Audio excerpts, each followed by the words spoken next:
hellbender. It is the largest salamander in the U.S. at 29 inches long. It's huge, and it has 2 other nicknames. It's also known as the Allegheny alligator. And the lasagna lizard. Okay. The lasagna lizard, snot otter. We're looking at it. It does look loogie-ish. It's awesome. Yeah. I love that. I would love to come across one of those Snot things, man. otter. I have a fascination of salamanders. They're cool. I think they're really cool. There's something about them, yeah. So maybe we can get a snot otter in the studio. the snot otter is the official salamander of Pennsylvania. All right, I got some styes. You want some styes? Yeah, man. All right. Hayden Panettiere opened up recently reflecting on her strained relationship with her mother and former manager, Leslie Vogel. She revealed that when she was 19 years old, she told her mom that she no longer wanted to work together. And Vogel allegedly responded with just 3 words, "You owe me." The Heroes actress said that she later realized her mother wanted money and was hurt that their relationship seemed to fade once the business side ended. She also claimed that she spent years desperately seeking her mother's approval and feared of being in trouble if she didn't perform well. Sounds like a typical stage mom. Yeah, it's more often is the case. Kid relationship. You have that going on, it's not going to end well. I maybe count on one hand the amount of times a parent has managed a star's career and it worked out solidly. Yeah, well, I mean, I've talked about it on this show before, but, you know, the amount of transactional relationships you have in your life, and you would hope that you can count on your family relationships to be non-transactional. Right. And when it is like this, like that just sucks. Yeah, you're crossing streams. She said once the business aspect was removed, I was hoping that there would be no reason for her to be anything other than my mom. And the fact that it seemed like she didn't want to, didn't care to have a relationship with me was a tough pill to swallow. Oh, sweetie, the more important relationship is being your manager. Yes. All right, in an inspiring speech to the class of 2026, Harrison Ford admitted to mistakes of his generation before calling on young people to change the world. He kicked off his commencement address Monday at Arizona State University by admitting that he didn't always make the best choices when he was young. He said, "I was squandering my life in riotous living." He was speaking of his college years. And he found himself in a drama class looking for an easy A, but fell in love with acting. He said, hiding in character, costume, and makeup, I had a freedom, a bravery I had never felt before, and I got an A. He said, I realized that I was present for possibly the first time in my life. My passion had led me to community. You know, he's an accomplished carpenter. He is. He said he pursued acting. He told students while working carpentry jobs to pay the bills and support his family. Even after success of Star Wars, when things got easier, something still wasn't quite right. He said, the load lightened. I had freedom, opportunity, but something was still missing. And he found passion for acting, but not purpose in life. And he said that changed in the 1980s when he discovered the nonprofit Conservation International. He continued starring in episodes of Star Wars and Indiana Jones, Blade Runner, and more, and found his true purpose in activism on behalf of the environment. He said humanity is a part of nature, not above it. And he continued making a plea for environmental justice, social justice, and protecting indigenous communities. He said these communities have long understood that the trees, the mountain, water, soil are not commodities. They are relatives to be cherished. And he said we all play a role by embracing that wisdom in our day-to-day lives, by loving the planet, by honoring nature's authority, her generosity, the bounty she affords us, the justice of her example. He said, because of the world you're stepping into, the world my generation left you is a real mess. He said, find a place for yourself, whatever talent or ambition you have, find some way to put it to work, build something that didn't exist yesterday, stand up for someone who can't stand up for themselves, bring people together that weren't talking before. That's leadership, and that's what moves the needle. What was Yoda like? Yeah, exactly. They yell up at him. Al Roker has revealed on the Today Show that the CDC asked travelers returning from Europe to voluntarily test for hantavirus after he flew home from his daughter Lila's wedding in France. Now, he said officials didn't say for what, adding that he assumed it was likely a precaution. They just wanted to see him naked. The comments came as health officials monitor cases tied to the Hondias cruise ship, where several passengers contracted the rare rodent-borne disease. Mr. Rooker, we're going to need you to put this Bing cherry in your butt crack and walk across the room. The WHO What said are you checking for? it expects additional cases due to the virus incubation period, but noted that there is no sign of a larger outbreak. Sydney Sweeney and Scooter Braun Scooter! offered fans a glimpse into their romance with a series of loved-up pictures from their recent Australian getaway. In her Instagram stories, Sweeney shared a montage set to Who You Share It With by Layup and Caitlin Tarver that captured the couple kissing on a quiet beach, dancing together. I just love it. And holding hands during a helicopter ride over the coast. I know. Oh, my God. They're just like us. They're just like us. Scooter and Sydney. The video Scooter's with Sydney. also showed the pair diving into Sydney Scooter's here. clear blue waters, strolling barefoot at sunset, and enjoying intimate moments that highlighted their growing relationship. Look at the sun. Additional footage featured the two Waves are eternal, aren't they, Scooter? in matching You're so right, Sydney. hoodies on Hamilton Island, where they were seen petting a koala I'm petting a koala, Scooter. and laughing together indoors. I know you are, Sydney. I don't know. I'm annoyed. I know. I know. And it's, look at our perfect life. Yeah. I know. It's like when you're talking about sometimes you put things up and you're sharing a moment and then you think better, but like, why? Other people have moments just like this. They What- do. What makes us unique? Yeah, like holding hands during a helicopter ride over Oh, my the God, coast. yeah. Yeah, petting a koala. Petting a koala.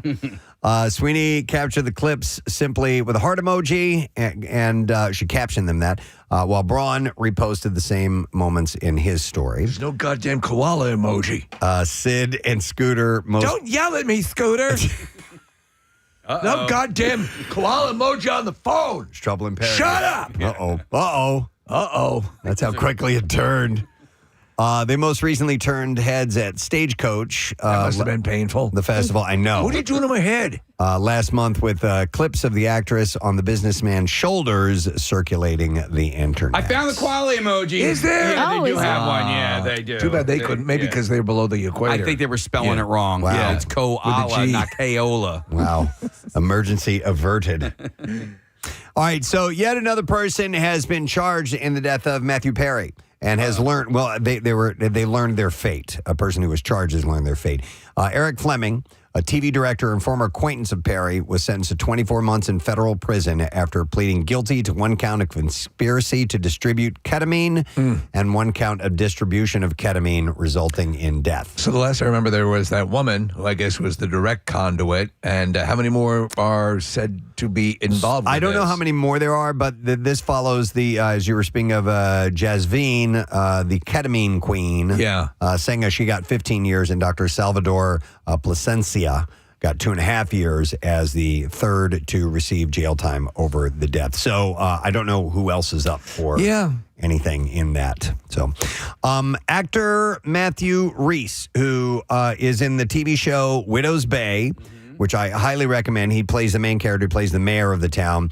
But he can't stand one certain type of behavior by people, and it's a complaint that we can all relate to. In an interview with the Wall Street Journal, Reese was asked about any pet peeves he may have, and he said, what is driving me bananas these days are people who watch things on their phones without headphones. Yes. He said, I'm turning into my dad, but I feel like I have to start saying to people, excuse me, do you have headphones? Because if we're not schooling people, it's going to become more rampant than it already is, and it is out of control. Is he British?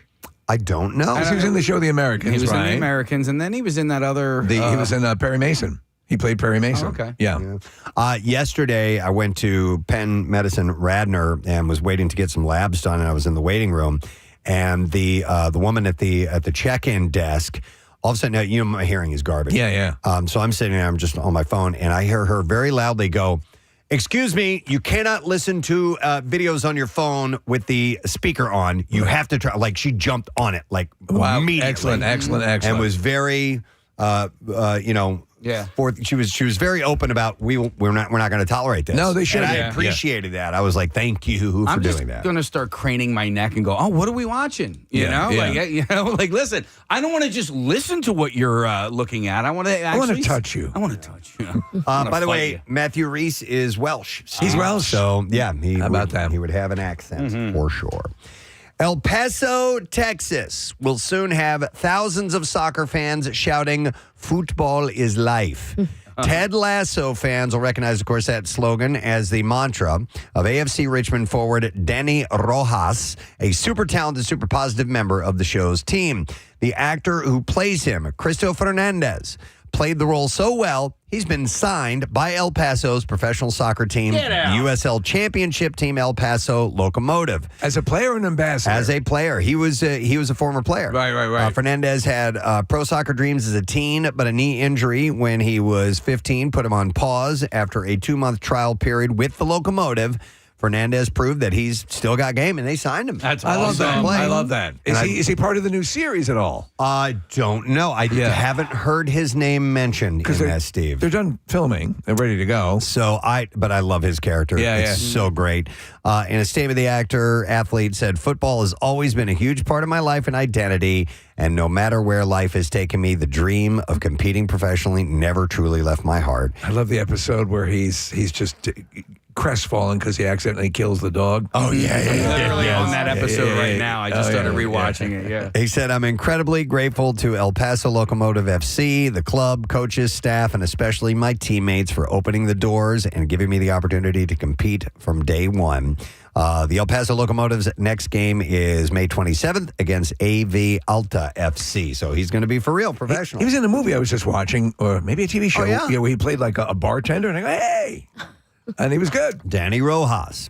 All right, so let's see. What else we got time we got here? We got time for a couple more real quick ones. I want some things that I want to make sure that I mention. Any more scooter stories? No, but Steve, I have one here for you that I wanted to get to, and it is the fact that K-pop Demon Hunters is officially going on tour, with Netflix announcing a partnership with AEG Presents to launch a live experience for fans. The news. I could see myself seeing that. Me too. Yeah. I really enjoyed it.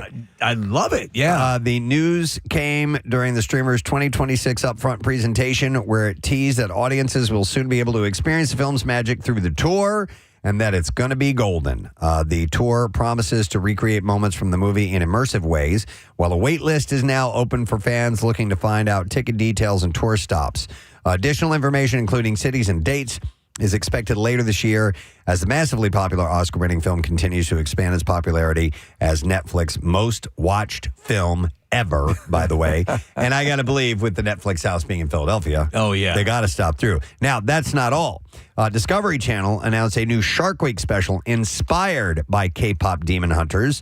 The new program, K-pop Shark Heroes, reunites Ken Jeong and Ray Ami, who play manager Bobby and Hunter X member Zoe, for a mission to reshape the perception of sharks through a K-pop-inspired awareness program. The special will air during Shark Week, and that's coming up July 26th through August 1st. All right, we'll see how that goes. Yep, so another tie-in with K-pop Demon Hunters. Speaking of Netflix, Steve, this is really the one I wanted to put in your direction. The Lincoln Lawyer is coming to an end. The streamer officially announced that the upcoming 5th season will indeed be its last. Well, that was the plan of what we heard. So, yeah. Well, now they've made it official. Okay. They made the official announcement. Can't recommend the show enough. I mean, it's really terrific.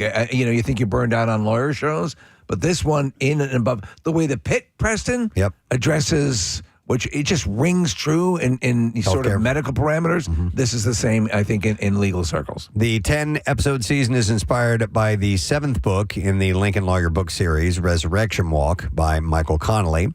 The series has had a very successful run, appearing on the Netflix Global Top 10 charts for 29 weeks across its 4 seasons, garnering 171 million views since 2023. I love it because I haven't started watching it yet, and there's all 5 seasons that are going to be available. You're going to dig it. Plow right through it. And you know who you're going to love in it? Nev Campbell. She plays his ex-wife. He has 2 ex-wives. And they come up as number 1 and number 2 when they call him on the phone. Okay. Bridgerton is straying from their usual 2-year release pattern, with Netflix confirming the next installment is coming next year. The upcoming season continues the adaptation of Julia Quinn's novels, with season 5 shifting focus to a new romance plot with Francesca Bridgerton, played by Hannah Dodd. What about Scooter Bridgerton? Don't know about him. Production on the 8-episode season is already underway in the UK, according to the official logline. 2 years after losing her beloved husband, John, Fran decides to re-enter the marriage mart for practical reasons. But when John's cousin, Michaela, returns to London to tend to the Kilmartin estate. Fran's complicated feelings will have her questioning whether to stick to her pragmatic intentions or pursue her inner passion. So is the cast changed from season to season, or is this been No idea. the ongoing cast? Marissa, do you watch it at all? Okay. I would know there's imagine- the first season, they lost the main guy. Yeah. I think people come in and out, but I think there are base All right. characters that stick around. So, I mean, that's my guess, but I could be wrong. Netflix has revealed that Grown Ups 3 is in development. While the streamer didn't announce casting, it's rumored that Adam Sandler, Chris Rock, David Spade, and Kevin James could all return. Kyle Newacek, who directed Murder Mystery and Happy Gilmore 2, will oversee the film, with Sandler co-writing alongside Tim Hurley. The first two Grown Ups movies were major box office hits, earning a combined $518 million worldwide. So those movies are like lighter than air, but they're fun. And the fact that they're all friends in these movies is kind of what I enjoy about them. But they're really incredibly dumb. All right, last one for you is Ice Cube and Mike Epps are celebrating the 30th anniversary of Friday with a one-night event that's taking place. It's called Everyday's Friday, Lyrics, Lovin' and Laughin'. And wait, what is that word? Laugin'? Lyrics, Laugin' and Laughing? Lougin. Never heard of that. It's It's got to be like lounging. Maybe it's got to be lounging. You're right. I think the end is missing there. Lyrics, lounging, and laughing. That's got to be. Oh, man, I've been lounging all night. I'm feet to ass. It's going to be July 17th at Long Beach Amphitheater in California. The show is going to feature comedians plus special musical guest Warren G and Scarface, along with a fan costume contest offering up to $2,000 in prizes. And a statement, Cube called the event special, saying that it marks the beginning of the next chapter for the franchise. Epps added that hearing from fans over the last 3 decades about how much they love the movies has been incredible. The celebration comes as they continue teasing a possible 4th film. Tickets go on sale for the special event on Friday, by the way. All right, we can play you some clips. Mystery clips. Whoa! Did we get them or not? Okay. Well, we can play the game. Ryan's so mad at himself. Do you want to play? Do you want to play the game or no? Yeah, let's play the game. Yeah, let's play the game. It's been a while. All right. So we'll play a clip. If anybody in the room here knows it, we'll put their hand up and they get to try to answer it. So let's see what we get. Here we go. Miami attracts so many people from all over the world, and the amount of layers that we have on the show is something that I really feel so proud. It's so diverse.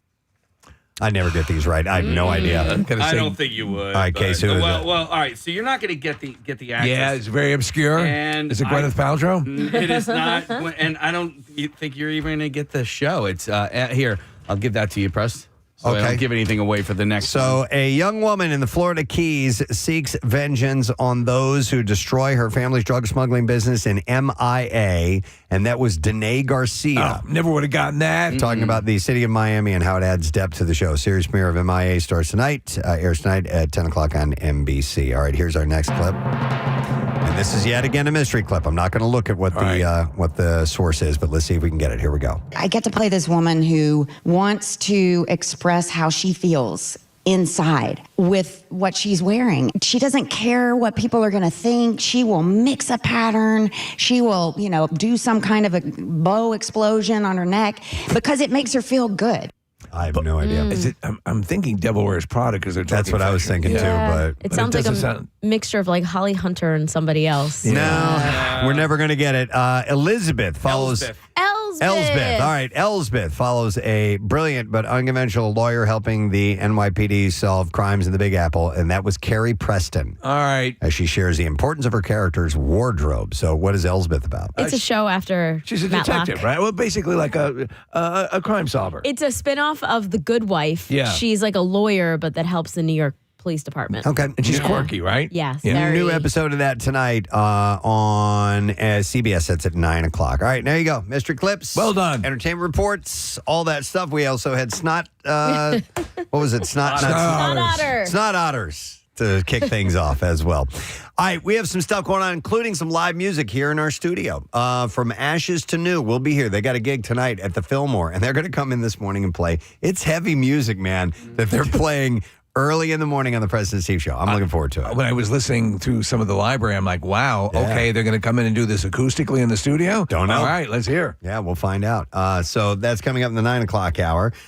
We also have, I don't know, Case, just go ahead and say it. I'm just looking. I don't know if this is true or not, but is today National Buttermilk Biscuit Day? I don't know. Okay. I mean, it just kind of goes. Oh, yeah. We have, Taste the biscuit. Taste the goodness of the biscuit. we're going to find out if it is indeed the National Taste Biscuit the Day. honey sauce. Taste the goodness of the biscuit with the honey sauce. Let's call the biscuit lady. Yes, it is Get that National honey sauce on me. Buttermilk Biscuit. I don't like the way it tastes with my chicken wings. And then Steve, the ending here. Like, this is for real, man. It got evil. Yeah, this is sober up. Well, happy Biscuit Day. I love biscuits. Happy Buttermilk Biscuit Day. And I think we'll have we'll have to reference that throughout the morning with our Biscuit song. lady. We're going to take a break. We're going to come back in just a moment, so make sure that you stay with us, my friend. We'll return shortly. About it, and her daughter's like, "Oh, that's horrible." Right. So then the girlfriend got mad at me, and she was encouraging me to do it. She got mad at you after her daughter got mad about it, and that sucks. Yeah. To say the least, I'm not with that woman. I would think so. All right, Warren, thanks for the idea. Appreciate it, bud. All right. That's actually pretty God. good. Yeah. That's thorough. If you can find someone who with the same last name, Yeah. then you've got carte blanche. That's a go-getter. I would say Warren's worth Hire that man. Yeah. He'll never show up, but hire him. I'm going to go to Joy next. Hi, Joy. Good morning. Hi, good morning. First time, long time. Welcome, Joy. Thank you very much. All right, so you called out sick one day, and what was your tell us about it. All right. Yeah, so, I mean, I'm pretty sure anyone in my position would have done this. My partner was lucky enough to be gifted really, really good tickets and pregame field passes to the Eagles playoff game. It was the snow game against the Rams. Okay. So, we found out like 2 days before. So, of course, I went into work and I, soft launched, because I knew already there's no way I'm going to. So you started laying the groundwork? Yeah. So what did you do? I don't work there anymore, so I can drop the ball now. Okay. So we go to the game, and I'm like, oh, my God, our tickets are, like, in the end zone. I'm going to be on the field. I'm like, if I end up on TV, I'm going to die. I don't want to get caught. But I was like, you know what? Worth it. So we go to the game. It was amazing, of course. We had a great time. Afterwards, my sister sends me a screenshot. I end up in the St. Louis Rams were filming a TikTok. And I was on the sideline very visibly in the TikTok. And I was just like, please, dear God, I hope no one at work follows the Rams on TikTok. Did you at all consider wearing some sort of disguise? Glasses? Something? I don't know. I was bundled up pretty good because it was snowing. But, you could still tell it was me. Oh, man. Did you face any repercussions from that? Anybody at work find out about it? Nope, only my sister was the only one. Close one. Do you know, if you had the couple of days to lead up to it, you should have been walking around, like, say, on Thursday going, is this a lump? Is this something? Plant the seeds. Right. All right. Right, but it was absolutely worth it. All right. Thank you, Joy. That's hilarious. Appreciate that. Bye, Oh, man, there was something else I was going to bring up. Well, let me go to this other call. Let's see if I remember it. I'm going to go to Shelly. Hi, Shelly. Good morning. Good morning. All right, Shelly, you got something interesting to tell us. I do. So I work at Helium. It's Shelly Girl. Oh, okay. I don't know if I told you this story before, but I was working for a law firm, and I took the day off because Bert Kreischer was having that call out of sick from work Sure. show. Yeah, You remember absolutely. that? Yeah, daytime show. Yeah, that was awesome. Right. So I wanted to work, so I took the day off. And it wasn't until a month later that I found out that the attorney hired a private investigator to confirm that I was not in work or not at home and working instead. Spend the time to hire a private investigator to find out if you were skipping out on work. That's crazy. Yep. And of course, I flipped out and I eventually quit. So I mean, listen, that doesn't sound like a very good atmosphere to be in. If you can't trust If you can't trust your employer to respect your lie, then what's going to happen? He was just pissed off that I wasn't there doing his work. Right. And that I was. Yeah, listen, I can see an employer being like, if you gave a fake excuse. Did you give a fake excuse as to why you're out, or just, I'm taking a personal day? I just took a day off. All right. I called out and said, I'm taking the day off. Well, the fact that he goes the extra mile to hire a private detective to determine why you were out, that doesn't say a lot about him. Yeah. It was crazy too, because I got the bill. I got the bill from the investigator, from the PI. Yep. No. You he charged you, Shelley, or you just received the bill on his accounting? It just came. Yeah, I was CC'd on the email. Okay, I got you. Right. Make you pay for your own private detective. All right. Well, thank you, Shelley, girls. Good to see you in Florida, by the way. Yes. All right. Take care. Bye. All right. This one sounds really good, too. Yeah. Let me go to Dave here. Hi, Dave. Good morning, buddy. We're talking about calling out sick, man. Yeah, good morning. This is, I was in high school, 1983, opening day for the Phillies, and we have cross-country practice, and my coach says, we have practice today, and I said, Coach, I can't make it. I gotta move my grandmother. So he's like, okay, no problem. So I end up going to the Phillies game. It's a rain delay. They lay down the tarps. Back in '83, you can run on the field. We're sliding on the tarps. And then I practice the next day, and the coach says, "Hey, Dave, how was it moving? Your grandmother?" I'm like, "Oh, my great." He goes, "Are you sure about that?" On the front page of the Philadelphia Inquirer, there's a picture of me, my hands in the air, soaking wet on the infield of Phillies, and it has Westchester East cross country on my chest. So not only are you on the cover of the Philadelphia Inquirer, clearly on the day that you were supposed to be moving your grandmother, but you were also wearing your team shirt of the event of the team you called out. Dude, that's a winner. You got the cover of the paper. Yeah. I was down. I was dead to rights. I'm like, oh my gosh. Dave, do you have that newspaper somewhere still to this day? Yeah. Yes. It's a yellow shirt. It's a yellow jacket with red print on it, right on the corner of the shoulder. I mean, think about that, because in that time, Dave, that's no social media. Yeah. No, you're going and you're like, the odds of pulling that off are much better. Yep. And where do you land up? The cover of the paper.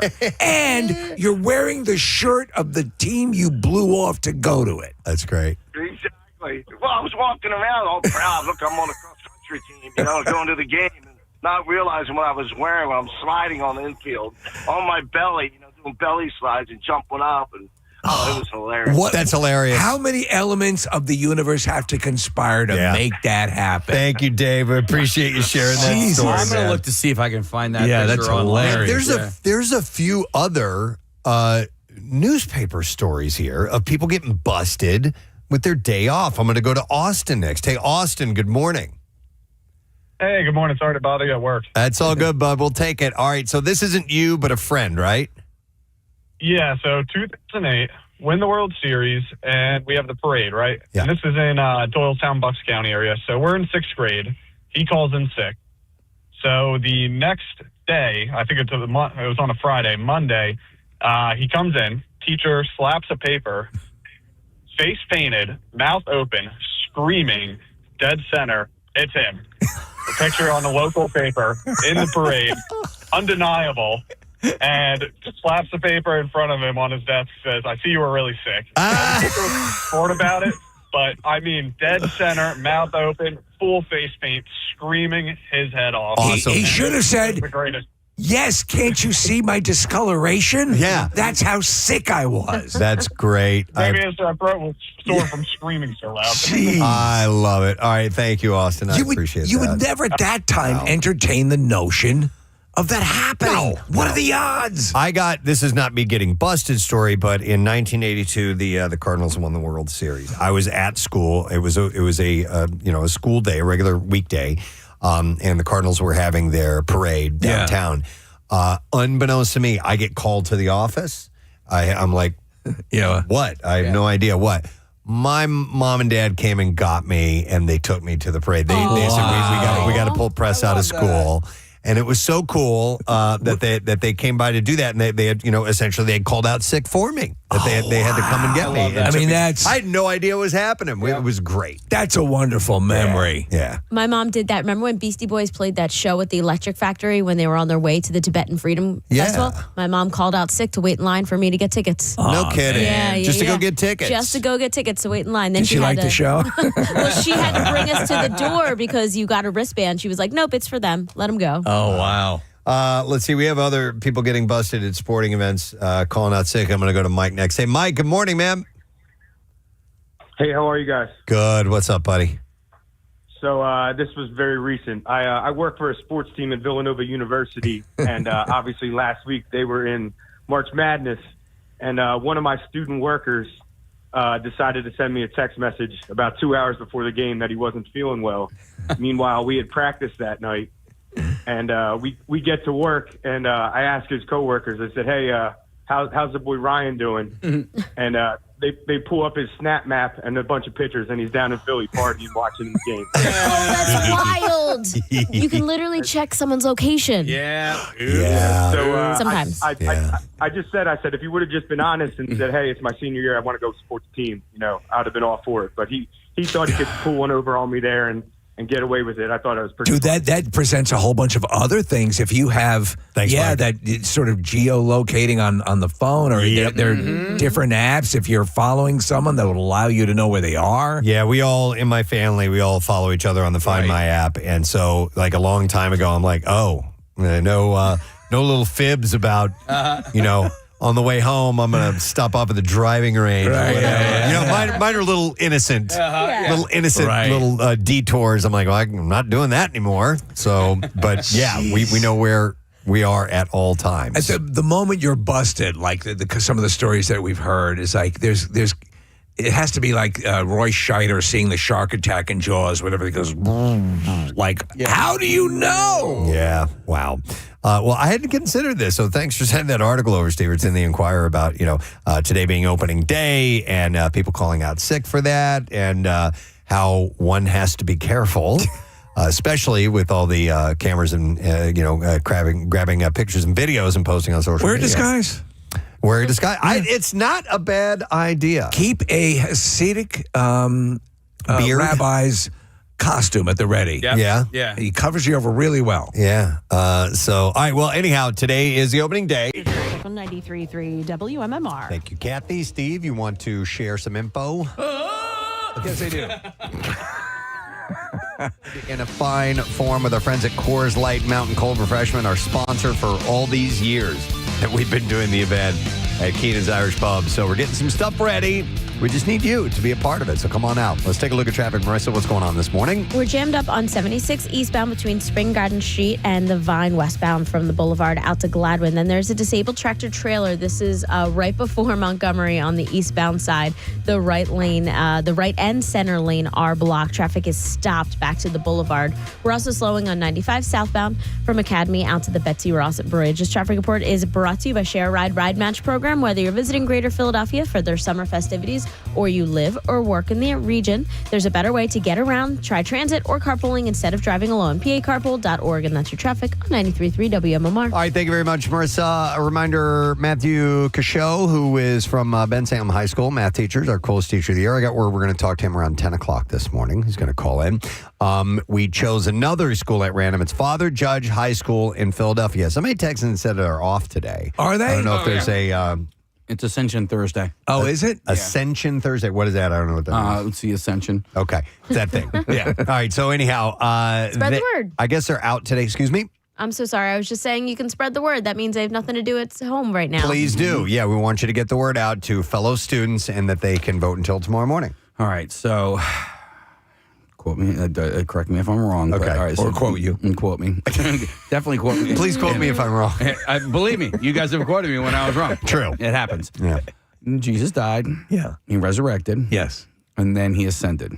And so today is the day he ascended. into heaven. Okay. And he is seated at the right hand of God. Okay. Yeah. Amen. The Father Almighty, maker of heaven and earth, of all things seen and unseen. Just like you sit right hand of me. Yeah, exactly. Yeah, There you go. There's sort of a little mini heaven going on the Right other over side of the here. board. In this heaven on earth, the Preston and Steve show. Ooh, Right here. thinking about. All right, well, something we need to dive into are the technological and medical breakthroughs that we tell you about from the Just Saying Institute. The Just Saying Institute, home of the world's first snot otter petting zoo. I would go to that. I go to that. Yeah. Absolutely. All right, so we're going to start with something from the animal world, like the snot otter. But when danger calls, some animals will bare their teeth, others take to the sky or curl into protective balls. But the remora, a fish that often hitches a ride on larger marine animals like sea turtles, whales, and sharks, sometimes follows a less dignified strategy. It apparently will disappear inside of a manta ray's ass. I've seen that happen. Into its rectum. Yeah, nearly kills them. The study was just published on Monday, so you must have recently seen it. In the journal Ecology and Evolution, a team of researchers refer to this newly observed behavior as cloacal diving. Okay. While many questions about this practice remain, there is one thing that the team feels sure about. According to Catherine McDonald, the director of the Shark Research and Conservation Program at the University of Miami, she said, it does not look like the manta ray likes it when this happens. So it's invasive, but they'll also go inside the manta's mouth. They'll go like a whale shark. They'll do wherever there's like a baleen whale or something where the mouth is open or there's access to any aperture or hole, they will go in. So they've only seen this happen 7 times. Wow. While remoras, also known as suckerfish, have been observed diving into the safety of a whale shark cloaca in the past, this is the first time that anyone has documented the behavior in manta rays. Well, maybe that's what I saw. Maybe I saw the whale shark. Yeah. Okay, so the paper uses 7 instances of cloacal diving across Sounds like the worst vacation you could take. all 3 known species of manta ray. What's more, the observations occurred in 3 separate ocean basins, suggesting that this previously unobserved behavior could be common among rays and the remora species that associate with Have them. you seen the footage of like a manta ray or a large shark moving along with like 6 or 7 remoras? You know, because they have that suction cup on their underbelly and they just ride along. They hang along. Yeah. So in some cases, the remora forces itself so far inside the ray's ass that only only the very tip of its tail can be seen protruding. Dude, that would hurt. Yeah. What if your pets did that at home? In others, I've heard of gerbils. Yeah, but what if your dogs ran up your ass? I mean, I say to Reggie, get out of my ass. Get out of all my the ass. time. What if he really did it? Yeah. Does he stick his nose in your butt? No, but he is like, sometimes he just follows me everywhere in the house. And Right. sometimes he's just, and so it's really just a figure of speech. So it's not like really. a gerbil. He's not Okay. really But in my ass. But some dogs will stick their snout up in your butt. Absolutely. In others, the ray is not large enough to accommodate the remora's entire body, and half of the suckerfish hangs out of the ray like a toddler playing peekaboo beneath a blanket. To the researchers' knowledge, no one has studied how sensitive manta ray cloaca are specifically. Traditionally, experts have seen the interaction between remoras and manta rays as either commensal or mutualistic. In a commensal relationship, one animal benefits while the other is neither benefited nor harmed. In a mutualistic relationship, both creatures benefit. So the remora gets a free ride and food, while the manta has its skin cleaned of parasites. So it's it's a symbiotic relationship. They're both getting something, correct? Yeah, mutualistic is what they say. So but cloacal diving almost certainly changes the equation. While the remora's presence inside the ray Was that part of your diving test when you went out to the quarry, Preston? You got to swim into a butthole. Well, I don't like this test. Well, the remoras. You want to be a diver? Diving costs. Yeah, right now in sweat poop. and swimming up asses. Well, the remora's presence inside the ray is most likely brief. It could interfere with waste discharge or reproduction, or even damage the cloacal lining. This may mean the relationship between remoras and manta rays sometimes tilts into a parasitic interaction, Which is not good. in which one species benefits and the other is harmed. So if I understand this correctly, though, down to they're eluding a predator, or they're in fear, or they're It's just they're trying to survive. So once that fear or once that predation has ended, would they come back out? Yeah, I don't know. I don't think they stay there all the time. Right. Who wants to hang out in a manta ray's ass? Yeah, I don't know. I saw it one time. I used to have this Wikipedia library of strange Wikipedia articles, and one was of this particular parasite that would it would get inside a fish's mouth and would consume its tongue, but it would stay there. And it would actually be used as the fish's tongue. And just feed off of whatever the fish was eating. Yeah. There's a whole bunch of stuff like that. I mean, one of the another very parasitic and horrific fish is the kangaroo, the one that goes in the urethra. Yeah. It's horrible. All right. There's something else I wanted to share. Actually, a few things from the Just Saying Institute. That one was more kind of the lighthearted one. This one is a really cool, serious story that I saw. An experimental pancreatic cancer drug that's been shown to double survival in patients with advanced stages of the disease is poised to revolutionize the way cancer is treated, according to oncologists. The drug, called, and I'll do my best to pronounce this, daraxonrasib, I think is how you say that, has already been fast-tracked for approval by the FDA. Last week, the agency said that it would permit the drug maker Revolution Medicines to give the drug to patients outside of clinical trials in an expanded access program. So it's working well. I love that they're doing this. Let's say you're in the throes of like stage 4 pancreatic cancer, and you say, let me try it. Yeah. This way you can have much more data coming in, and if it works, great. So in April, Revolution Medicines released early findings from its phase 3 clinical trial of the drug, which found that patients who got the drug, daraxonrasib, in addition to chemotherapy, saw double the survival time compared with patients who just got chemotherapy. Here's a question. It just pertains to like Skyrim. What's with the zibs in the... I don't know. Is it like, there's got to be some kind of Latin something that thing that means something. On Wednesday, results from an earlier phase of the clinical trial were published in the New England Journal of Medicine, showing that patients whose cancer had spread to other body parts of the body, this drug stopped tumors from getting worse for more than 8 months and kept patients alive up to nearly a year and a half. The results represent an extraordinary advance in treating pancreatic cancer. Now, the disease is usually found only after it's spread elsewhere in the body. Even with chemotherapy, many patients don't live more than a year after diagnosis. Just 3% of patients diagnosed with metastatic pancreatic cancer are alive 5 years later. The drug targets a protein called RAS, which manages how cells grow in the body. More than 90% of pancreatic cancers have a mutation in the gene for the RAS protein, forcing it into a permanent on position, allowing cells to grow out of control. This has long been considered, the protein has been considered undruggable after years of failed attempts to target and block it. This drug solves the problem by pairing up with a protein called cyclophilin A inside cells, and the duo work like a molecular glue and are able to glom onto RAS, blocking it from wreaking additional havoc. So this is great news. You buy extra time, you increase your chance of something else perhaps being used and helping you. I mean, it's wonderful news. But here's the thing. It comes with some pretty wild side effects. Here you go. Notably is a blistering rash that looks like a bad sunburn, sores in the mouth and throat, and vomiting and diarrhea. There's a former senator, Ben Sasse of Nebraska. Is that what that is? Who has taken the drug through a clinical trial and described the rash as nuclear. Yeah, there's a picture of him. It's pronounced Sass, by the way. Okay. Yeah. And it is you should see, it looks like somebody threw paint on his face. And he's very brave and candid talking about it, but it's, wow, I didn't know that's that exact thing. Yeah. So he was diagnosed with stage 4 pancreatic cancer last year and said his tumors have shrunk significantly since starting the drug. But some patients had to stop taking it temporarily to let the rash calm down. It's that bad. Overall, the drug is much more tolerable than chemo. Most patients greatly prefer the ability to take a pill every day rather than do all of those infusions. So we're looking at footage of him right now. This is a lot. Nothing. It's cleared up. You should have seen it.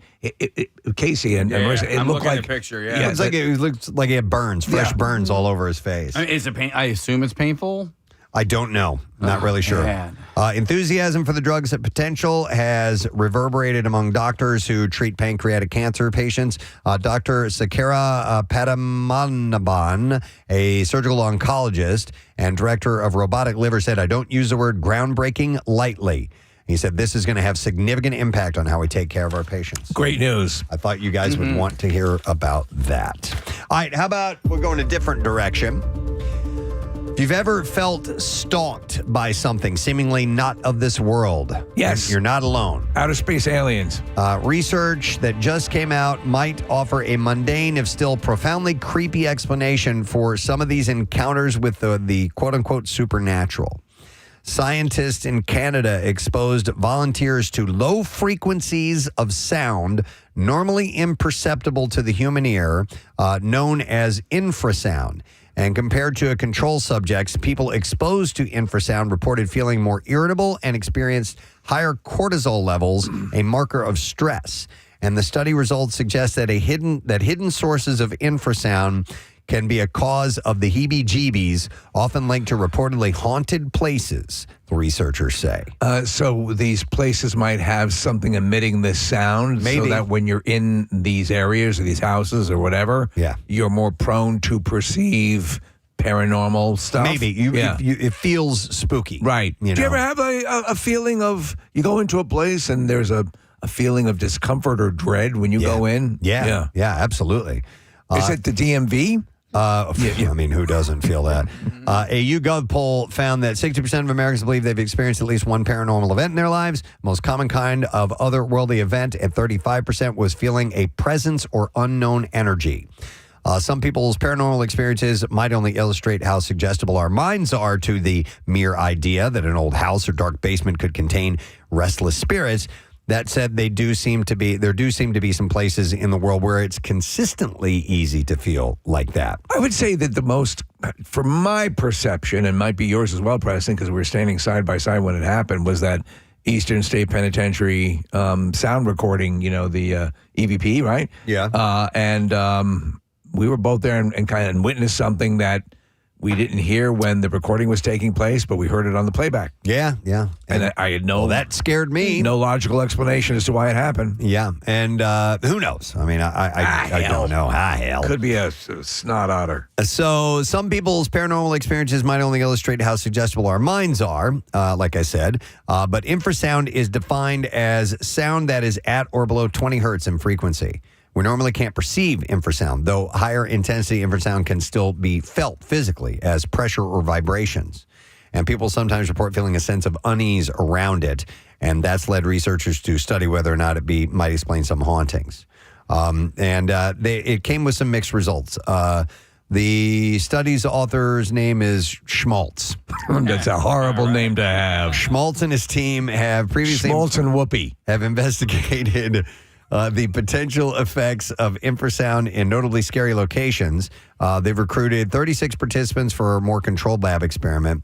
All the volunteers were told to sit in a room listening to either relaxing or creepy music. Half of the volunteers were also dosed with infrasound provided by clandestine subwoofers. And before and after the session, they had their cortisol levels measured, with saliva sampled, and were surveyed about their mood. After the experiment, they were asked how they felt, if they felt infrasound had played a part in the room. All in all, the infrasound listeners reported feeling more irritated and more disinterested on average during and after the music session than the non-infrasound listeners.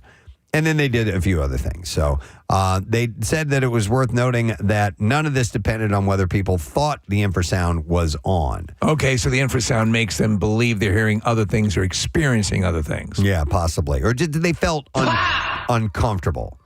So they're working on another study looking at whether famous haunted places tend to have higher levels of background infrasound than similar non-haunted buildings. So then if they can connect that, interesting, then it might be like, okay, maybe there's something here. Yeah, yeah. But I wasn't familiar with that. But I could see that. Some sounds are definitely uncomfortable. Well, the military and armies around the world are attempting to employ different tones and, to crowd control. And, the sick stick that you yeah, to make you feel nauseous. Absolutely. Yeah. There are certain sounds that can make you feel ill. So they're working on, using those for certain applications. All right, let's go to the world of robotics. Love it. Imagine a robot that could do your laundry, make your bed, cook your dinner, or stock the dairy section at your local grocery store. Like Rosie. Humans have long been able to teach robots how to do individual tasks, but instructing them on these more sophisticated jobs has been an elusive goal, despite billions of dollars invested into robotics. But now a team of scientists in Switzerland has made progress in the quest to invent helpful robots that can act on complex instruction from humans. How complex are we talking? The development raises questions about whether this kind of technology could someday learn not only to help humans, but also become capable of harming them. I don't like that. So for years, robotic scientist, oh my God, how do I even say this name? Stitha Prayag Gupta has been dreaming about the things that his robot might do. He said, I personally want the robot to make me coffee. When I was a little boy, I dreamed of robots and owning a monkey. He and his colleagues at École Polytechnique Fédérale in Lausanne, an engineering school in Switzerland, keep late hours at the lab. A problem that robotic scientists and engineers like Gupta have long battled is that robots cannot do tasks beyond those that are specifically programmed for them. Humans have no problem adjusting to these kinds of changes. Teaching a robot how to adapt is more difficult. So now he hopes it should be easier. Gupta and his colleagues have published a paper demonstrating a new way of teaching robots using machine learning, a type of artificial intelligence, of course. So the goal would be to be able to say, hey, robot, this is how I do the laundry. This is how I like it done. Or got it. To just observe you doing it. Yeah. And then it learns replicate it automatically. They robot, this is how I like to get my wife off. So they're demonstrating a got it. Roger. Demonstrating a new way of teaching robots using machine learning.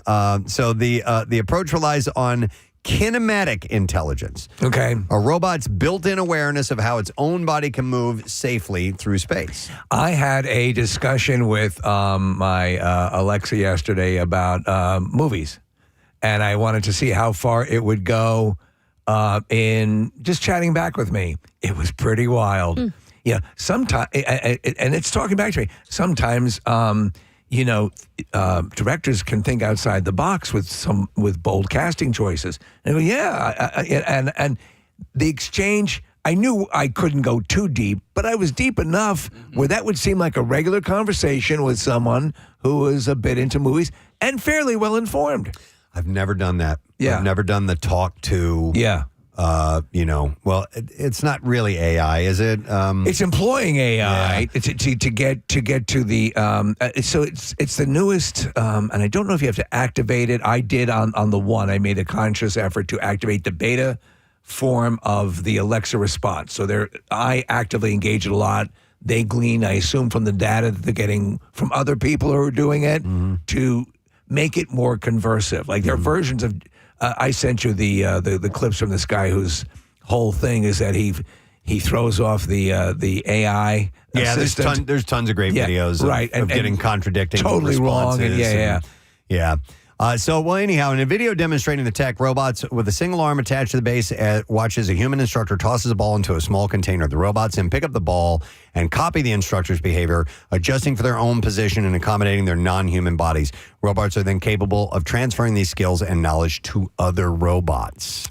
Yeah, that's where you get Skynet. It could be a turning point, says Robert Platt, who studies engineering and robotics at Northeastern University. Platt was hesitant to forecast any particular timeline for robots becoming widespread household accessories. He said, we're at a point of very fast change.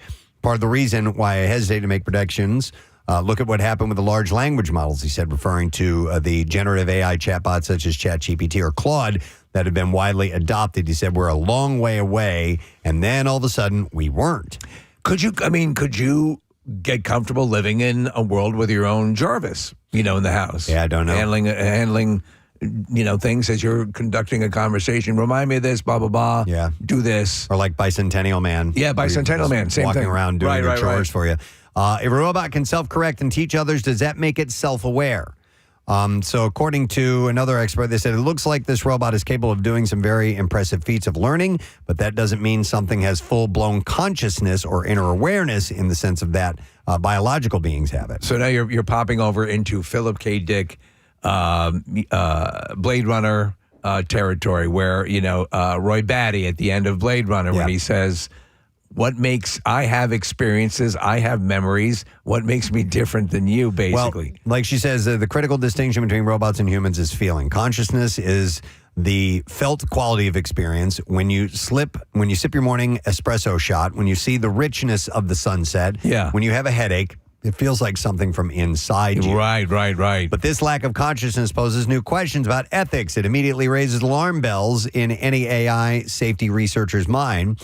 Later versions of this kind of technology could potentially be weaponized against humans. All right, so on the surface, would you consider it unethical to use robots to kill people?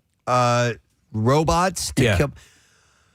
Dude, I mean, if you're operating them like a drone? Like somebody still has your garden shears and they never return them. Could you send over a robot to kill that person? No. I don't know. They went crazy. That's a bad... I was trying to teach it to do the laundry. Well, what, with an M16? Yeah. No, strangle him with a fabric softener sheet. We found his mouth stuffed with bounce sheets. Yeah. I don't know. It's really strange. Tenacious D asked the question, but do you think that there are robots living among us? Yeah. But when I hear that, I can't help but feel like we are actually already robots. We're just robots that our components are living tissue, and it has an interesting Alita. Did you see the Alita Battle Angel movie? I loved it. Yeah, and it's all hybrid machine humans, and again, it's when they say, "Oh, that's way," as you just pointed out, that's way in the future.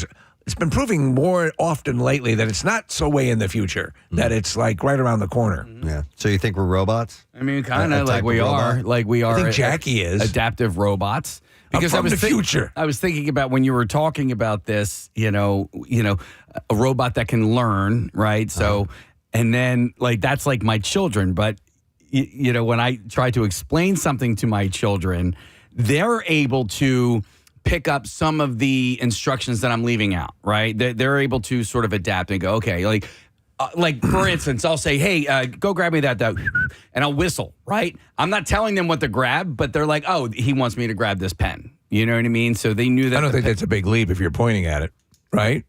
But to a robot, if I went, hey, can you grab me I see what you're saying. The Okay. robot is unable to do that. Yeah, so see, we're not robots. We have intelligence. We're Devo. We do have intelligence. Are we not men? We're just advanced robots with living tissues instead of not tissues.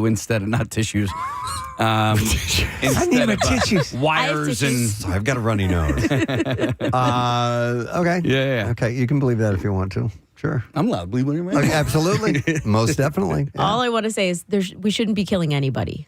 Robots or no robots, right? Robots or no robots. Thank you. Yeah, Yes. of course not. Yeah, Yes. Well, I mean, except for the bad guys, right? Well, they shouldn't be killing people. Yeah. Yes. That's the thing. Yes. All right, I have another tech thing. Sometimes we're in the medical realm, others in the tech realm. And we all know about, Meta's glasses. I have them. Okay, well, they're working on some more stuff, Steve, as you might imagine. The new AI-enabled glasses are putting tech on the bridge of your nose, of course. According to Andrew Bosworth, Chief Technology Officer of Meta and head of its Reality Labs division, they're a game changer. Early versions of Meta's smart glasses mostly functioned by taking pictures and shooting videos. With the addition of AI, they do much more, answering questions and responding with text on one lens for display models and via audio built into the systems on non-display models. So this is, to me, the leap. I like to use this stuff. I'm an early adopter. I like to see what's out there. That's going to be like they used to, years ago, they came out with Google Glass, which was, enhanced reality. You're looking through your glasses and you're seeing the information coming up, a la Iron Man's, heads-up display. Yeah. Having used both of the first version and the newest version, Preston, of the AI glasses, you would say, Meta, what is that? You'll take a picture or I forget the exact process. It's been a while since I've used them, and it will say, that looks like an iPhone, or whatever. All right. You're looking at a piece of art.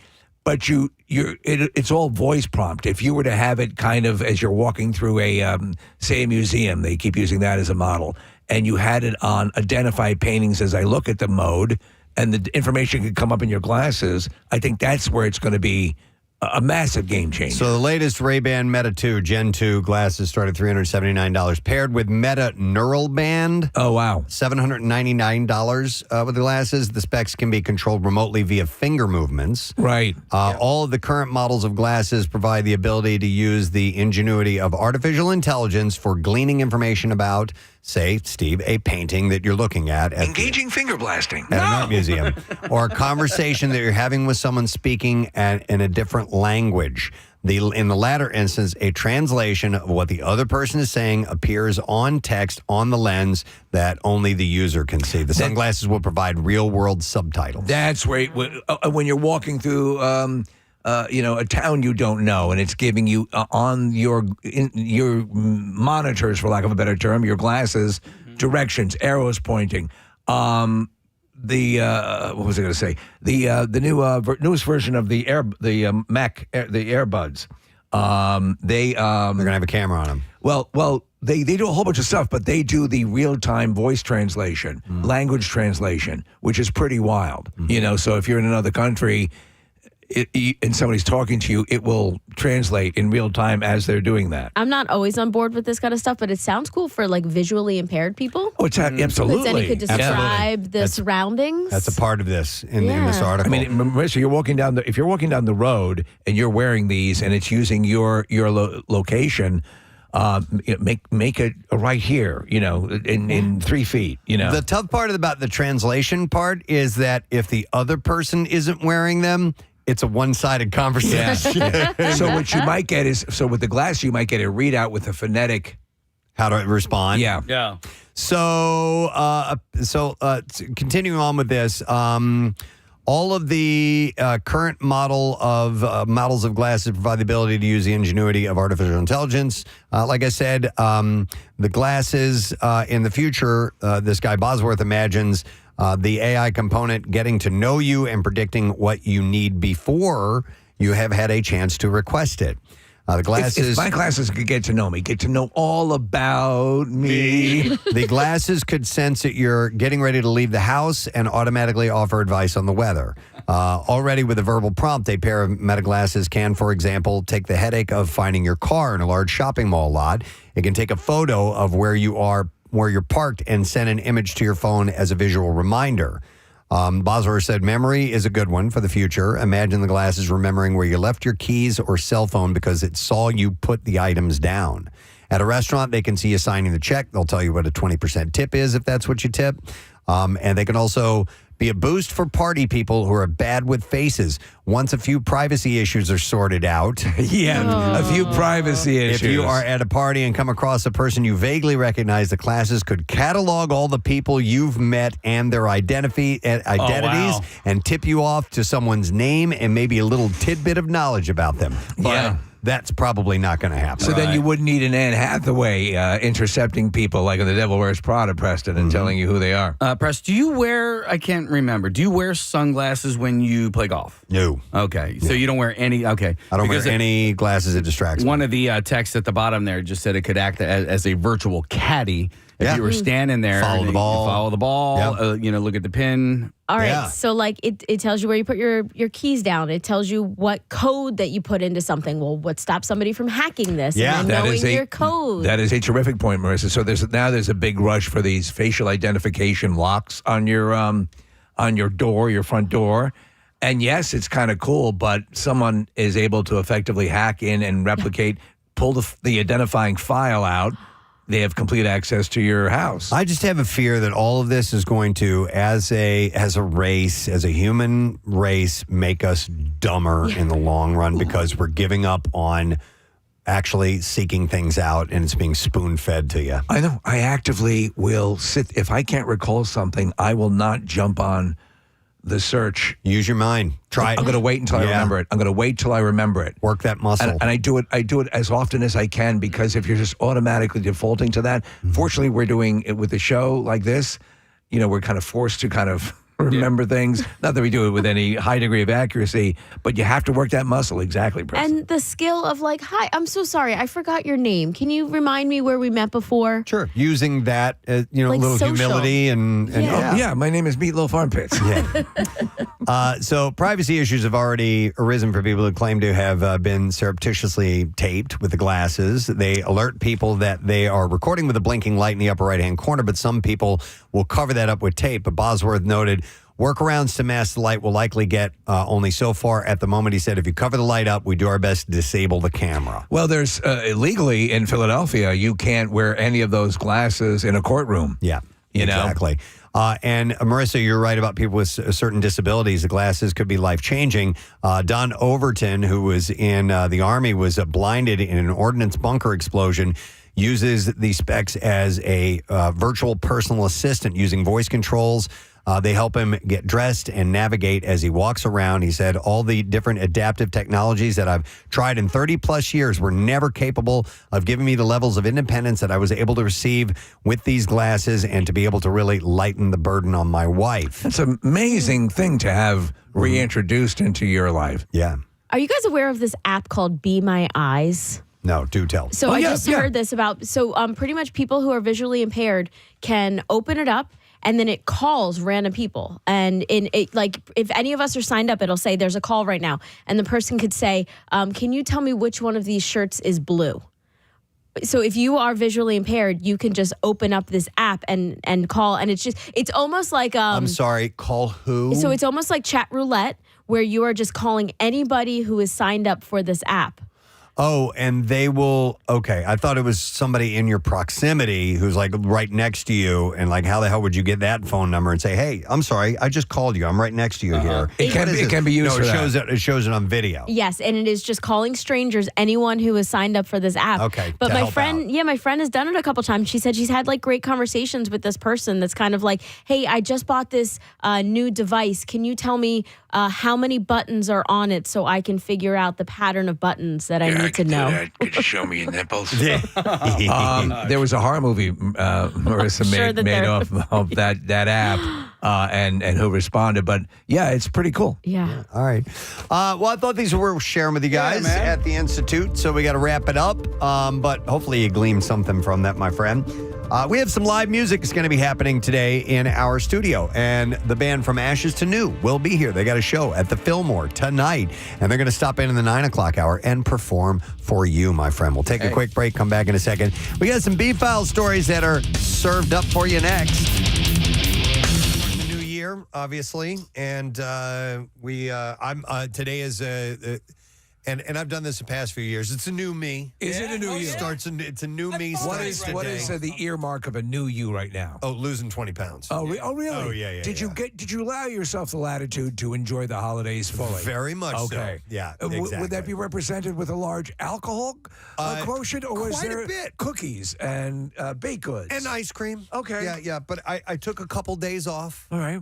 But for the most part, I went full steam. Yeah. The entire time. You I needed said, it. screw it. I'm like, what am I going to do? Yeah. What are you going to do? Modeling days are over. Yeah, exactly. So, but no, I'm getting right back to it. And one of the things that we have to deal with specifically, and a lot of people listening do, is getting your sleep back on track. Yeah. Because you allow yourself maybe little latitude, staying up a little later, getting up a little later. What time are you getting up during the days off? 8. Okay. 8:30.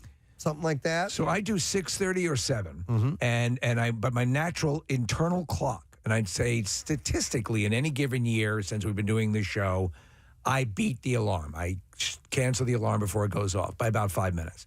So, and I try to keep it that way a little bit earlier, so it's not as in your face when you change over to our real deal schedule. And it seems to work. We'll see how that is on Wednesday when it tends to hit you fully. My goal during the break was to not get out of bed until after 9 o'clock. 9 o'clock. 9 o'clock. After 9. Yeah. Wow. Yeah. So do your dogs want you to get up before that? Reggie had me up earlier yesterday, so I was up at about 8:45 yesterday. So they sleep in as well. Well, yeah. Reggie's is so funny because he literally will like blow in my face. He puts his nose up against my face and he goes like, and he like blows in my face. I'm like, it's not happening right now. Can you push buddy. it down to your crotch? Yeah, right. No, listen, there are other people in the house that are taking care of this. Well, they're allowed to. They're allowed to let the dogs out, but they don't. But they don't. Oh, I hear you. Yeah. Oh, that's great. All right, so I saw a couple of tips on how to get your sleep back on track after the holidays. Yeah, this can be very valuable. So this was I forgot, I don't know what the source is, but I saw these, and these are pretty good tips actually. So you need to refocus on your wind down routine. Most nights, you need to prepare your body to snooze because exhaustion won't do it. So some swear by, and I had never heard of this term before, dark showering. Have you heard of Dark this? showering. Yeah. Oh. Yeah, so it apparently helps the body relax. With the lights off?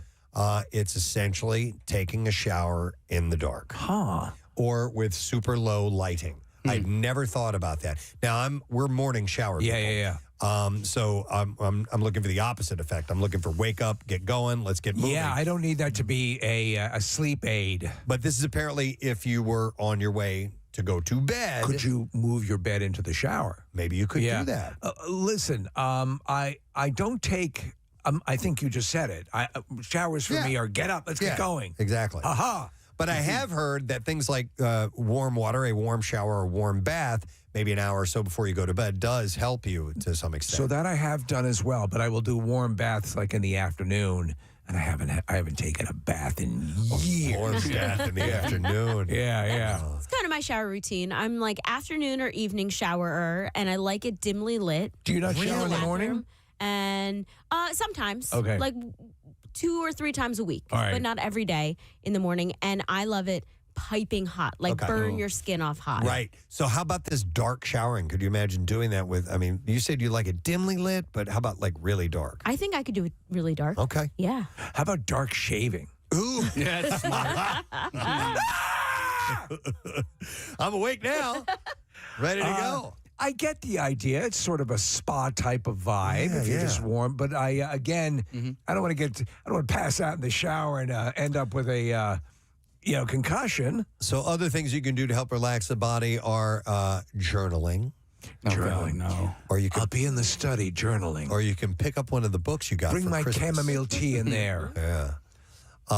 And then it also. Do you journal? Have you ever journaled at all? I tried. Have you ever kept a diary? So I tried. Not that long ago, I felt that I wanted to write Rochelle a letter. Yeah. As I don't remember why. This is a few years ago, but it was important to me. Oh, dude. My dearest wife, when you caught me spanking it in the light of my laptop, dude. I want to tell you I was thinking of you. Though I was looking at porn star Dorothy LeMay, I imagined Oh you. my God, Dorothy LeMay.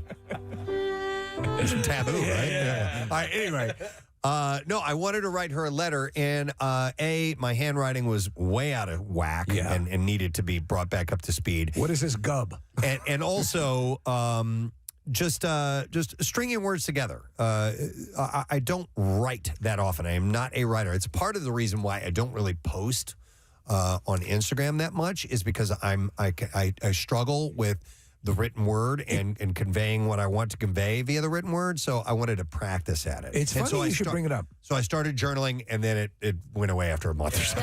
Well, I'm sorry to jump in there, but I it's funny you should bring this up because I think you don't need to be a slave to. I completely understand what you're saying, but I see now more and more if it's just flowing naturally. My dad journaled fastidiously throughout his life, and that later was translated into and I played some of the audio on air. He recorded about 8 hours of his journal throughout the life to give to his sons, to my brothers and I, in the event of his passing. And it's the greatest gift, I think. It's just an amazing thing.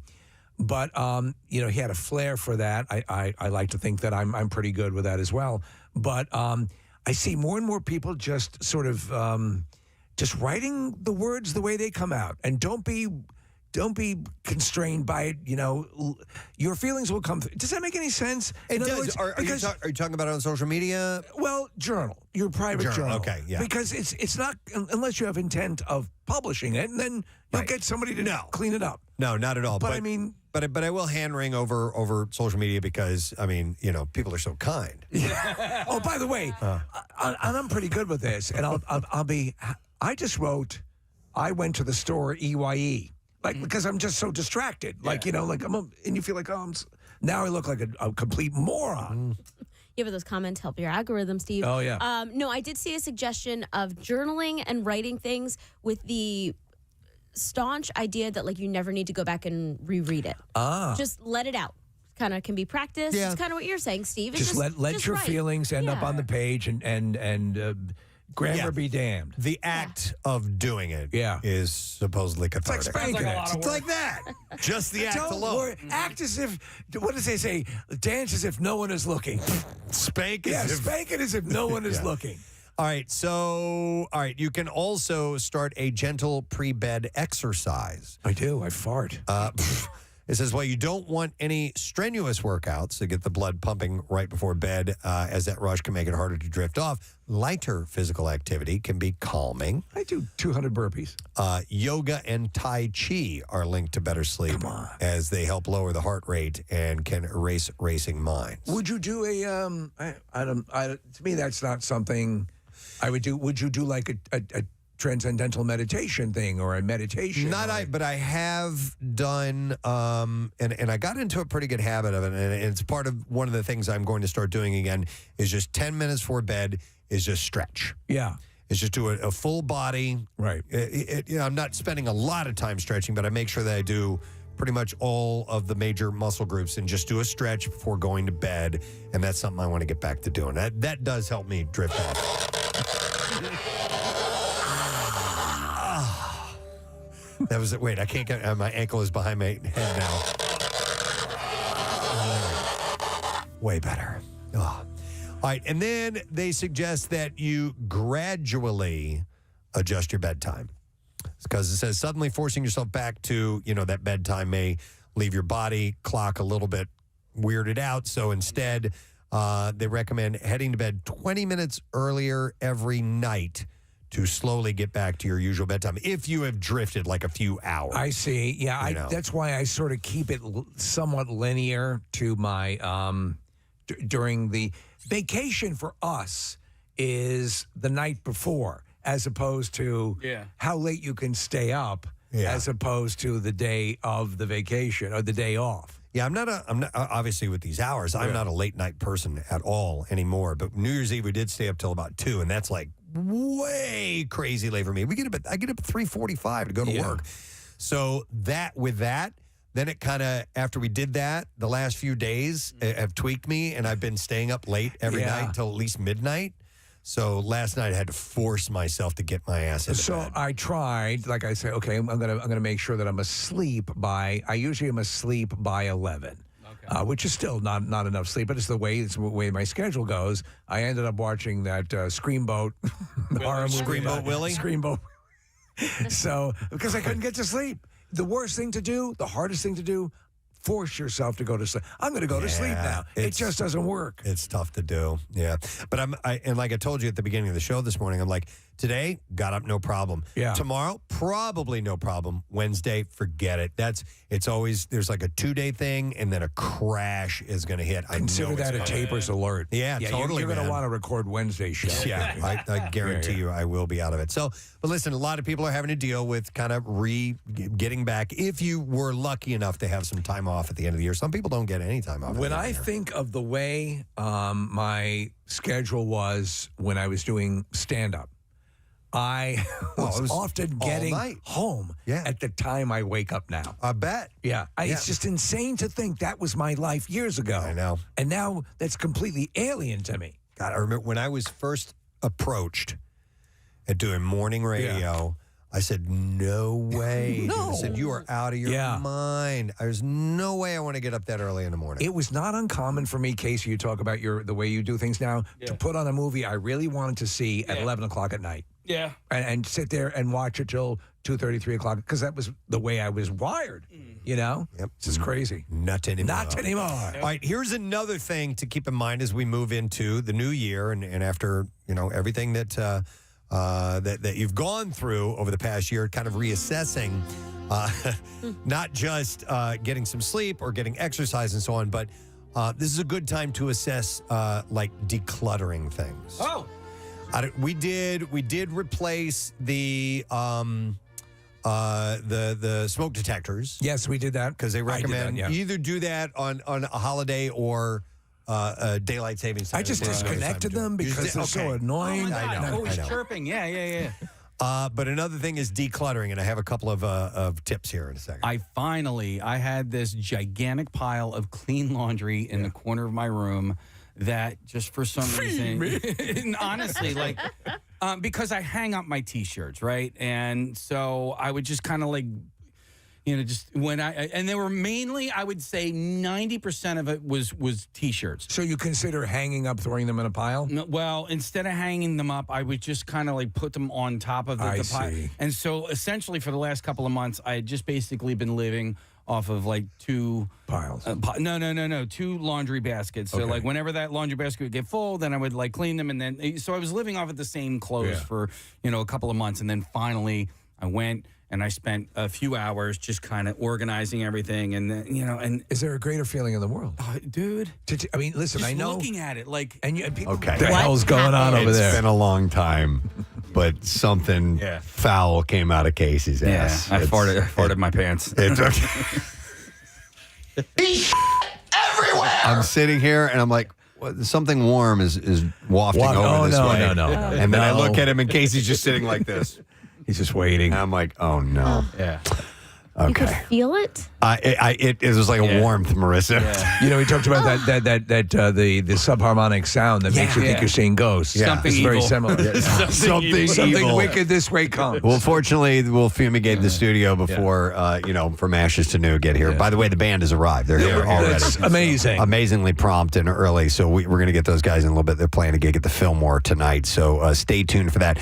But we do have a couple of things to do before that. One of them being the Bizarre File. Here we go. WMMR presents Preston and Steve's Bizarre File. Brought to you this morning by the Families Behind the Badge Children's Foundation. You can join Casey's WMMR Rock and Rollers for the Bend of the Shore Bike Tour. It's on July 26th, and it's raising funds for Families Behind the Badge Children's Foundation to support families of fallen or injured first responders. You can visit WMMR.com and get the details. All right, so while an OnlyFans creator was focused on filming a BDSM fetish session for her followers, gluing women's boots onto a man's feet and binding him with saran wrap, he suffocated to death. Wow. Michael Dale lay in his Escondido home with a plastic bag wrapped around his head and sealed with duct tape for at least 8 minutes as Michaela Rylarsdom, vibrator in hand, kept the cameras rolling, according to an arrest warrant affidavit. Whoopsie daisy. The Black Mirror-esque killing sent shockwaves through the suburban community, raising questions about the extreme lengths that creators will go in the name of captivating content. Rylarsdam was arrested in February 2025, charged with murder. Just last week, she took a plea deal to the lesser charge of involuntary manslaughter, meaning that she acted with disregard for human life, but not with the intent to kill. She's expected to receive the maximum sentence of 4 years in state prison, which will be coming up on June 8th for the hearing. So, isn't that wild? Because just a week before, she was flirting with doing a golden shower act. Wow. So Dale died at age 56. He had met her the prior month on Eros.com, a website often used for escort and stripping services. Wow. Over the course of several weeks, he paid more than $11,000 to engage in conversations with him, come to his home, and perform acts of bondage. The request that he had for her veered into the downright dangerous. He asked her to wrap him up in saran wrap like a mummy. He also wanted her to pour Gorilla Glue onto his eyes and glue a dildo into his mouth. She arrived at his, now here's where it gets kinky. She arrived at his home on April 17th. While there, she extracted at least $1,000 more from Dale following encouragement from her husband, who urged her via text to continue getting money from him by engaging in fetish behavior. What a world. Dale appeared intoxicated, but the 29-year-old OnlyFans creator proceeded to film several hours of the BDSM-focused content. When detectives examined her phone, they found several troubling videos of Dale with a plastic bag over his head and duct tape around his face and head, which was clearly obstructing his breathing. She called 911. Yeah.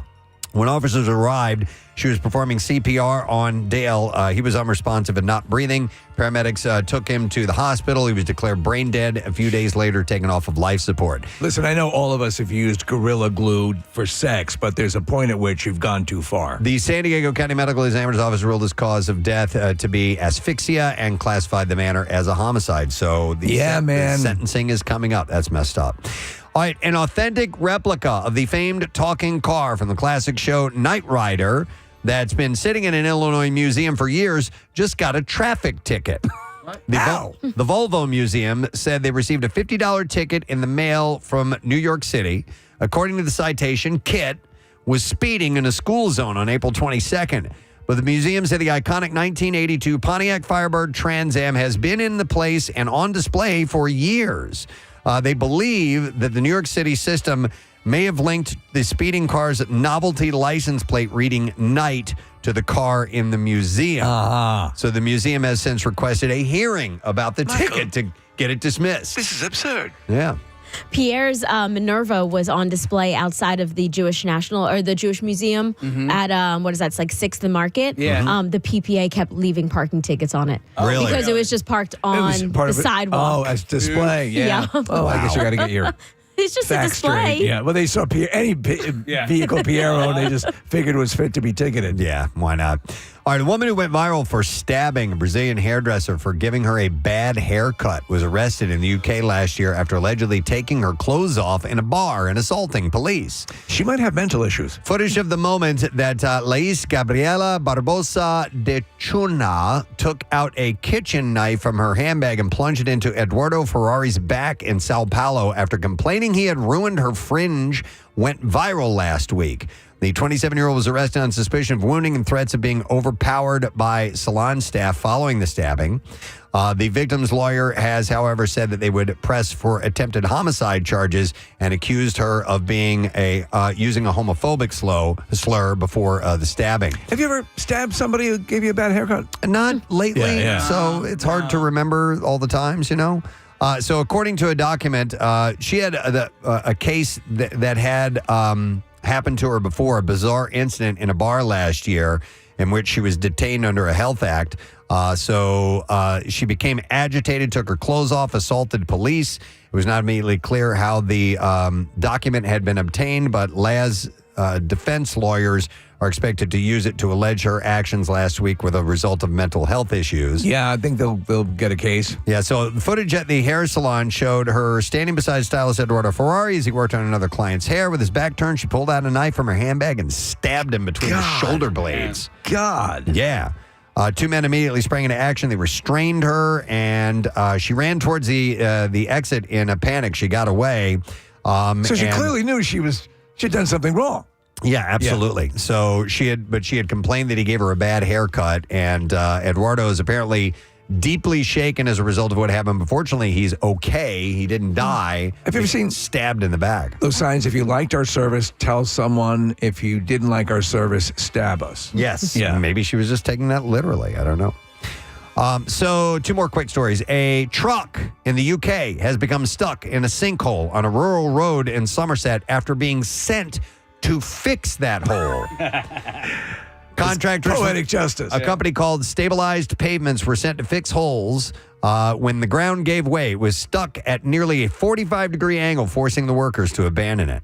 Lucy Tremmel, counselor in Somerset, said that the council's approach to road repairs was like trying to darn a pair of fishnet tights. and that the road network, it was rapidly deteriorating. I like how they defaulted to fishnet tights. Of course. So the road is constructed It's like trying to get a dildo out of your mouth that's been gorilla glued in there. The road is constructed on peat and has experienced significant movement and rutting. Issues of this nature can occasionally arise when carrying out works in these conditions, they said. But you should see the picture of the truck. Yeah, we're looking at it now. It's insane. That's what they sent to fix it, and it got stuck in this hole.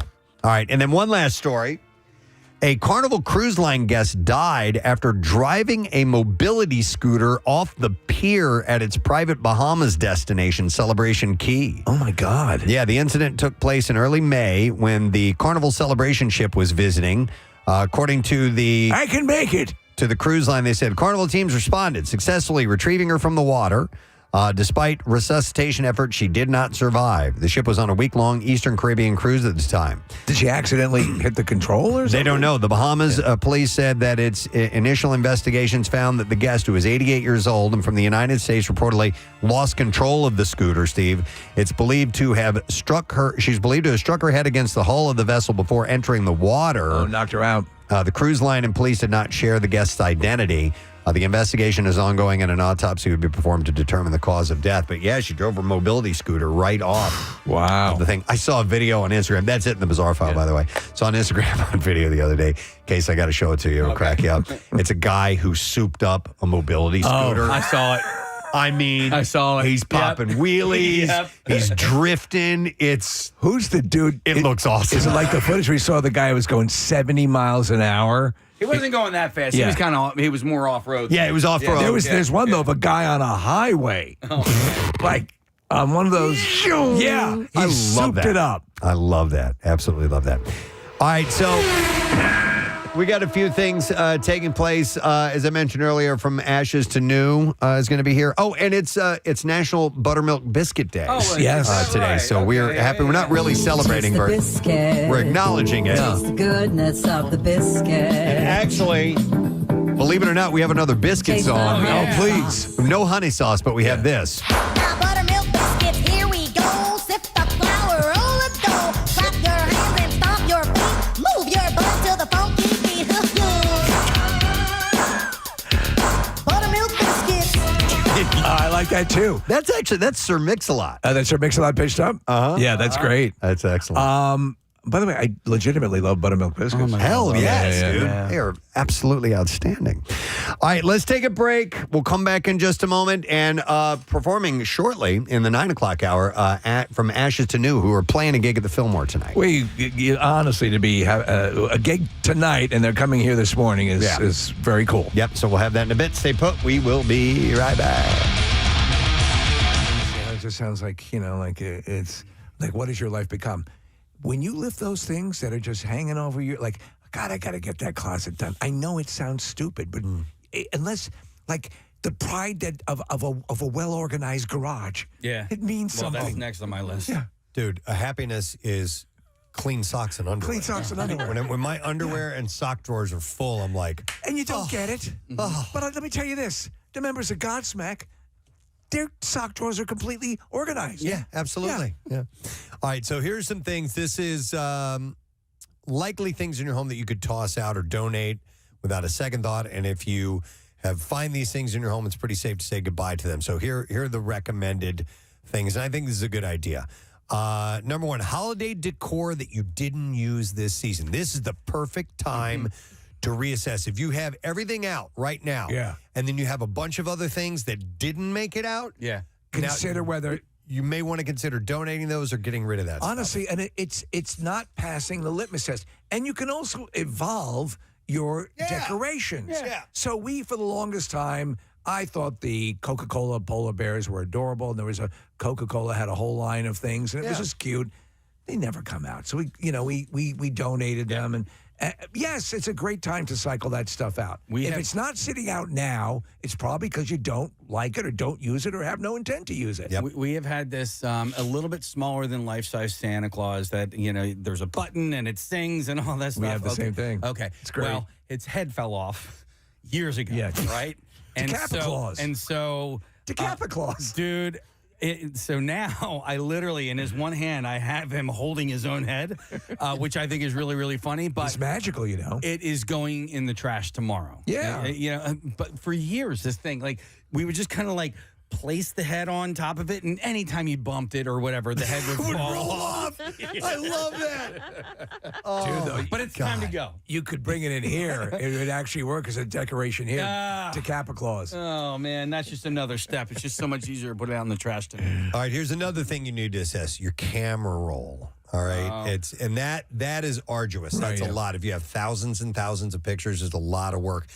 I told you guys about this earlier this year, late this past year, and I saw an interesting tip about how you can spend the next year going through your camera roll. There is a way to set this up. You can do a quick search online and find out how to do it, especially if you have an iPhone, that every day it will send you, it will alert you to all of the pictures you took on that day in your camera roll's history. Right. So if you think about how many pictures you've taken on one day, chances are it might be fairly manageable over the last, 15 years or whatever that you've been using your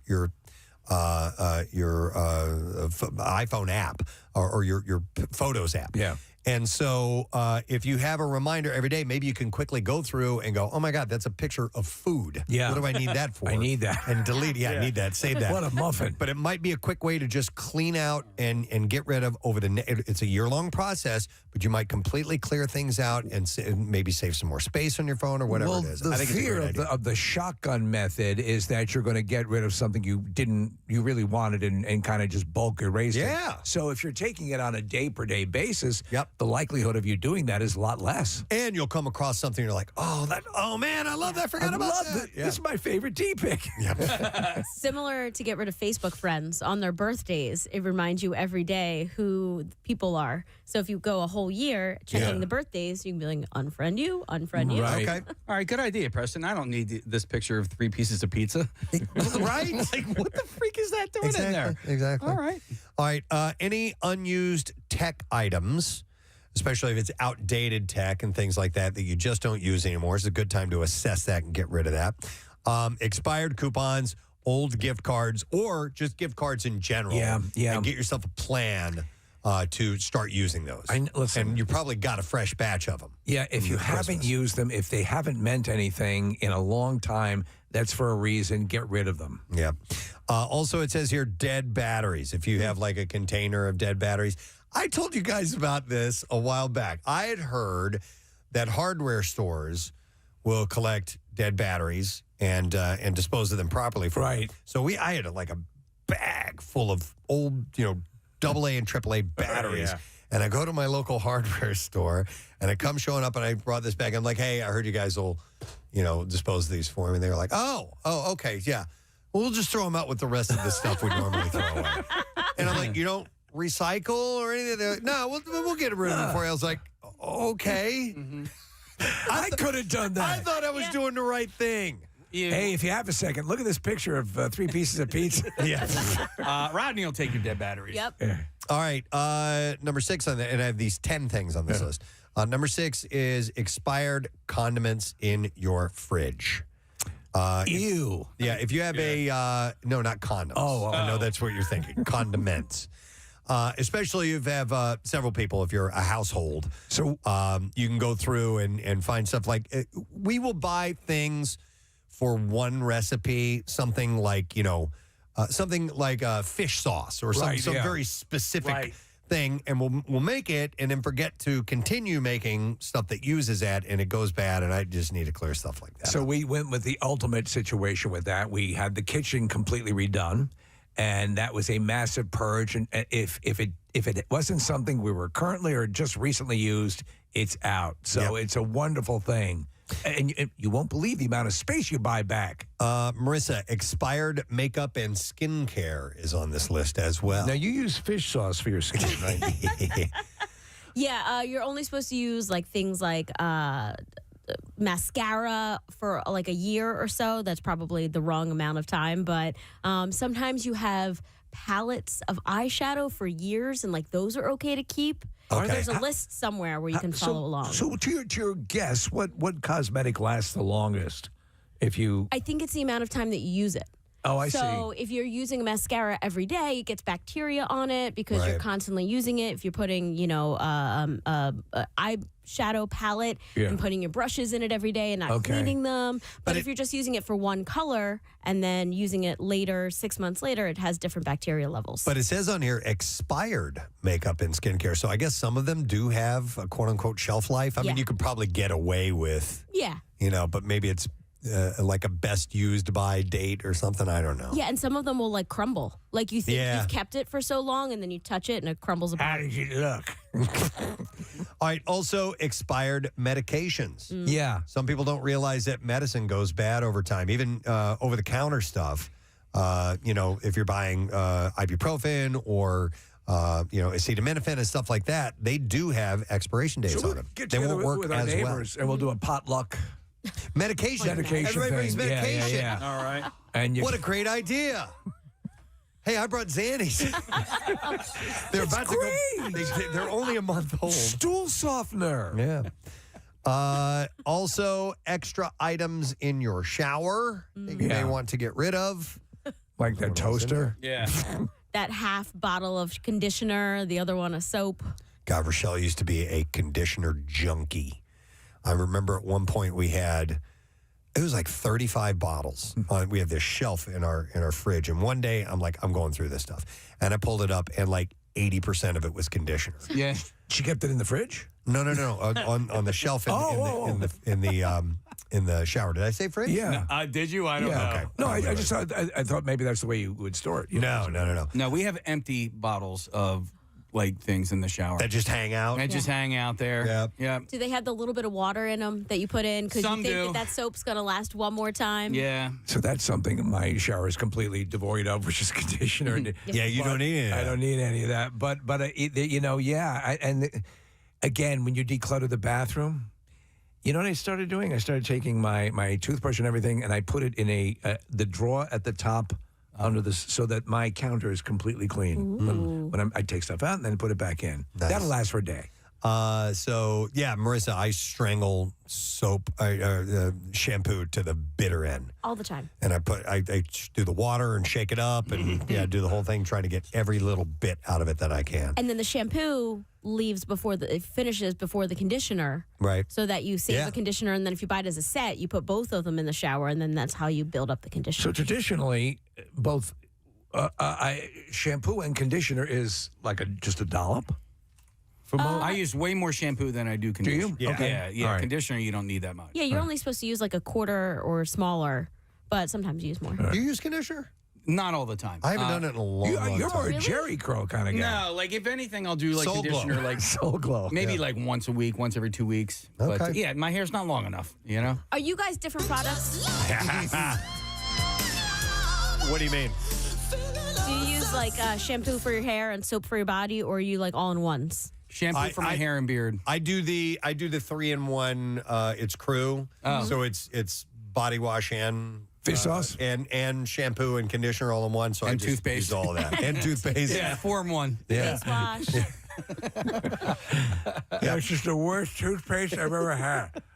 So get rid of some extra items in your shower. And then the last thing it says here is canned goods you don't use. I take them out of my shower all the time. Do you? Yeah. What's with this? Beans? Probably in your pantry is where you're going to find that stuff. Yeah, man. So we got, again, thanks, Mr. Contractor, help we do everything. And we had these cabinets, Preston, that were horrible, that we kept buying the same stuff over and over, not realizing we had it already in the cabinet. It's like, how long has this been in here? Uh-huh. Mm-hmm. So it's a good time to assess that stuff. If you're going to pick a benchmark time to do it, why not now? I would like to bring you into the world of our esteemed establishment known as the Just Saying Institute. The Just Saying Institute, home of the Bird, Band, Avian, and Rock and Roll Museum. The entire museum. Yeah. All the bird bands. bands. All right, man, there's been some really interesting things that have occurred in the world of science. And I'm going to start with a fairly serious one here, which now listen, when you hear about discoveries that have not yet been fully tested, it can take a long, long time for things to actually pan out. Yes. But I always think that it's nice to have a kernel of hope. And a team of American scientists claim that they have done something miraculous. They have cured lab mice suffering from Alzheimer's disease. Wow, really? Cured. And the word cured is in parentheses here, and I'll explain in a moment.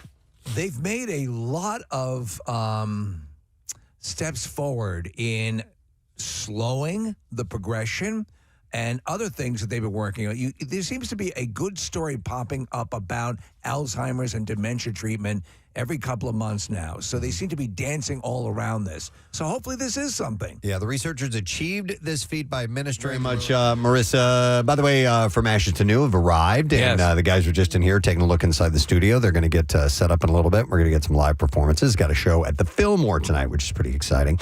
But another exciting thing that's happening right now is the PGA Championship has gotten underway at Aronimink Golf Club, and somebody had texted in and said that they were going to be on the first tee, and Casey, that they were indeed going to yell "Gadzooks" after a tee shot, and so we have audio of it. Let's hear it.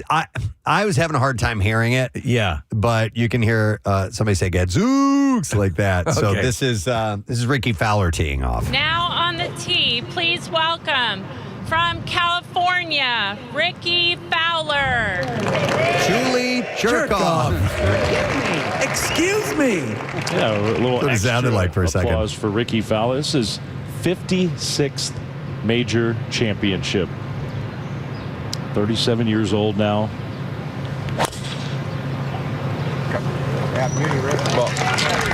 And he hits a good one. Okay, you heard in the background. In the back, You can hear just faintly. I'll play that again. Hang on, right after he hits it.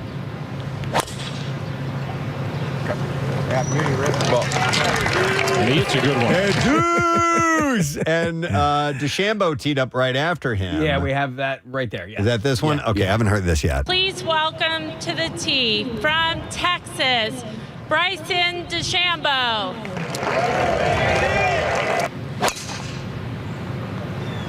That one was just striped. I didn't hear that one. No. Right after he says stripes, you can hear. Oh, That one was just striped. well, I think now a global audience is now aware of us. Oh, Preston. yes. Well, listen, I mean, my ears are perked up for it, right? So I'm hearing it. Steve, it almost sounded like your impression of Gary Lauer.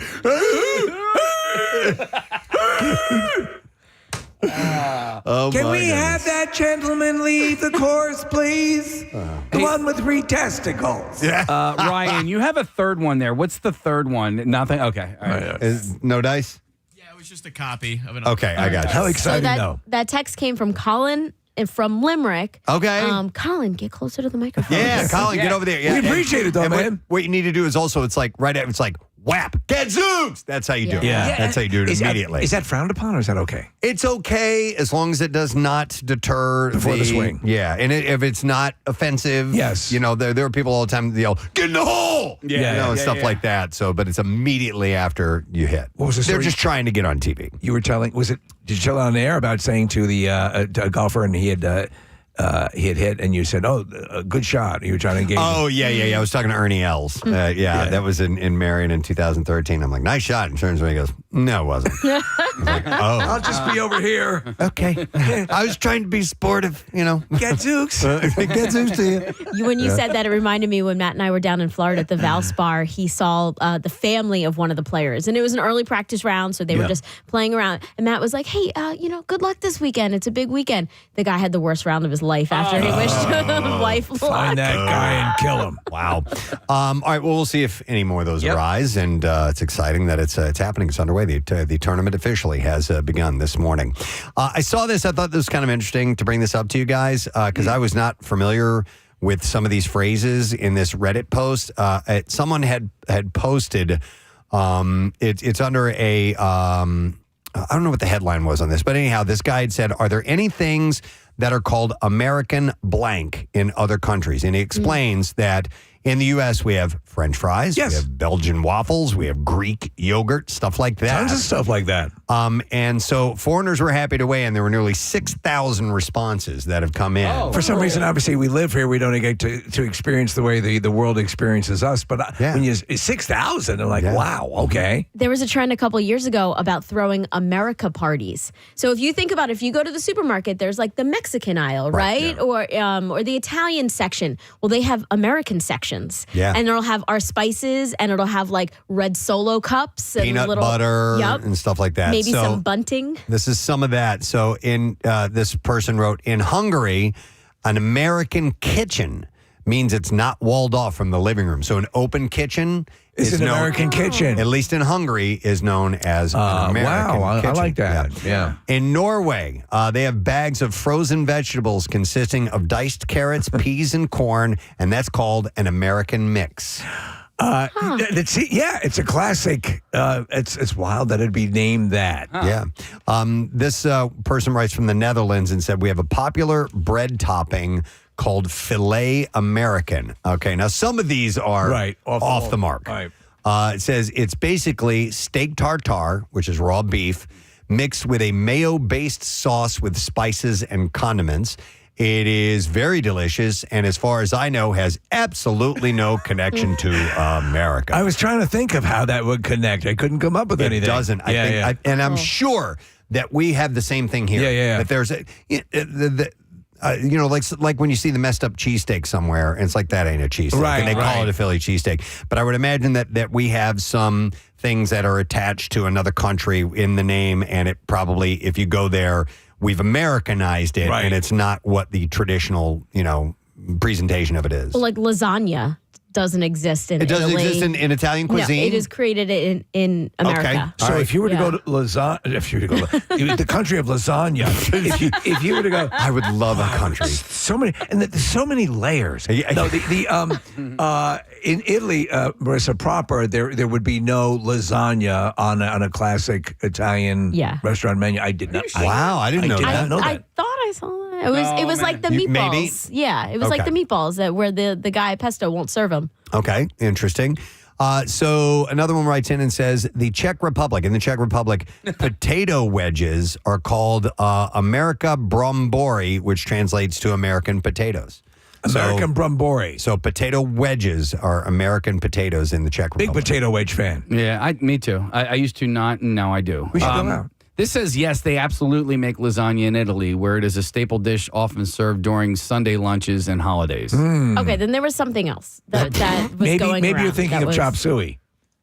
That's not Italian. Yeah. I know we associate it You with won't Italy. find that in any Italian restaurant. Okay, General Tso's chicken. Yeah. That is something that was created in America. I believe you're correct about that. There we go. I believe you're correct. Yeah. So this one says ranch dressing is also known as American dressing in many countries. Really? And Cool Ranch Doritos are marketed as Cool American internationally. I could see that. You think about the American ranch, the sprawling West, the spirit of the pioneers. Yeah. Well, and I all also captured in salad dressing. Yeah, and I also just think that flavor is indigenous to here. I remember seeing a scene way back when on The Real World when they were in London, and this guy who was from Missouri was on it, and he could not believe they did not have ranch dressing there. He's like, I don't know what I'm going to do. You've been out to the dressing geysers in the Midwest, correct? Of course. Yeah. They're It's world amazing. renowned. Yeah. We fortunately have a natural tap of those in America.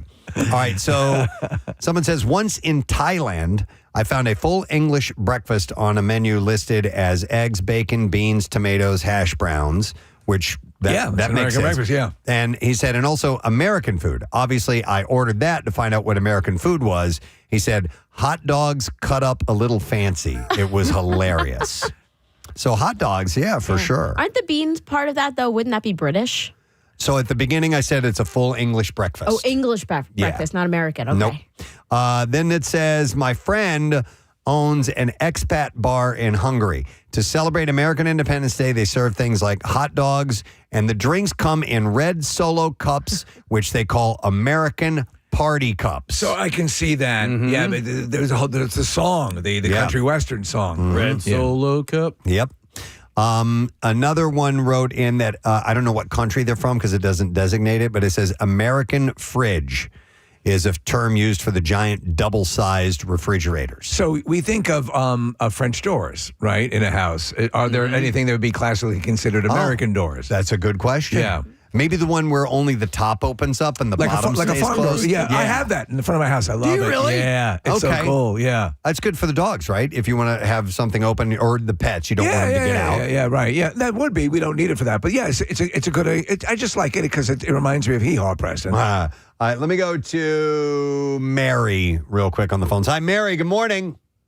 Hey, good morning, guys. How are you? Great. All right. What do you want to clarify with us? So I just wanted to weigh in on the lasagna thing Yeah. in Italy. My mom was born and raised in Italy, and there is a version of lasagna that they make over there that it's called timbalo, and it's made with crepes instead of the pasta noodles that we use here. Mm-hmm. And also sometimes some people put peas in it, and it's got more layers to it than like the lasagna that we make here. Okay, it sounds good. Yeah. I dig crepes, and I dig anything that begins with the letter T. Did Steve? This is for you. Thank you, Mary. Appreciate it. But I'm out on the peas. Oh, you're out on the peas. No peas. Man, I used to hate them. I hated them when I was a kid. I love them now. Which is interesting. All right, thank you, Mary. Appreciate that. Marissa, who has the? Is it Steven Starr that has the 100,000? It's 1,000 layer. 1,000 layer. They just took it off the menu. Oh, Yes. I'm not sure. I'm not Maybe, sure. But there's a couple other places you can get it. Pine Street Grill has Hold on one. a moment. I'm sorry to interrupt. I know you'll have a comment, Marissa, but pull that picture back up of the timbalo. This looks like it is not made with lasagna pasta. It's made with what looks like penne or something like that. But they bunched it all together and made it as almost like a dish I used to eat when I was a kid called macaroni pie. And you could slice it into cubes, and that's what that I looks had like. this. I used to love that. I love that. Yeah. Okay, I'm going to Penne. kick myself if I'm wrong again, but it might be chicken parm that I was thinking about. Chicken That parm sounds like that might be it. I don't know. is not Italian. But so even at fine Italian restaurants, you'll find chicken parm. I know, but I think it's American. Okay, interesting. What else? I don't think marinara sauce is Italian. No, but vodka sauce is American. Hey, you know what? I had an idea, and I want to do it on the connoisseur sometime. When you were a kid, did you eat spaghetti raw? Just like chew on it? all the time. I did it last week. Okay, so you know what I was thinking about doing? Yeah. What if you do the same thing with lasagna? Like have a whole giant piece, like a rawhide that dogs chew on. I think I'm going to bring in a piece of lasagna and gnaw on it while I'm doing the connoisseur. When your dog does a bone or anything like that, or it doesn't, my teeth tingle. It's like, oh my God. Let me go to real quick. I have Cameron wants to comment on something. Cameron, good morning.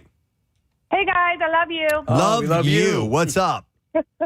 So when I was 20, I studied abroad in Italy, and I went completely by myself. I didn't know anyone, and they just picked me up from the airport and dropped me off at my apartment, and I was the first one to get there, so I was completely by myself. I had no idea. Like all the Italian I had learned over the last couple of months went out my head. I was so nervous. But I was starving and I didn't know what to do. I had no food. So I remembered like a cafe around the corner, and I was like, let me just see if I can pop in there real quick and see if there's anything I can eat. So I walk in there, could not remember what to say or how to say anything. And they looked at me like I was like deer in the headlights, like, who is this girl? And they looked at me and they went, American? And I went, yes. Like I was so nervous. And they said, food? And I said, yes. And what they brought me was a hot dog in like an Italian panini. So like their version of, like an Italian panini, like their regular food, but it was a hot dog grilled up. And I was like, that's adorable, actually. Yeah, that is sweet. It was so cute, and it was so sweet, and I was so embarrassed. And they, in Italy, you don't take food to go. That's not a thing there. Oh. Like they like to sit and eat. Yeah. It's a very American thing to take things to go. Sure. But I was So they wanted me to sit there and eat it with them, and there was no one even in the restaurant at the time.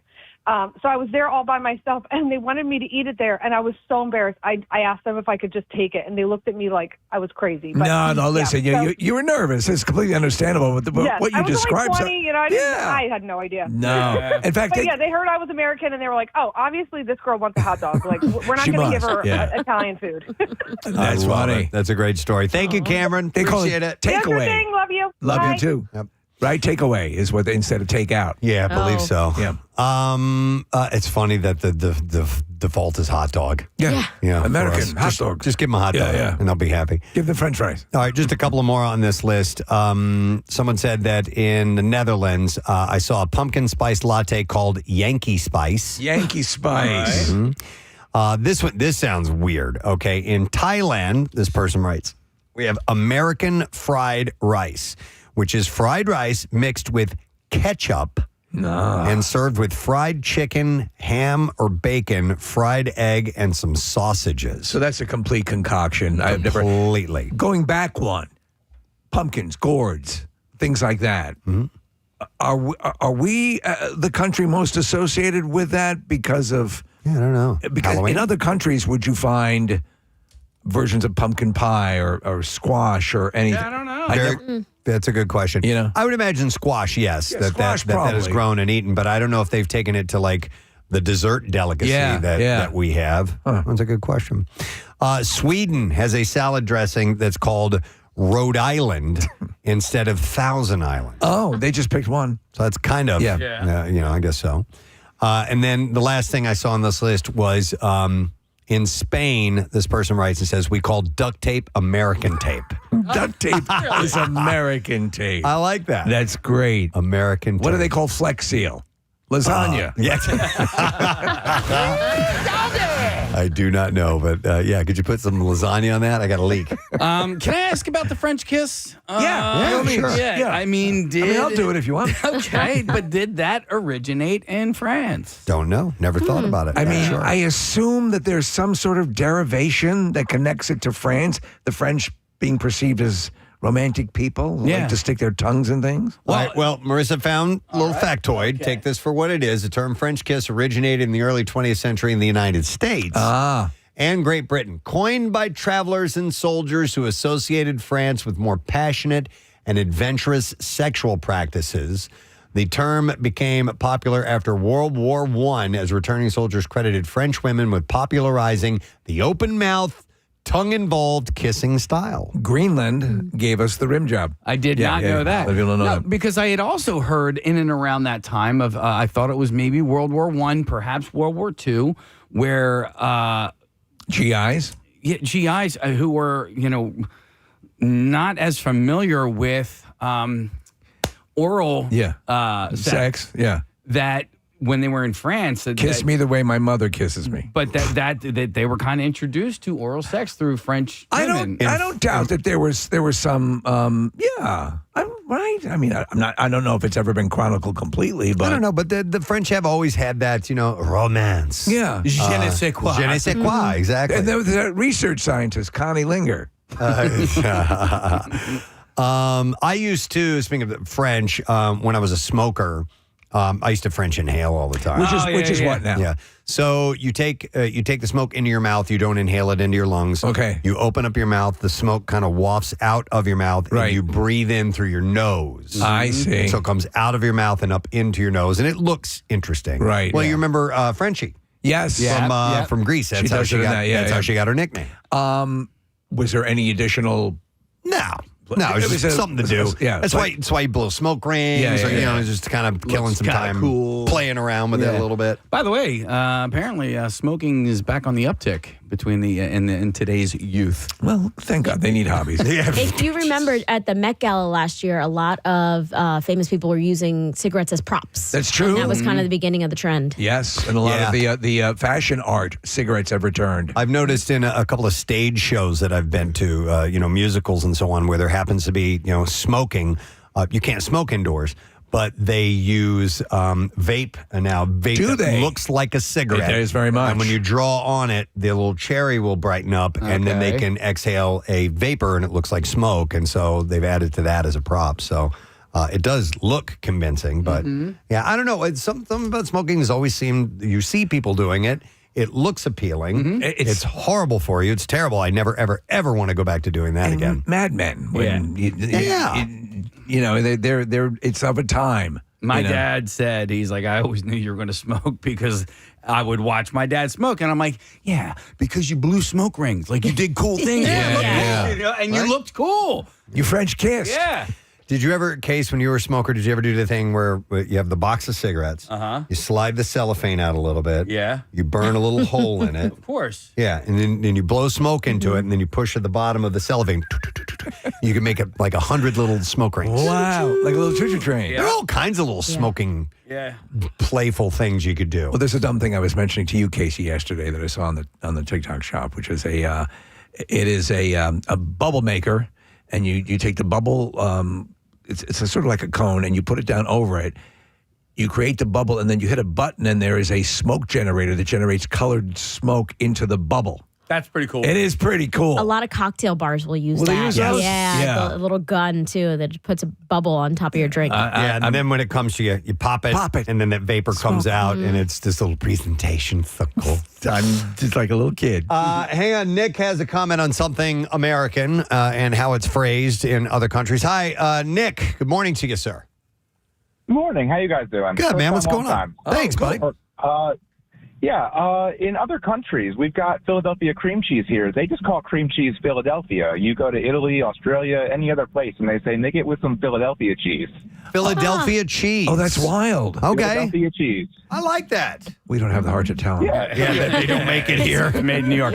What about like American cheese? American cheese, right? Do they eat American cheese in They other would have countries, to. right? They would have to. I would think so. Okay, I have a question for you, connoisseur. Is American cheese a cheddar cheese? Like, what is, or is it like? I don't its think. own? No, I don't think it's considered a cheddar.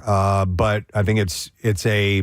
Yeah, it's a good question. It's what is an American cheese considered? It's processed. I mean, Cooper Sharp is just an American cheese, but you hear the word sharp and you think it's got a sharp flavor to it, and it do not. I think it's a little less creamy and a little more sharp than regular, like Kraft American cheese. Right. What country is Swiss cheese associated with? I don't know. I think Germany, maybe. American cheese, Marissa, what was the question? Is it in other countries? Primarily exists internationally, primarily as Kraft singles or local processed alternatives known as plastic cheese. Plastic cheese. I don't I don't really care for the individually wrapped cheeses. Yeah. When I was making grilled cheese sandwiches, often they were kind of quick, and they were ready to be implemented. Yeah, and American cheese was my cheese of choice for grilled cheese. And it stays in the fridge longer, which is good too. But it'll past a nuclear war, it'll stay. I know. I think it's very processed, and I think in other countries they don't process their foods like we do. They don't buy, sell, or process cheese or sell cheese processed. But if you're getting that block of American cheese, not the individual slice on, that is not as processed, right? I mean, it's, I don't know. I think I think it's the exact same thing. It's just in a big block. It's not like the Kraft single. It's not the singles that are in the cellophane. Those are a little different. Right. But even those big blocks of cheese are processed cheese. Processed cheese, Yeah. like a provolone is a processed cheese, right? A famunda. Yeah. I'm talking about those big blocks of cheese. So not just American cheese. Yeah. I'm not sure. All right, so then provolone is its own brand of cheese. Marissa, here, type into the query. Is American cheese considered a form of cheddar? That was the initial question. Yeah. And who invented the French kiss? Let's see if this We is. found that out. Let's see. American cheese is generally considered a processed cheese product. Made from blending cheddar, Colby, or similar cheeses rather than a direct single form of cheddar. That's itself. So American cheese is a blend. Okay. Like Provel cheese, which is on my all-time favorite pizza, Emo's, is a blend of like Swiss cheddar and American. Gotcha.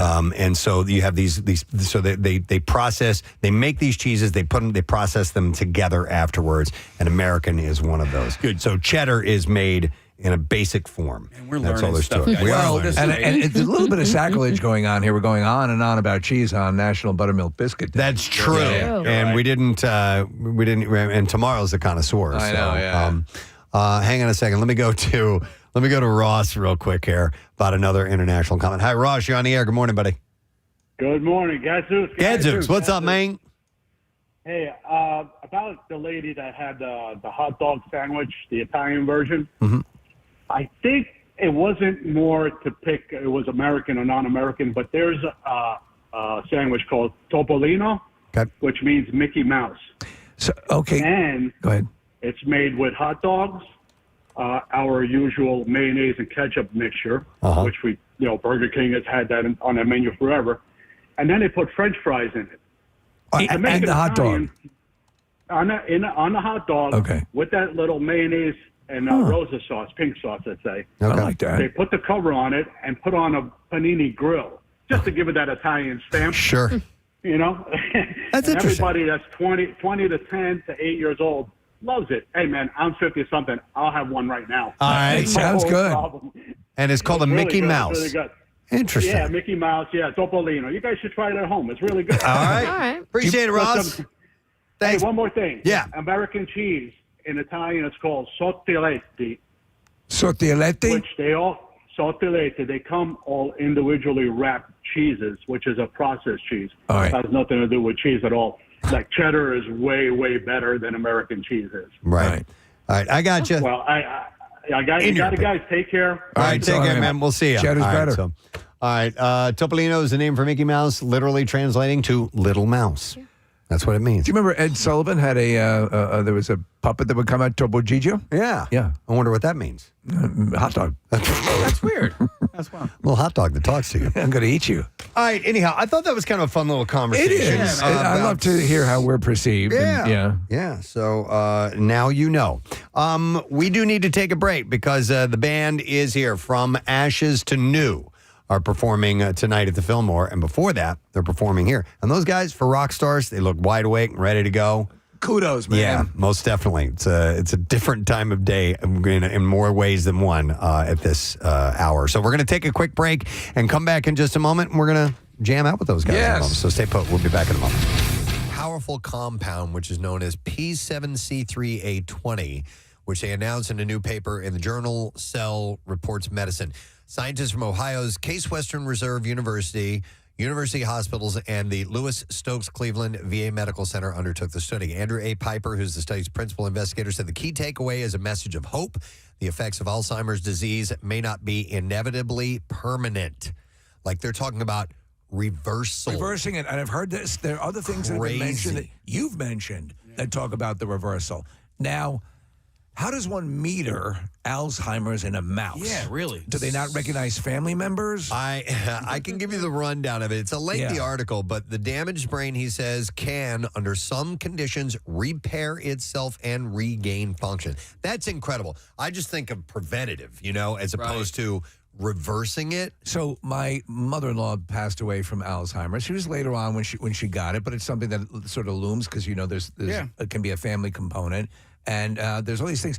One of the spots earlier, Preston, for and I wanted to mention it to you in passing, brought up about hearing aids and that the ability to hear can impact you. Have you heard this in one of the spots we play? It's for the company. No. Yeah, and that can have a significant sway over whether you are susceptible to Alzheimer's or not. Okay. And I'm sorry, I'm half-ass quoting it, but it caught me off guard. Is that really something? Well, that's interesting because I just learned that hearing aids are not covered by most insurance. Okay. Which just seems crazy because they're very expensive. Yeah. And if it does have medical Do you know what? implications They're like less this. expensive now than they've like. There are so many companies that are making them and that are making them like you could just go in and. Interesting. They're my dad, before he passed, had purchased kind of these general that he loved that were great. Costco has a hearing aid section, believe it or not. Yeah. And a whole where you can go in and get tested. And have, I took my dad in there when he was living with us for a little while to get his hearing aids fixed and all that. So, well, Dad, if you're listening to this right now. Yell. This research is part of a growing wave of very promising lab studies that point to a tantalizing future where Alzheimer's and other neurological issues could be a thing of the past. Besides this P7C3A20 research, others have scored remarkable lab results using different compounds and treatments. So this has made normally cautious scientists so excited that they are making bold predictions. University of Edinburgh neuroscience professor Tara Spires-Jones said that this month she thinks that the scientists are closer than ever to a truly life-changing treatment in as little as 5 to 10 years. You need stuff like this. I mean, this specifically robs you of when family members or people are dealing with this and somebody ceases to recognize them. The whole Bruce Willis's thing, it's not exactly Alzheimer's, right? But there is a similar aspect, and it robs the person, it's a horrifying thing. So regardless of the cause, previous research has suggested that Alzheimer's is a form of inflammation, and that means lessening or zeroing out inflammation in the brain could be key rather than managing symptoms. So let me get to the whole mouse thing. Yeah. So for the study, the scientists focused on the impact of the crucial molecule called NAD+, or I'll call it NAD. Yeah, I know. Sounds like a ball, right? Yeah. It's a coenzyme important for driving cellular metabolism, which decreases as we age. Patients with Alzheimer's suffer from a significant decrease of NAD+ in the brain, and hence their brain cells have trouble maintaining normal functionality, staving off inflammation, canceling other physical hallmarks of the disease. Go ahead. Yeah, they took 2 types of mice, lab mice. All right. That have been genetically bred to be predisposed to Alzheimer's. So they know how to do that. Treatment successfully prevented them from developing the disease. But the big news was they injected the compound into another batch of lab mice who were suffering from a relatively advanced stage of Alzheimer's at 6 months of age. After getting injections, the mice completely recovered their cognitive ability, and their NAD+ levels were restored to homeostasis levels. So that's amazing. That is amazing. So if the NAD levels are correct, do they even have to introduce the D's nuts? No. I don't think so. No, as long as your NADs are good, D's nuts, you don't even have to worry about You don't even have to concern yourself with them.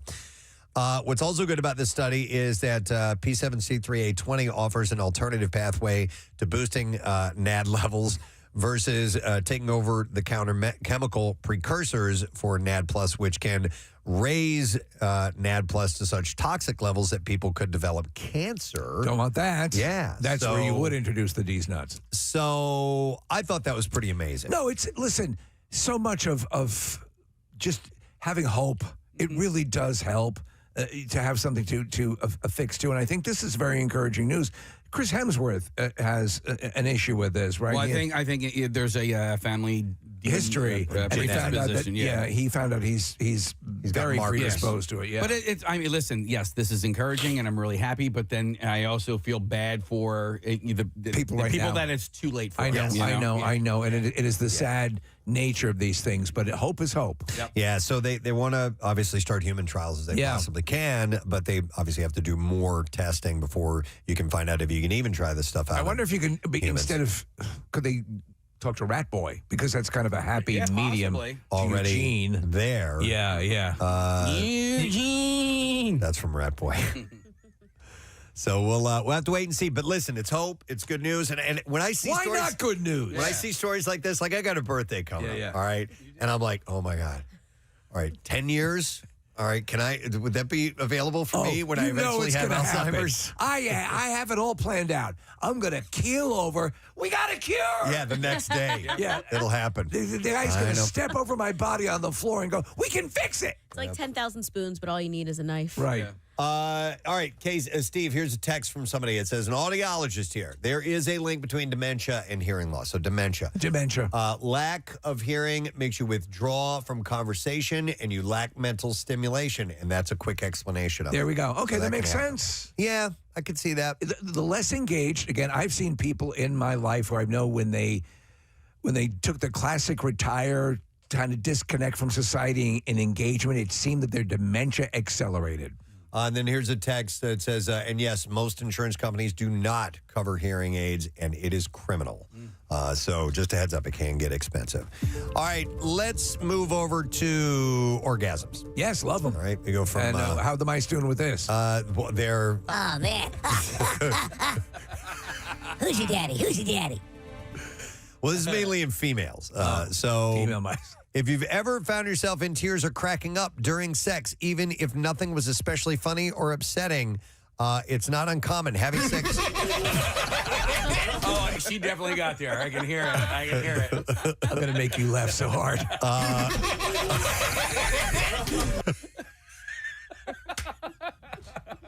Oh, my God. You're possessed.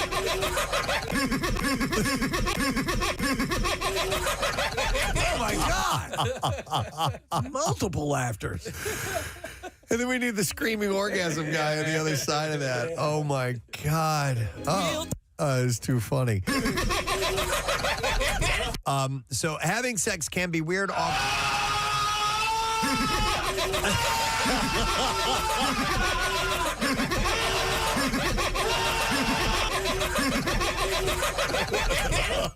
Wow, I'm gonna be like her. It can be what she's at. Yeah.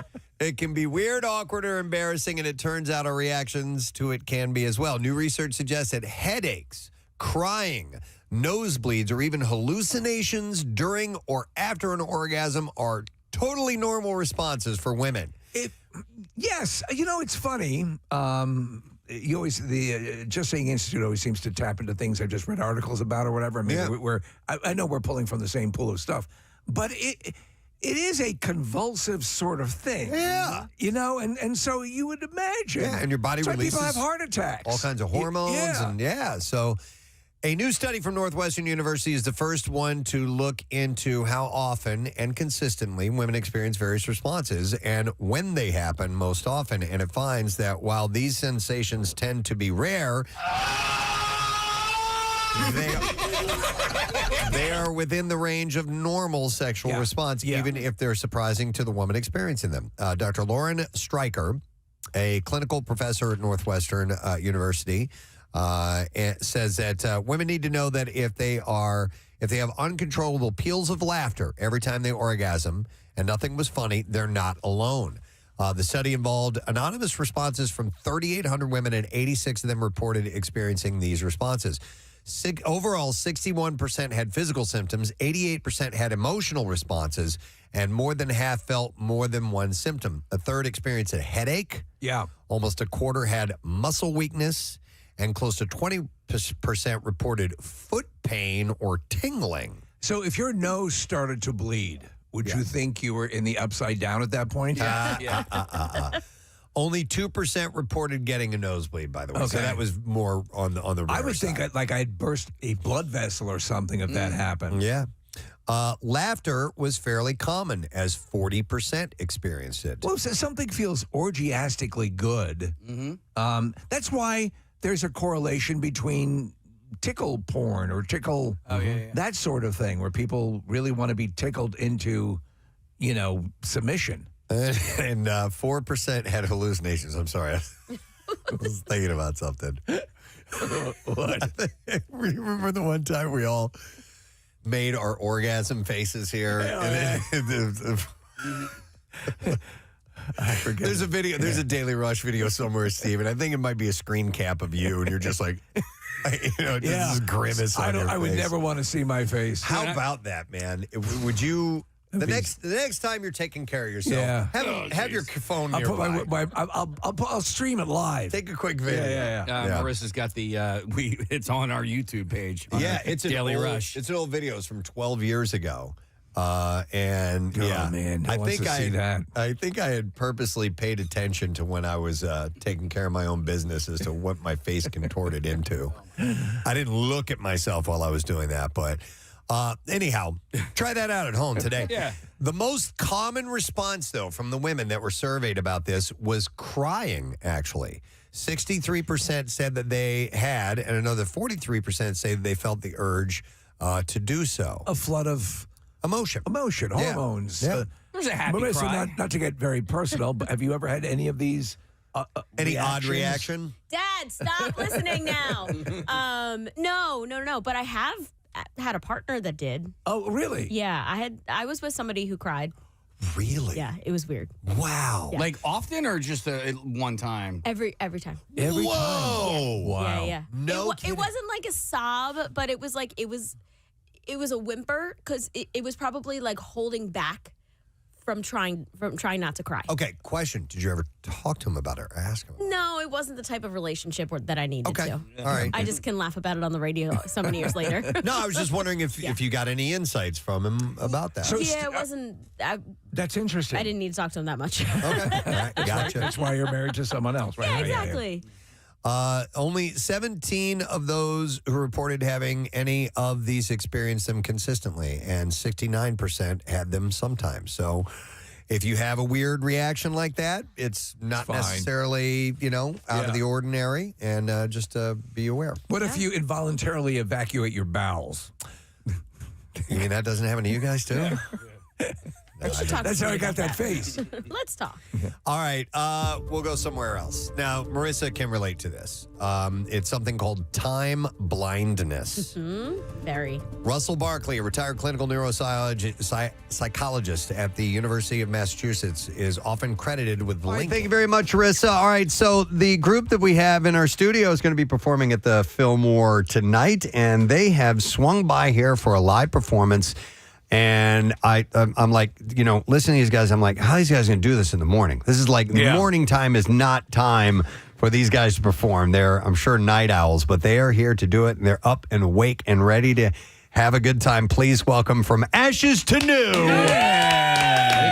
In our studio this morning, we have Danny, Lance, Jimmy, Matt, and Matt. Am I correct about that? Matt goes by Matty, though, so we can keep it separate. I like that. Yes, you got it right. Thank you. We put the Y on the end because it was just getting too difficult, but he was doing that as when he was younger as well. So All right, so you're Matt and he's Matty. Correct. All right. Yep. All right, got it. So, Matt, by the way, the band has origins in the Lancaster, Elizabethtown area? Yeah, so I grew up in Elizabethtown, so that's kind of, we called it Lancaster because the original members were from Lancaster County and kind of those close areas. But then when we went through like our member shake-up and changed everything up in 2016, we brought in Matty, who's actually from Honeybrook.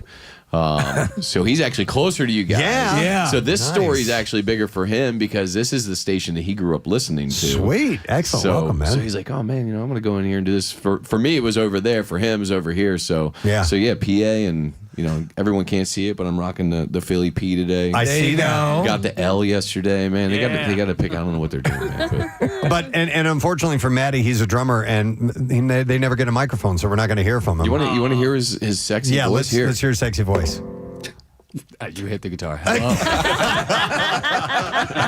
It's in tune. It's nice. All right. Well, listen, I mentioned the early morning performance from you guys, and right before we went on the air, somebody said, we said, how do you feel? And you go, like we've never done this before in our life. Is this the first morning performance from Ashes to New?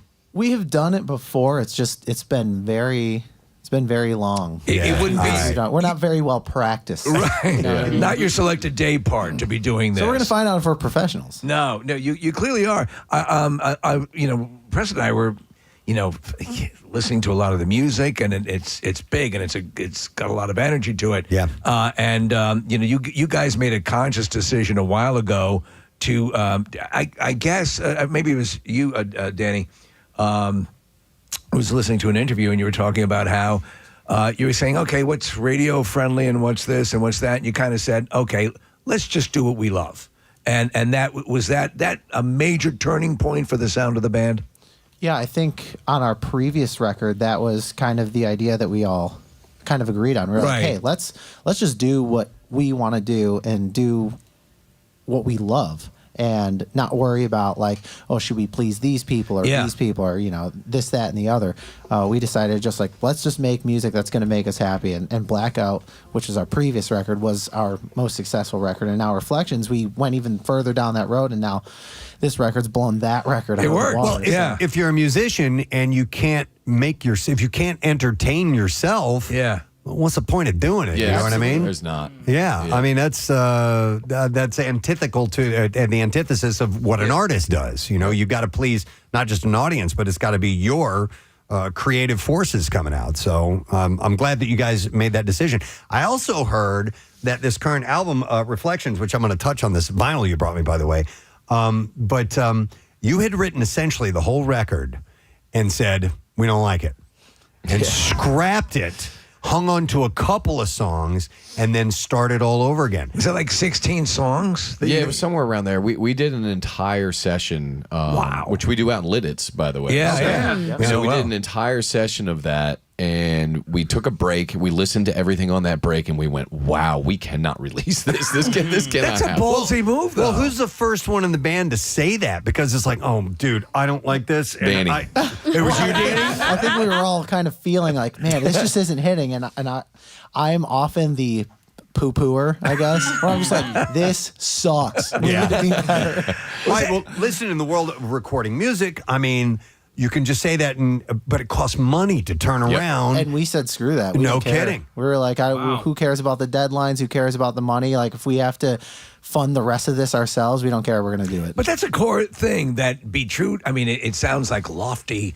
Wow, that's the mission. But it's true. As Preston said, you've got to enjoy what you're doing. And you have bands that you've loved, and you've had styles of music incorporating of, I know, Matt, you're a hip-hop fan going back for many years, and bringing that all together. And Linkin Park is invoked a number of times, and you guys, you know, it's flattering, and it also kind of sets up a dynamic of what to expect. But I think in anything, whether you're comedy or music, finding your voice, your true voice, and finding the moment you find that that's your door through, it's very liberating. Yes. Yeah, and I think that if you're not doing it that way, it's people can tell if it's not genuine, you know, and they can tell subconsciously if it's not genuine, and then you just end up falling off anyway. So what was all for? Right, you know? right. So if you're doing it for money, it's the wrong reason. First off, like you got to do it because you love it, because eventually you'll become jaded one way or the other. So you know, it's got to be an art. I wanted to point out, please, sorry, by all Joe, means, Steve. So they brought in vinyl for the album is called Reflections, which is out now. And number one, it's a really cool looking logo. I'm holding the album in my hand. The feel of it is good. It's got some texture to it. It's not this slick cover. And then you open it up and you've got the inner sleeve, and look what's on it. The lyrics are on there. This is old school. So Steve and I, we go way back. You know, this is what we grew up on, the old men. But it's got the lyrics on it, and then you slide the album out. Look, I'm showing this to our camera. Look at this. It's like a lavender colored vinyl. I love that. That is gorgeous. Were you guys part of the creative process for this as well? Yeah, very much so. We had a couple records before this where they just pressed them and they were black, and we got them back and we're like, oh, we could have done something really cool with this. Look, it's blacker than black. right? Which is your dress code, it looks like, anyway. All black. Is that so the colors don't run when you guys do laundry on the road? Or? I don't know, man. I think, you just go down this path and you just, black. Once you go black, you never go back. Yeah. Right. This is true. The having the lyrics and putting the lyrics out, and I've heard a lot of people who are songwriters and prolific songwriters say it's a double-edged sword. They want the receiver, the listener, to interpret the lyrics the way they want. But if you have a message that you're really trying to get out, it's kind of cool to have the lyrics there for people to look at and say, oh, now I get it. So where do you go? Are you 50-50 on the lyrics? 60-40 on including them? Well, I think for this record specifically, we've always kind of like explained our songs and their meanings in the past. And we kind of wanted to not be so direct about that this time around, where, you know, instead of us telling people what the songs are about, you know, they can kind of have their own meanings and their own thoughts on it. And it's like, yes, they of course have meaning for us as well, and there are reasons behind all the songs, but you know, if we say a certain thing like, oh, this song's actually about this, that could potentially ruin it for somebody else, and so we don't want to do that. We've talked about completely misunderstanding what a song is about, and I'm like, I'm just going to treat it that it's about this because this is the way it works for me. The best moment on this show was we had Tobias Forge from Ghost in. And he was promoting a song called Rats, and I go, okay, well, who are the rats? I'm like, are they society? Is it the human rat race? And he looks and he goes, No, it's the animal. It's an actual rat just a that I was song about talking about. rats. I'm That like, was the wow. song that kept us from our first number one. Was it? Yep. We had a number 2, and we just couldn't get past rats. Well, Drag Me has hit number 1 on the Billboard Mainstream Rock Airplay chart. So there. Yeah, we did bias. it, and thanks to you guys and everybody else that has just been a big part of it, because we just keep grinding and grinding and grinding, and that's the story behind this band, is to just keep pushing. And We're going to get a couple songs from you this morning. We're going to hear that this morning? Sure are. Are we going to hear that first or second? Because I am going to ask about that. We're actually not playing that. Oh, you're not playing it? It's so, as you guys said coming in here, it's like, how do you figure out how to take your music as From Ashes to New and make it acoustic? Like all the energy, all the different elements that we bring. That is a song that we just can't figure out how to do acoustic. Okay, because that's what we were asking each other this morning. We're like, how are they going to pull this off? do that? Yeah, we do have some other songs that are more dialed in for this type of setting. So we're going to share those with you guys. All right, well, let's get one. What are we going to hear first? This one's called Barely Breathing. All right, Barely Breathing. And this is From Ashes to New on 93.3 WMMR.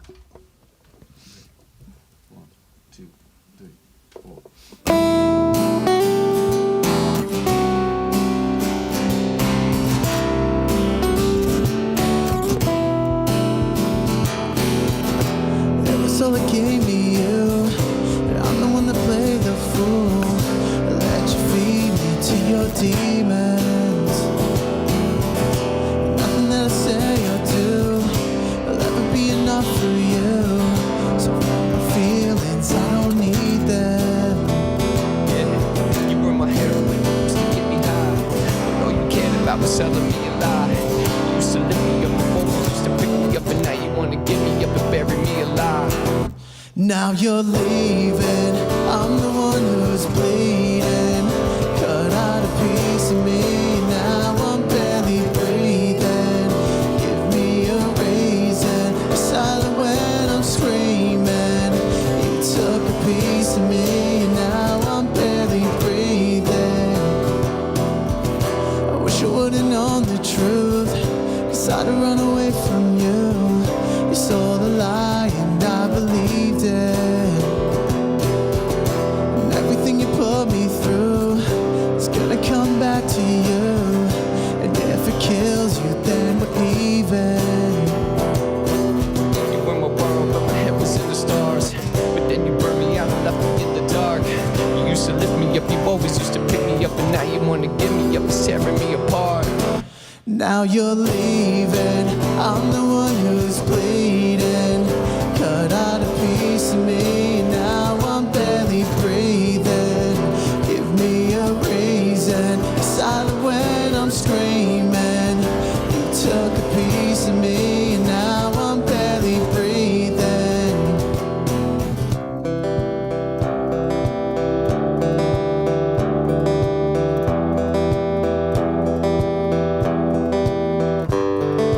Take me back to what we had.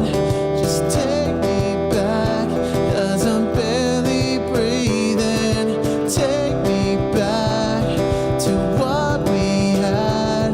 Just take me back. Now you're leaving, I'm the one who's bleeding. Cut out a piece of me, now I'm barely breathing.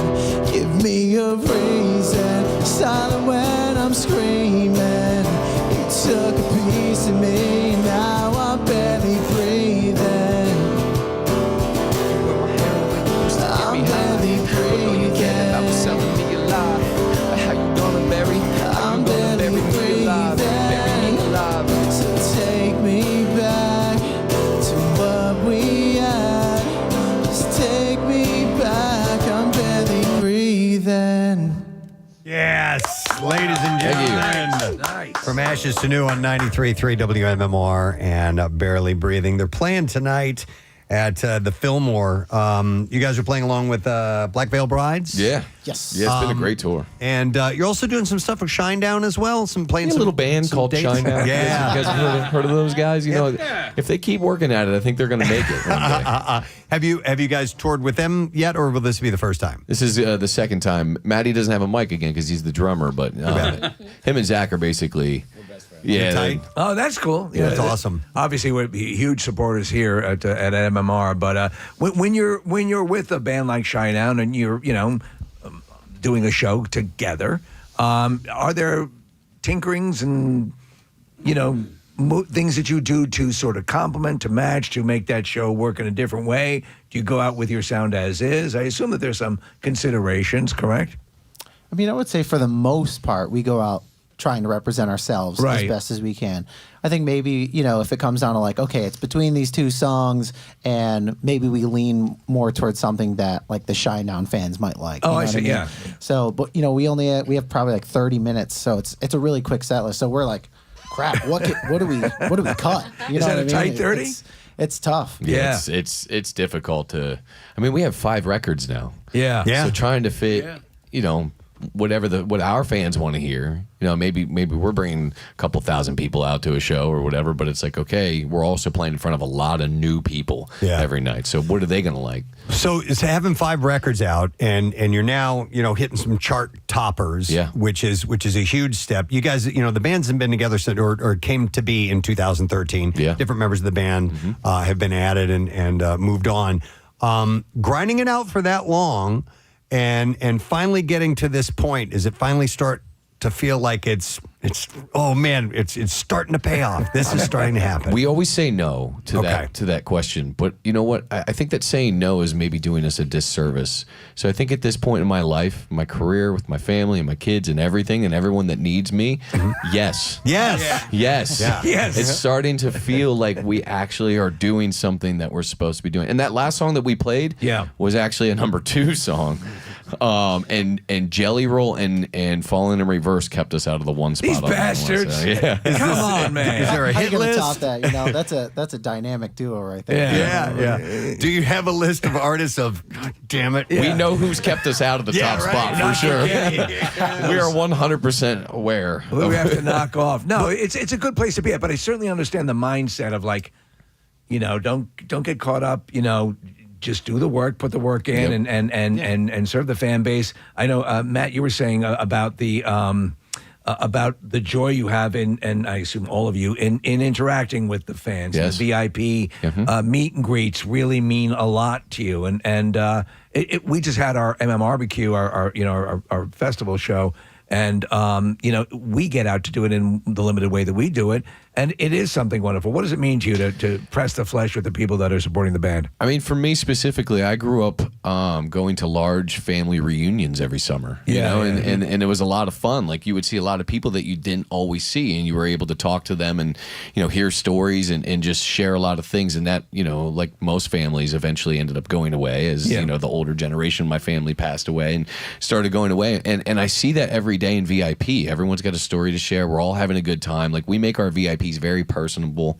We make it something that we can all just enjoy together. And I'm a talker, man. It's the same thing on stage too. Like, if they've got to get in my ear sometimes when I'm talking, I'm like, all right, man, you got to wrap this up, dude. They had a running count on our last headline tour that 13 minutes was the longest speech I had in between songs. Oh my God. Yeah, and I don't even realize that I'm doing it. That's a TED Talk. Yeah, it is. Yeah. That's a fish and they song. say they called it Matt Talks. They did. But listen, I mean, you're not talking that long because I assume you're looking into the audience, into the crowd, if you don't feel like you're connecting, right? So I assume that people are listening when you're talking. Yeah. Right. And I will. That's a good point too, because I will pivot if I feel like they're not connecting. So like. And now a dirty limerick. That's like a Social D level. Mike Ness, I think a couple of tours, like last tour, he played 3 songs at one show and talked the entire time. Yeah. Nah, I'd ask for the money back. I'm a bit absurd with it. So they will, especially when we're limited for time in the shorter sets, I still want to be able to say something. I want to be able to connect, make something meaningful happen. A lot of times it's, if there's kids, and I have children, so if there's kids in the room, like, I'll tell them to follow their dreams and whatever, and kind of go down that path if I have a short, limited amount of time. Do they play some music for you, under, like little background music? Right. Yeah, they do. Or like the gospel do. music. to Ladies play, and gentlemen. Yeah, play the music. They do. A little bit of piano in the back. They had a piano one that was really somber, and actually after that tour, I was like, guys, you gotta get rid of that. Ladies and gentlemen, it turned out it was just a skin tag. I know, but listen, we're interacting with you. There's your music. A couple of interviews mentioned video gaming. Is it a big thing with you guys? Okay. Why is everybody looking at me? Call of Duty, Grand Theft Auto, these are the games that kept popping up. You're the only one playing? Actually, those are probably Yeah, that's all the rest of us. Okay. Yeah, Maddie for sure. Is that the time killer on tour? No, I mean, we don't really get to play any video games. Well, Lance kind of does. At night. Yeah, we don't really get to play too many video games, but Warzone was definitely my thing. All right, cool. Yeah, on the road, you have to carve out intentional time for anything. Anything, yeah. Like my wife came out for like 4 days, and I was like, I have to carve out time specifically for her. Otherwise, she's just going to be sitting there waiting for me all the time. Lance is the actual nerd, though. Like, he's the one, like, you're getting deep into it. With Really? Like, all he's right. Yeah. What are you playing now? Actually, right now, he showed me a picture the other day of the old Ninja Turtles game for regular Nintendo. Right. So I downloaded that the other day. All right. That's old school stuff. So it doesn't have to be flashy, awesome graphics. You're in just for something cool. Yeah. Nice. I wanted to ask real quick before we get another song from you. You know, we talked about the song hitting the top of the charts for a band to term of success. Is it downloads? Is it chart positions? Is it video views? Is it ticket sales? What is it that you guys look to that makes us go, okay, yeah, that's working? Yes, ticket sales. Ticket sales? Yeah, at the end of the day, I mean, if people are coming to see you perform your art, then you know that you've done something right. Yeah. I think that you can have as many songs sitting at the top, but if you go out and you sell 20 tickets, you know, I mean, that's not sustainable. At the end of the day, it's not. We talked about the changing dynamic, and it used to be the music, you know, the tour was to support the music. I've never heard more people dialed in now to the notion of going to see a concert. And maybe that's just the lag of the post-COVID lockdown or whatever the hell it is, but more people, seeing live performers, seeing shows, that's the metric, the one metric that seems to prove how well you're doing, correct? Yeah, absolutely. And I think it's therapeutic for people, and that's probably why they're doing. I mean, we all kind of look around us in the world right now, and we go, oh, you know what I mean? Like everywhere you look, it's kind of like, oh, I don't want to look there. Oh, look over, you know what I mean? And I think the one place that you do want to look is with your favorite artist being on stage in front of you. And I think that's why that particular art, no matter how many pieces of technology come along the way, it'll never take its place. Never. Right. Yeah. So when people go to a live show and they see you guys on stage, who is the person that's most energetic on stage? You guys have somebody that is. Who is it? It's Matt. It's Maddie. One of those and two. Lance. Yeah, Maddie or Lance. Lance is doing like high kicks and. Oh, really? Oh, really? You're David Lee Rothing it up? Well, actually, Jimmy's doing that now. I'm taking a break. My back hurts. You're playing video games. Yeah. Nice, but are you pretty wiped out after a show? Do you guys put that much physical energy into it? If it's a long show, if it's a headline set, I think it wipes us out pretty good. But these short ones, man, it's like you get done, you're like, did we play? Did we play? Yeah. Where the hell are we? Yeah. Danny, you mentioned that you like to get like 10 hours of sleep. Yes, yeah, for absolutely. your voice. Yeah. How do you manage to pull that off when you're in a vehicle that's rocking around and you're trying to get some sleep? I mean, it's got to be difficult. Yeah, I think with Propofol. sleeping on a bus, you kind of get used to a moving bed. Yeah, you know what I mean? yeah. So I really prioritize sleep, and I think that's just partly naturally how I am. Like I've always wanted more sleep. I feel like than the average person, so that just kind of worked out for my for my job or my career. But it's definitely tough on the road. But you just when your voice comes first, like you just do whatever you have to do. Yeah, so, no partying, no going out to bars, none of that. Like David smart. Draymond said it best. He's like, being a singer can be often like very lonely because it's like you're not going around and talking to everyone. You're not going out and hanging out with everyone. You're getting to bed like at good times so that you can take care of your voice, because at the end of the day, the show is the most important thing, and you're performing for people who are spending their good, hard-earned money to see you put on a good show. And if you show up and you suck, then you don't deserve to be on stage. Yep, makes sense. All right, well, the show is tonight at the Fillmore. Let's get another song. And this is From Ashes to New. What are we going to hear this time around, Danny? This is Die For You. Sorry, I was Sorry, you're taking a drink mid-sip. You were drinking, I was looking down. Yeah. Die For You? All right. It's From Ashes to New on MMR. You sticks and stones, and you break my bones. But your words make me wish that I was dead. I sold my soul, but I still owe. 'Cause I always pay the price for your regrets. You keep filling me with holes and emptiness that I call home. I would die for you. All that I've done for you, never enough for you. Over and over, I'm not gonna die for you. Should I give up on you? Could we find something new? Over and over, I'm not gonna die for you, die for you. If I let go of all control, will you make me pay blood for all my debts?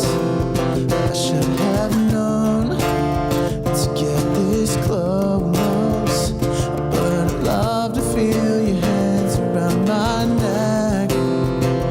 Now I try to hold my breath with your knife inside my chest, so we can try to feel alive again.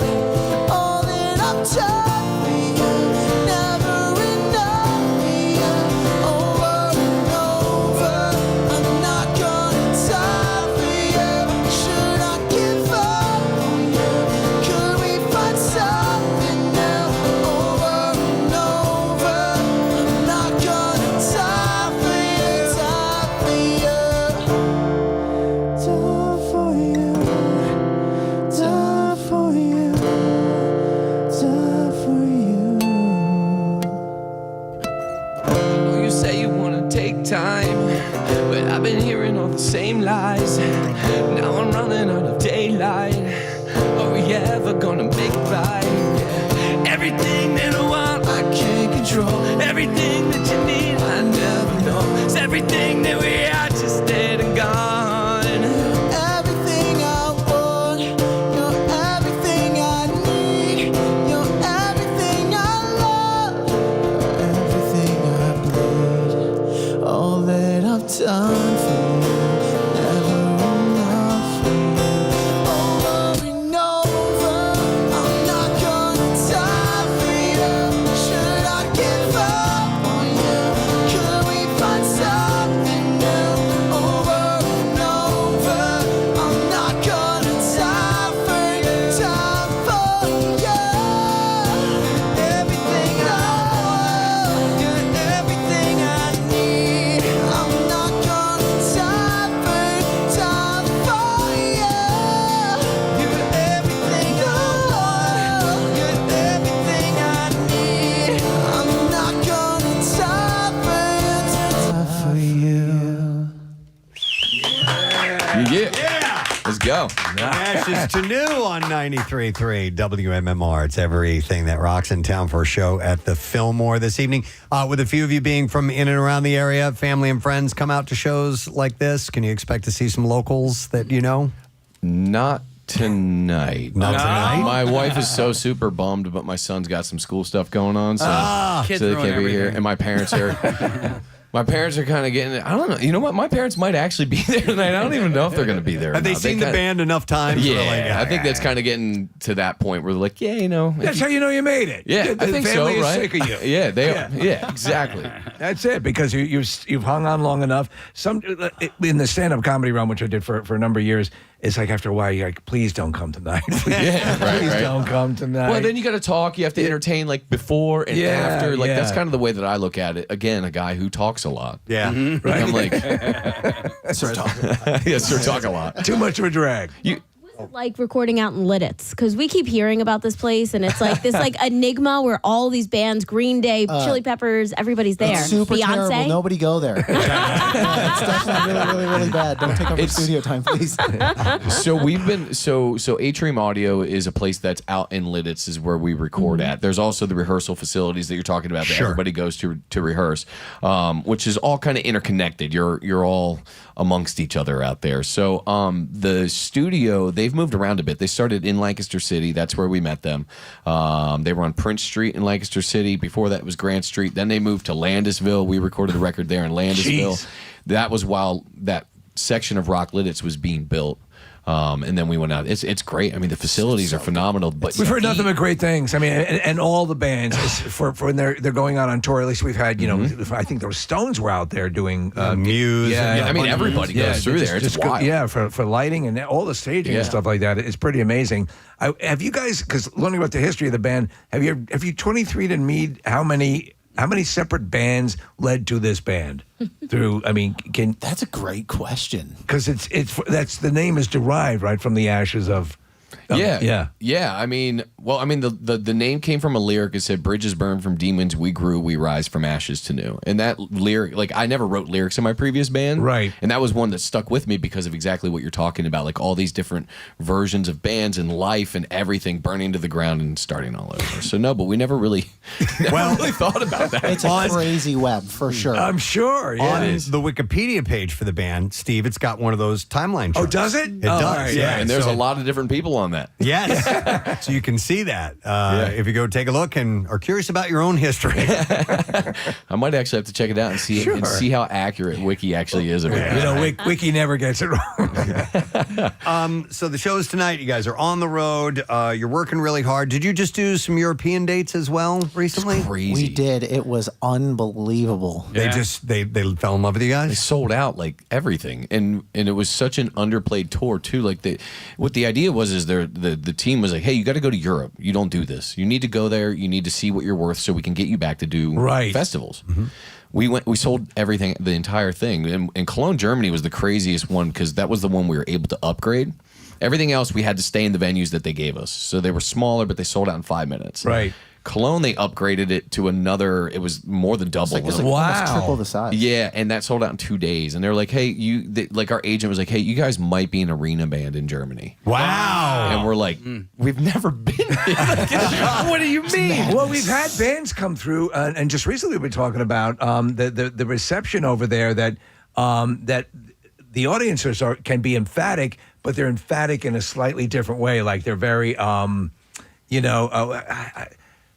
set back a little sedate, but they're very dialed in. Yes. Very patient, but they're very passionate. Yeah. It's different. It's very different over there. I mean, that's why. And the Germany, the Hooters, are good friends of the station and us as well.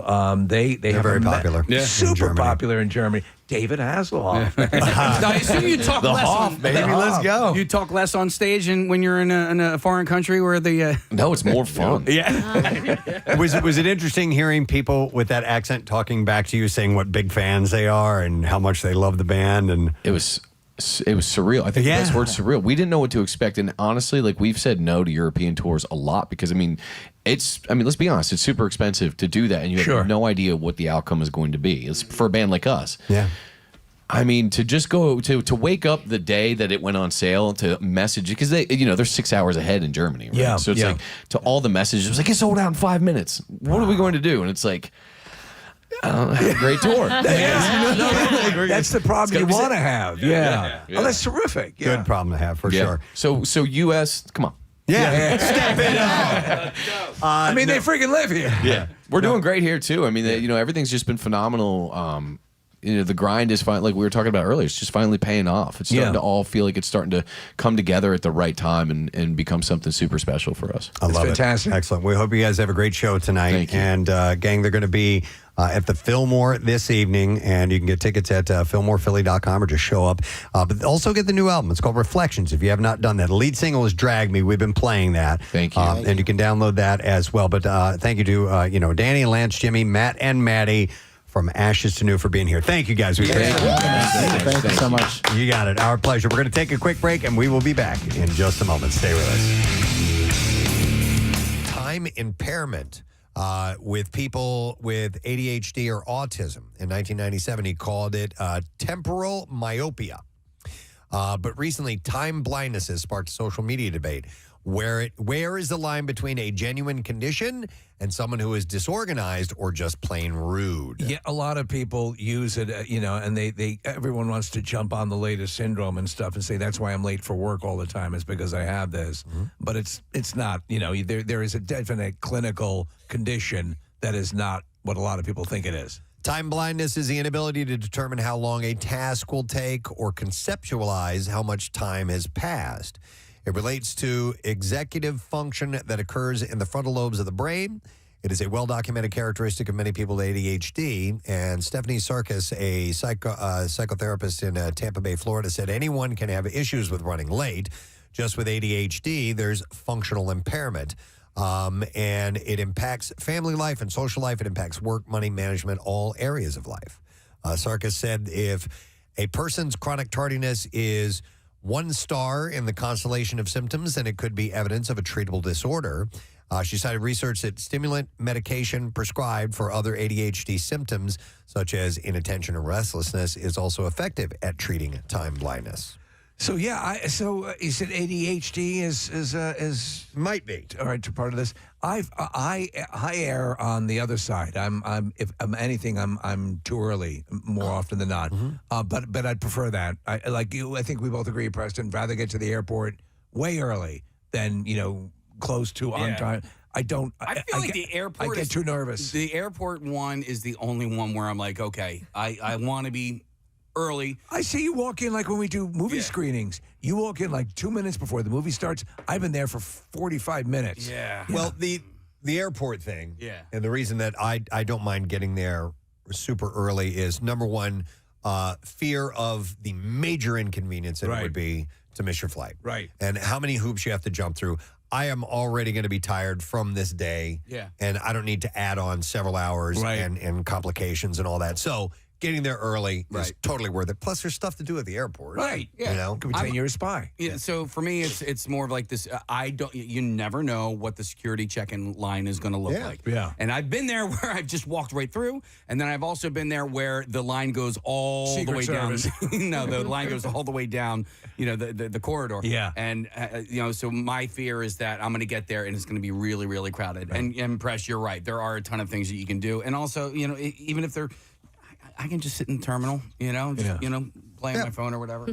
Yeah, see, I just have all of these things all together, and it's so terrible. You're like right up. You'll right up to the last second. Oh yeah, yes. And Steve, I'm self-diagnosed ADHD, and I see the videos on Instagram, and I watch them, and I relate with the person who thinks that something takes 4 minutes and it takes 27 minutes. Yeah. But every once in a while, one will come by and it'll be like, "Oh yeah, you had an event," and they're saying like, "Oh, I'll be 5 minutes late," and you're like, "That's okay. I've been here for 3 hours." Like that doesn't compute with me whatsoever. So this is you then. Whatsoever. Yeah. And So- on top of this, I also have I'm not motivated to do things until I have to do something else. Like when I had to pack for over vacation for a road trip, I decided that was when I wanted to hang up the clothes that had been sitting on my floor for a month. I see. Does that make sense? Yeah, it does. Like it was the pressure to pack that was like, oh, you know what? I've been meaning to do this. I should do that now you get and distracted productive away from that. You get productive under pressure. Yeah. And is it difficult for you to attach priority to something? Meaning, like let's say this: if you had to be somewhere at 6 p.m. and if you weren't there on time, you were going to lose your job. That kind of priority would motivate you to be there early. I am so falsifying myself that I still think that I'm going to be on time, no matter what time I leave. Okay. I can convince myself that like I'm still leaving with enough time. Does that make sense? But what I'm saying, but if a heightened priority were put on something, would you make a mental note to I will not get there late, I will get there early? Yes, like I will still think that I am leaving with enough time to be there early, but somehow Even though you're running this late? time blindness has kept me, and I end up being 3 minutes late. I can't wrap my mind around Yeah, that. it's what about- so I get- wild. what about- It's hard to explain and it's hard to justify it because people don't understand it. Yeah, so there is, and I feel like you did this to us. Maybe it was in Chicago or whatever, but we all had dinner reservations, and they don't sit you until everybody from your party shows up to the restaurant. And let's say the dinner reservation was at 6:30. And like you showed up well, and we're all just sitting there in the lobby, like just waiting and waiting. It might not have been you; it might have actually been Nick. But it was like I was like, "Come on, man! You know there are like 10 people here waiting for you to be on time." Right, yeah. And this is me, the guy who's late for everything. You know? Sure. Yeah. It like whatever that minute is, tell me 5 minutes before, and I will be there at the minute you wanted me to be there. Does that make sense? Jeff Meltzer, a therapist in Bradenton, Florida, counsels people who never show up on time to examine the core issues behind their lateness. And this is interesting. Here's something I hadn't considered. He said some people who hate small talk fear arriving early, which could point to anxiety as the underlying issue. That does suck. Others may feel that they don't have much control over their lives, so they try to reclaim a few minutes from responsibilities. He said it's the same psychology concept behind revenge bedtime procrastination, referring to the urge that one may have to stay up late to recoup personal time after a busy day. Like, I had a busy day, I didn't get to enjoy anything, so I'm going to stay up late tonight. Yeah. So in those cases, one tool is to create a small, what he calls a coping card to refer to regularly. And he said, after determining a reason for chronic lateness, take an index card and write down a reframed thought about that reason and a consequence of being late. For instance, on one side, write, attending this meeting doesn't mean that I lose my freedom. And on the other side, write, being late again will upset people at work. Yeah, that ain't gonna work. Ain't gonna happen. No. You're gonna put off doing that. Yep. Meltzer said the hardest reason to change the habit would be something that early arrivers often attribute to latecomers, a sense of entitlement. People who feel that their time is more important than others' time may give themselves permission to be late. You know what makes me feel a little bit uneasy is when we have a guest show up way early.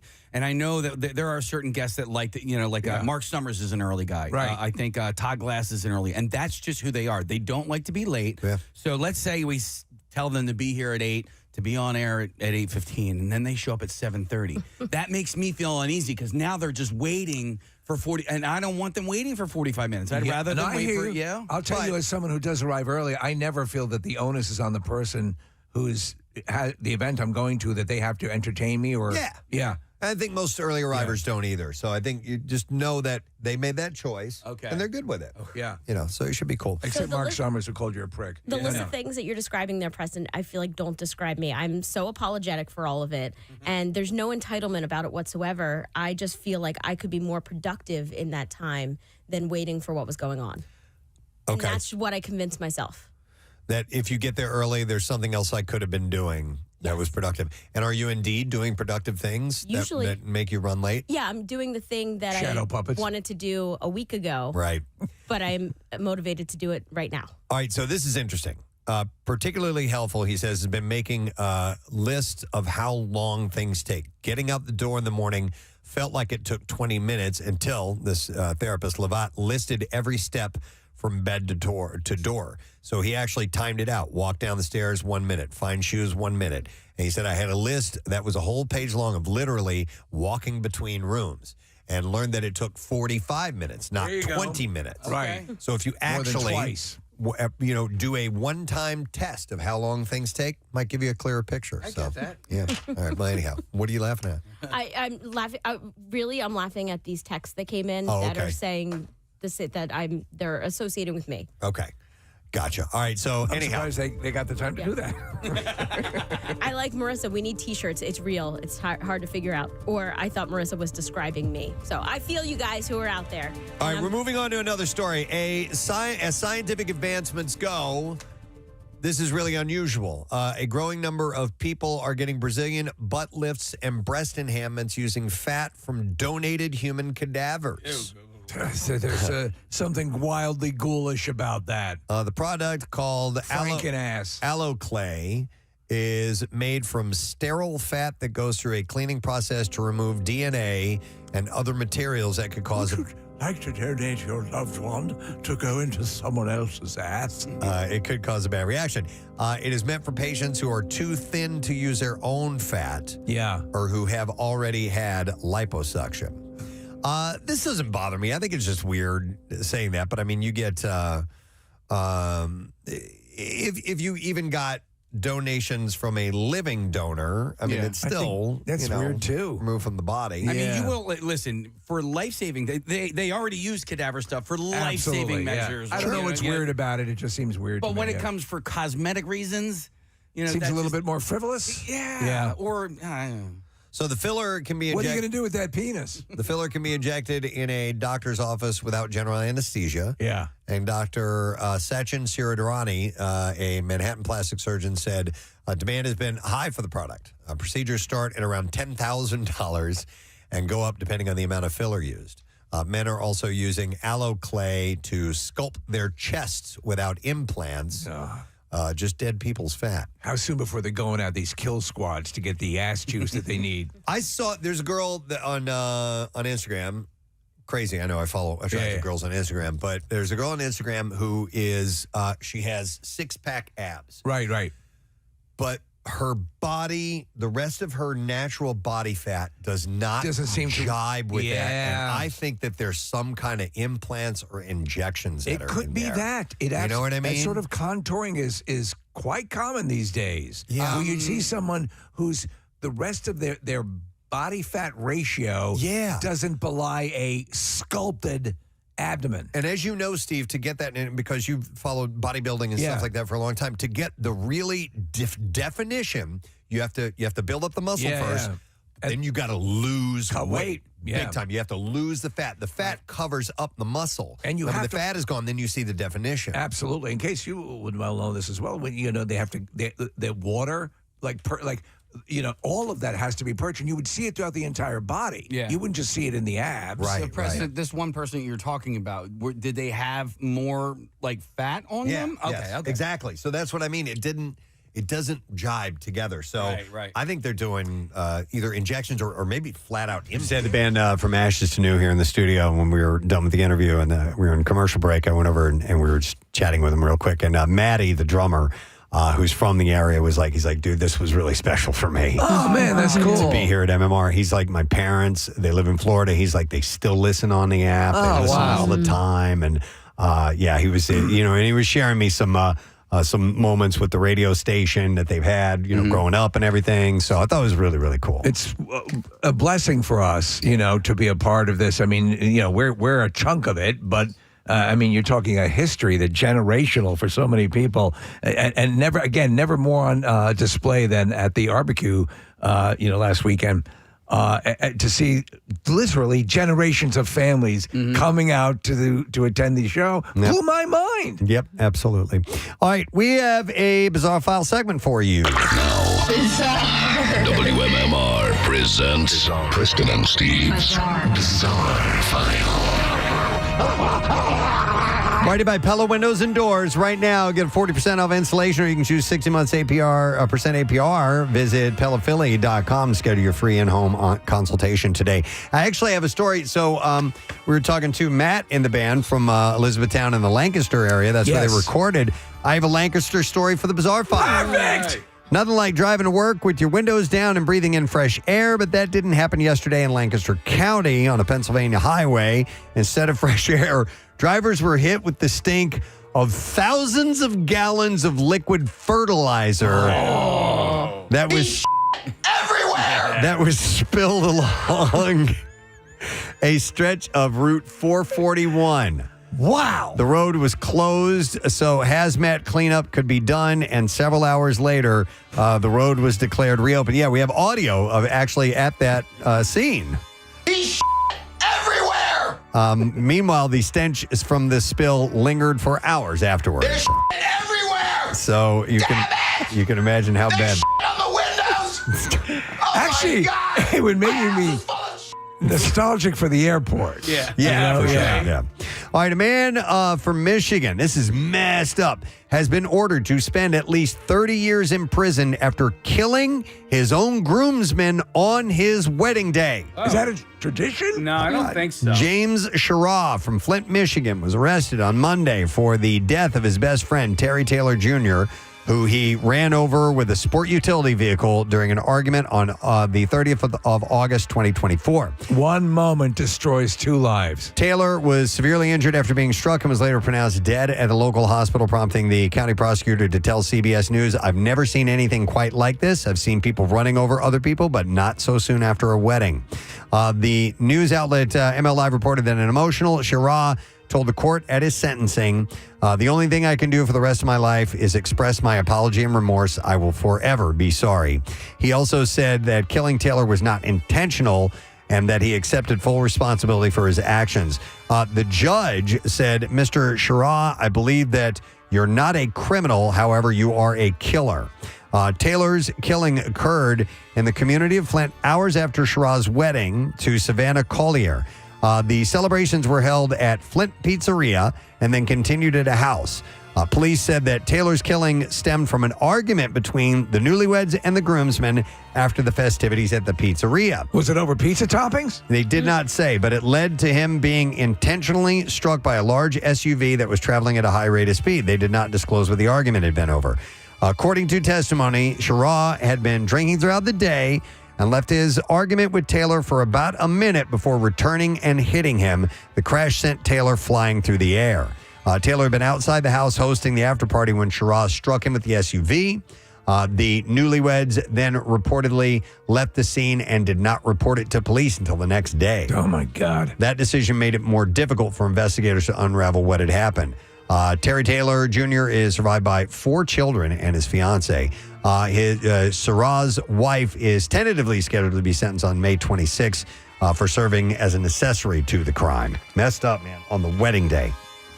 2 strangers ended up facing federal assault citations after a dispute over a cruise ship line turned physical on the Carnival Spirit in March. According to FBI interview summaries filed in court, the trouble started when Tanya Nelson and Lisa Horace and her husband were in the wrong line for settling cruise accounts and then touched Horace's husband's shoulder repeatedly. The two got into a heated argument, and Horace told investigators she slapped Nelson after Nelson threatened to slap her first. From there, the fight escalated, with Horace allegedly jumping on Nelson's back before Carnival staff stepped in.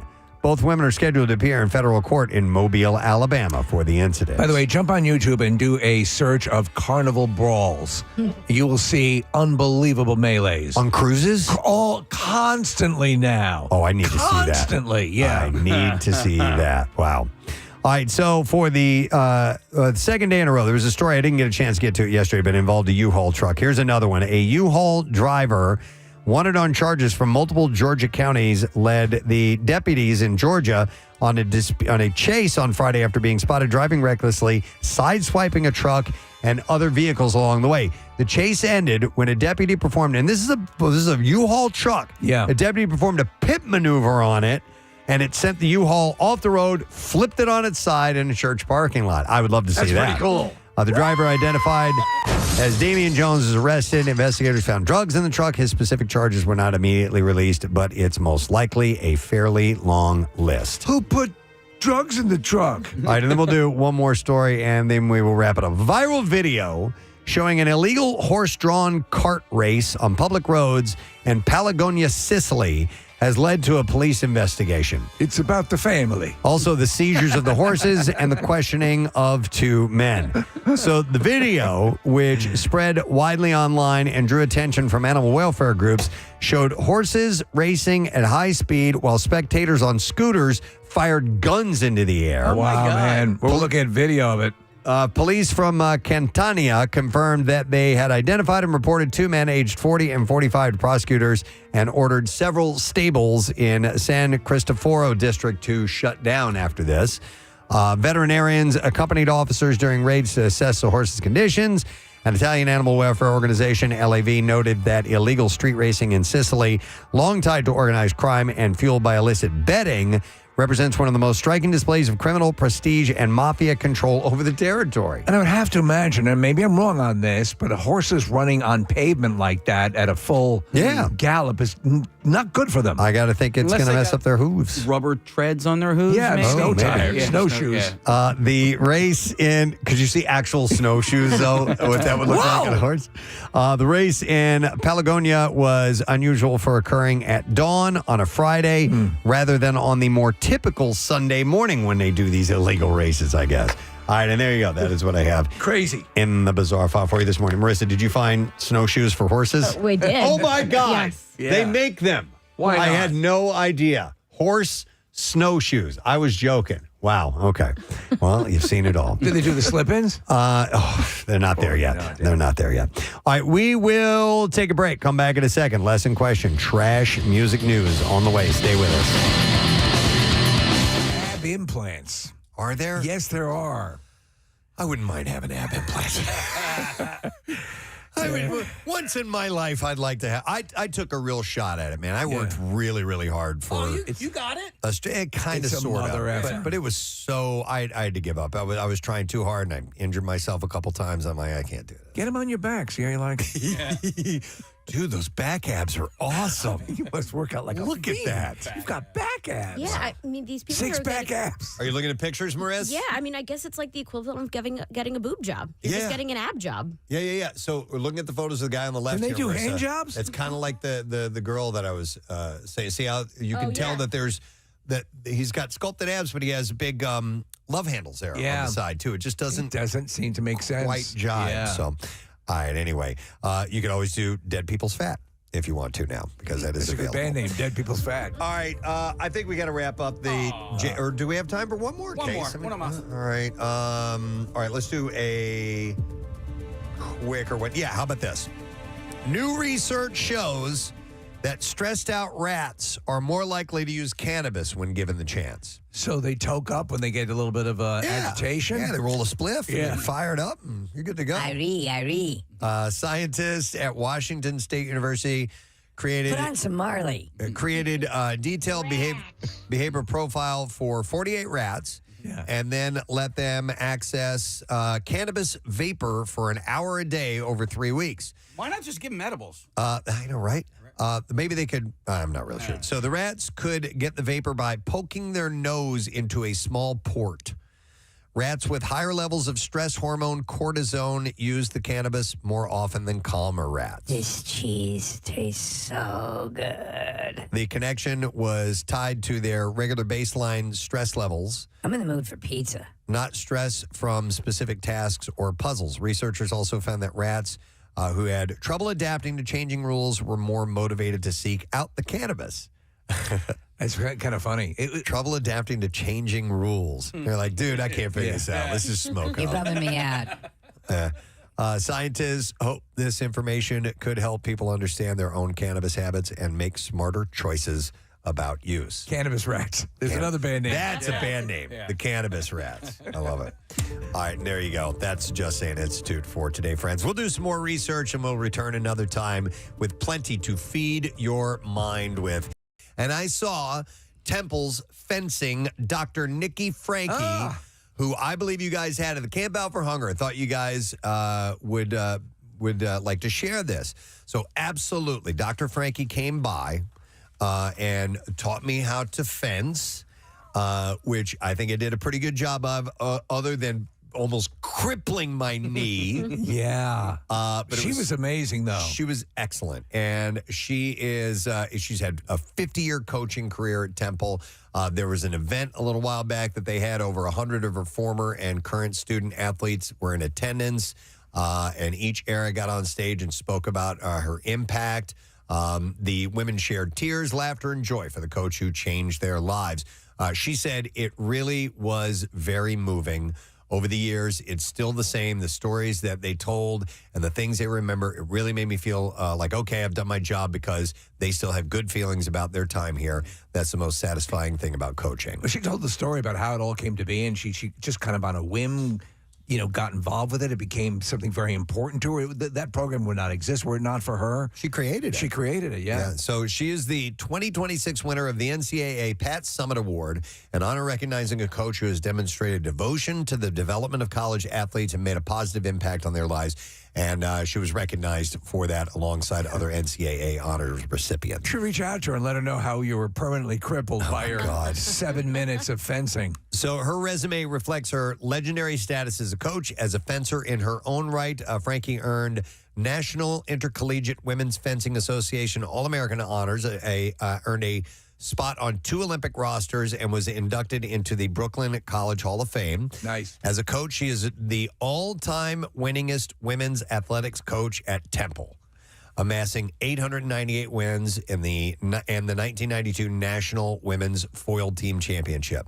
Under her direction, the Temple program perennial ranked in the top 10 with 37 fencers earning 66 NCAA championship selections and 25 fencers earning 35 All-American honors. She was a 4-time U.S. Fencing Coaches Association Coach of the Year and was inducted into the International Women's Sports Hall of Fame. Think about the way her life just played out, and all these accolades and the commitment. But I mean, she had the 2 students with her the day she came out to the Camp Out for Hunger, and they were amazing. Yeah. So all the lives that she positively affected, it's just the staggering the amount of people that have gone through that program. Yeah, it's a legacy. Yeah, it's absolutely. I would call it iconic. Almost Richard Marx-like, to be honest. So the iconic fencing of Richard Marx. So Eric, who emailed me, also said, "Hey, can I get a shout out from my neighbor Francesca Lucia? I'm not sure how you pronounce her last name. Loiseau. And she won the NCAA Inspiration Award. So he sent me an article about her, and I read about it. And she was a tennis player, collegiate tennis player in her freshman year, and she had a stroke. Oh wow! She was doing weight training, and boom.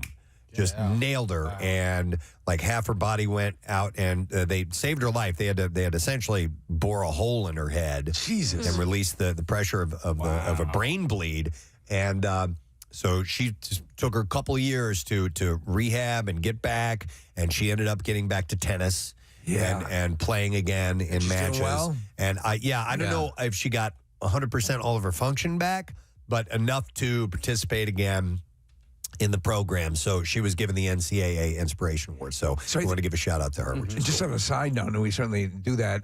Years ago when I was powerlifting a lot, when that was one of the things I do, I stopped doing that because I heard a couple of stories of like strokes and when you're overtaxing your system like that, I'm like, I don't know, man, you're kind of flirting with. That happened to Paul Hogan. He was weight training and doing some sort of excessive weight, and he had a stroke. He passed out. Yeah. And this was years ago. Do you remember, famous musician, played chef on...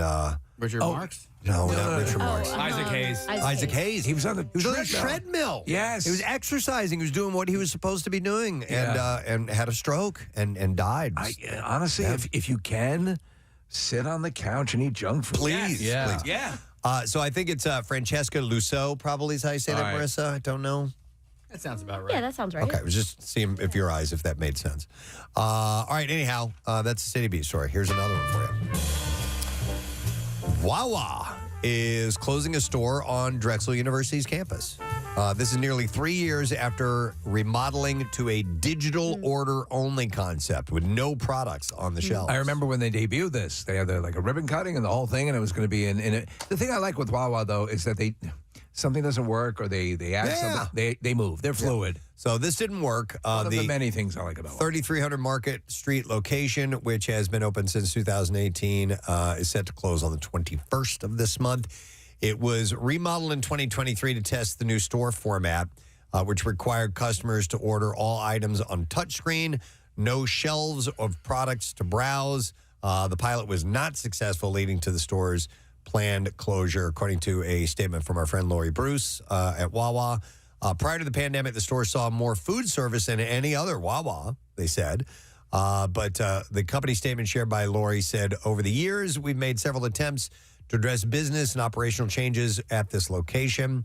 That effort includes partnering with property owner Drexel University in an attempt to address some of these issues, and most recently making investments in our store design to test fully digital format. Unfortunately, these tests did not adequately improve performance or deliver an enhanced customer experience, which ultimately led to the decision to close the store, they said. I think there's a lot of the Wawa experience is I go in and to my Wawa and I'll see people that I see there, and there, there's a little bit more of that. It's more like your country store. If you are a regular at your Wawa, which you are, you know the people that work there. Yeah. You get to know them after a while. We need to expand our minds and knowledge at the Just Saying Institute. The Just Saying Institute, home of the Marissa Magnata Mini Mount Snow Removal Service. By the way, Marissa, she stepped out of the studio for a moment, but she was showing us some videos that she took of herself 15 years ago in Manayunk, where it was a really, really big snowstorm, and she and her friends are riding bikes down. I don't know if it was levering or one of the really, really steep roads. Crazy. Yeah. Insane. Suicidal. Yeah. So. You said, what was you were saying? I could never do this now. I can't do that anymore. I can't do that anymore. I will risk permanent damage in my destroyed knees and so on. So, all right, tell my wife I love her. We're going to start with this. NASA will soon run a high-stakes fueling test on its Artemis II rocket, a practice run that must succeed before 4 astronauts can fly around the moon. The U.S. Space Agency inched the 11 million-pound space launch system and mobile launcher to a Cape Canaveral, Florida launch pad on Saturday. The slow procession of the 322-foot rocket, topped with the Orion spaceship, took 12 hours on the aging crawler transporter to complete. Those things are amazing. Did you say 11 million pounds? 11 million pounds. Wow, man. Yeah, it's unbelievable. I've been lucky. I've been to the Kennedy Space Center before, and we took a tour, like a close-up tour. You have to pay extra to do that. Yeah. And they took us by the crawlers, and you're right at the base of it. It's Blur, Song 2, 93.3 WMMR. It's Everything that Rocks, of course. 7 minutes after the hour of 10 o'clock on this Thursday morning, getting close to Friday, and our Word of the Week prize, and all the no sad broness happening. Remember, Father Judge High School. You guys are now the designated coolest teacher of the year high school. They can vote until tomorrow morning at 6 a.m., so make sure you take advantage of this. Nominate a teacher who you think deserves this award, and we will then hopefully be talking to him tomorrow. We're supposed to talk to Mr. Cascio from Ben Salem High School, math teacher. He was named our coolest teacher of the year. It's an honor, and I mean, obviously, he must be very excited to talk to us. He's got some testing that was going on today, so he did get in touch with Ryan and was going to try to call us back around now. We'll see if that ends up happening or not. But we have some other things to do. Lesson question. We're going to give away a pair of tickets to see Gore. Gore Must Die. Show's coming up December 11th at the Fillmore. Are you taking a show with that? Yeah, of course. Yeah. We're gonna get a hotel. It's gonna be great, man. Looking forward to it. All right, so duct tape is called American tape abroad, but what is Flex Seal called? 610-660-9333. We mentioned this around 8:42 this morning. Duct tape is called American tape abroad, but what is Flex Seal called? Let's see if you heard that. 610-660-9333. If you know the answer to that, call us right now. The trash business is a gold mine. 93.3 WMMR with Preston and Steve's Hollywood Trash. Brought to you by Horizon Services. Protect your home year-round with Cover 360 from Horizon Services. Just $19.99 a month. And members' savings on repairs as well. Join now at horizonservices.com. What's happening this morning, Steve? Well, Preston, Caitlyn Jenner is facing a class action suit over her Jenner crypto coins, with investors claiming they were burned by what was essentially a cash grab. Caitlyn isn't having any of it, though, saying, what kind of idiot invests in Caitlyn Jenner crypto coins? Yeah. Hey! Actor Kevin McKidd is revealing that his exit from Grey's Anatomy was not his decision. McKidd said he knew something was up when his character, Dr. Owen, became permanently disabled during a pie-eating contest. Just doesn't make sense. And finally, Christopher Nolan defending the casting of Travis Scott in The Odyssey, saying the oral poets of ancient Greece are very similar to the rap artists of today. Nolan says his desire to modernize the story also led him to cast Steve Buscemi as Zeus. We're looking for the answer to this. Duct tape is called American Tape Abroad, but what is Flex Seal called? 610-660-9333. And we are checking in with Tim to try to get that answer. Hey, Tim. Morning, brother. Good morning. Hey, that's the energy we like. All right, Tim, duct tape is called American Tape Abroad, but what is Flex Seal called? Lasagna. Yes. Perfect. Hang on, Tim. You're going to see Gore, and their show is called the Gore Must Die Tour with special guests ex-cops, Mac Sabbath, and Midnight Friday, December 11th at the Fillmore, Philadelphia. Tickets are on sale now via Ticketmaster, by the way. You know, that's going to be a hell of a show. Oh, my God. It's going to be yes. like nothing you've ever seen. It's out of control, for sure. All right, music news time. Now, Preston and Steve's Music News on 93.3 WMMR. Brought to you by Coors Light. Join the Preston and Steve Show live from Keenan's North Wildwood Friday, May 22nd for the official opening of the Jersey Shore from Coors Light, cold as the Rockies. I am going to share some very, very sad news, especially to us because a friend of ours passed away. We got word of this yesterday. I was waiting to hear official information. I don't have any as far as services and things go, but Dennis Cicchino, also known as Chico of Chico's Vibe. Chico's, yeah. Passed away, was 71 years old. I don't have any other details. I reached out to Ed, the sax player, who said that he passed away peacefully. Well, that's good, but this is crushing. Oh, I mean, my gosh. 71. Yeah, and such a great person. He was always so much fun. And all those years of doing Camp Out for Hunger and Chico's Vibe being our band that would open to start the week for us, and they would do this amazing medley at the end for us, where they would do Golden Slumbers from the Beatles, and we just thought it was just such sad news to hear. Full of the joy of life, nicest guy, all terrific guys in the band, and I know this is crushing for them as well, but we're thinking about you. They were the original house band for Camp Out for Hunger. Yeah. We used to do these singles sort of events. Yeah. At the lofts at Valley Forge, and so we had this event by the pool, and Chico's band was the house band for those parties, and I was like, this would be great to have a house band at Camp Out, and they were like, yeah, we're all on board, and they would hit us up. Yeah, going, hey, when's Camp Out this year? You got to understand too, for them, they're working, doing other gigs, and they're getting up at our hour, to be a part of that and do the magic that they did. And we didn't pay them a red cent. No. All those years. Yeah, they did it for free, which for the is charity. Huge for a band to do. So Dennis Cicchino, that is just sad news that we lost Chico. So wanted to pass that along. When there's more information, I will pass that along. But our heart goes out to the family and friends and group about that sad news. Radiohead's Motion Picture House installation launched at the Brooklyn Navy Yard. The exhibit sprawls across 35,000 square foot warehouse, bringing together a 75-minute film and artwork tied to the band's Kid A and Amnesiac records. It runs through June 28th, and then it's going to travel to 3 more locations.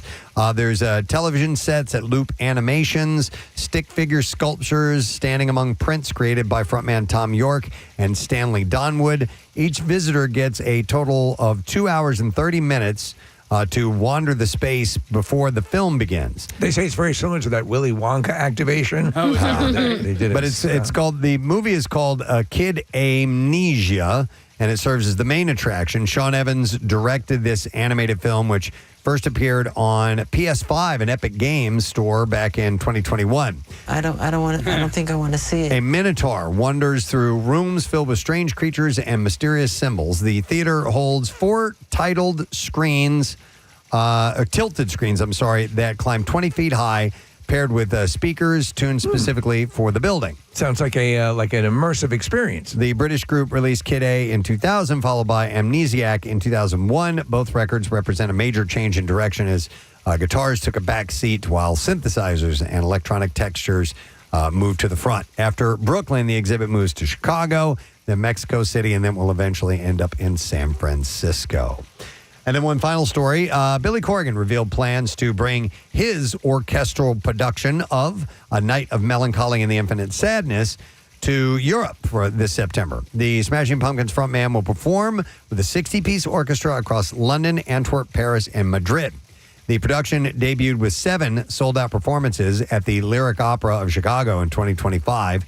It transforms the band's 1995 album, Melancholy and the Infinite Sadness, into an operatic work with full orchestra and chorus. Our own Nick Murphy went to that, did he? He did. And He loved it. Yeah, Yeah. it looked pretty amazing. Corrigan said the success of translating melancholy into operatic and classical form has been one of the most satisfying experiences of my life, where on each of the 7 sold-out nights in Chicago, we'd finish with raucous wave of standing ovations.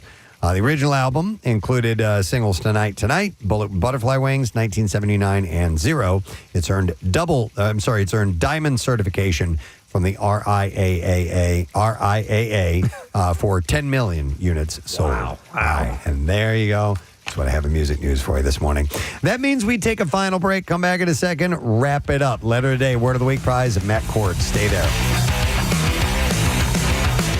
Just the thing that moves the massive rocket. To roll it out into place is astonishing. It's pretty incredible. So that 4-mile trek could mark the first leg of Artemis 2. I love the name Artemis, too. Yeah. It's perfect. Which will be a 10-day journey around the moon and back that will put the spaceship through its paces. The lunar mission will be NASA's first with astronauts since Apollo 17. It's been 53 years since anybody has been up that close to the moon. It's been way too long, and I know that you are. I assume you're like me. I'm out of my mind excited for this. Oh, very much so. So the astronauts include Victor Glover, Christina Koch, Reed Wiseman, and Canada's Jerry Hansen that will be aboard. No Katy Perry? No Katy Perry on this one. No, she did go up in the Orion. On that mission. The Orion, right? Okay, so I'm sorry. I don't have your. Is your microphone not on? There you go. In the Blue Emu? In the Blue Emu. Yeah. So the Blue Horizon, was that it? Yeah. All right. So the Blue Waffle. The so-called, they're calling it the wet dress rehearsal. Oh, man, that's hot. We'll load the Mega Moon rocket with 700,000 gallons of ultra-cold liquid oxygen and liquid hydrogen propellants and take the countdown all the way down to 29 seconds before liftoff. You guys wet yet? How this test goes will shape the flight timeline and determine whether launch opportunities Go, Squirt, go. in February remain in play. So wait, when's the launch? It's going to be February 2nd. Ooh, that's exciting. If it remains, if everything goes right, that can 12 always days before Valentine's Day, Preston. Can always change. So during the test, teams will fill the rocket and rehearse every major step of launch day fueling. Controllers will run through all countdown procedures, including the final terminal count, and then stop on purpose at T29 seconds. NASA is targeting February 2nd for the crucial exercise, though that could change depending on preparation. So if you were to depends on see how like this an goes. Apollo 13 or anything that will show you the inside you just watched from the Earth to the Moon, inside those capsules, in the kind of equipment looks borderline prehistoric to what they're going to have now when they go into space. Yeah. I mean, when you realize that at the time, the average cell phone that we carry had more technology than all of NASA at that time. Yeah. It puts it all into perspective. Yeah, it's pretty amazing. And you look at the antiquated computers that they were using and the commands that they had to give. So they used their commands were verb and noun. Yeah. It would be like verb 020 enter, noun 254 blank, and they would have to do these really long computations to do whatever they needed to change in the guidance computer, but they couldn't get anywhere without it. They had to use that stuff, and that's what and at the time it was cutting edge technology. And then other times it was tape and a wing and a prayer. Yeah, totally. So Artemis 2 builds on lessons from the uncrewed maiden voyage in 2022, which needed several tries to complete just the fueling. Engineers adjusted how they load liquid oxygen after seeing temperature issues, and modified hardware after hydrogen leaks were discovered in the connections between the ground systems and the rocket. They also changed and cryogenically tested a key valve that had caused some trouble during the final uncrewed countdown.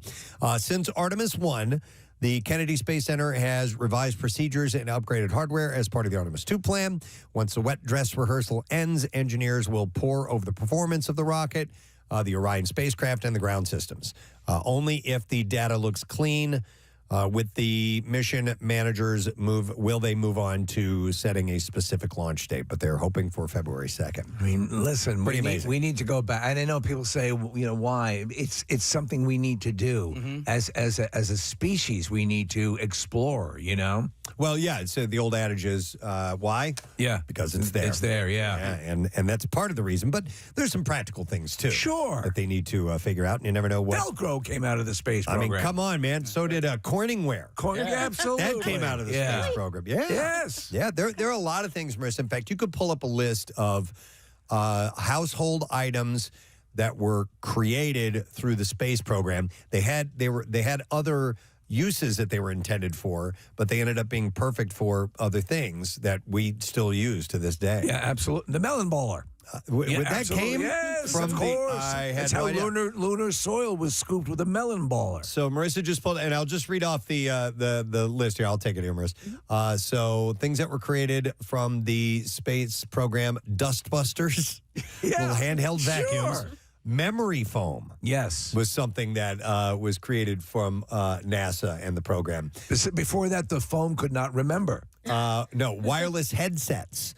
Modern running shoes, water filters, scratch-resistant lenses, freeze-dried food, baby formula, treadmills came out of the program. I mean, the double-headed dildo. Wow. Yes. Oh, my God. That was originally part of a retro rocket. I did not. And they repurposed it. And they repurposed a double-headed dildo from the space program. Houston, I think we have another use for this. Wow.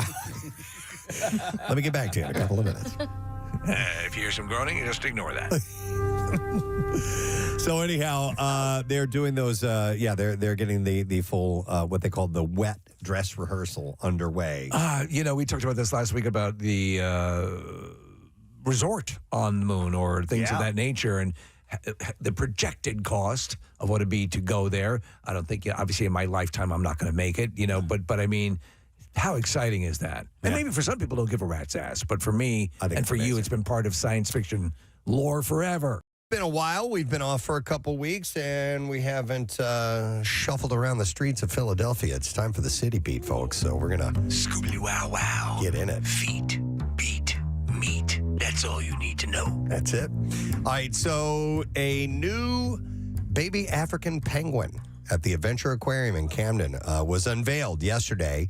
And now they have announced a contest to name the baby penguin. I love this because it's twofold. It's to name the penguin and then how best to prepare it. No, you don't.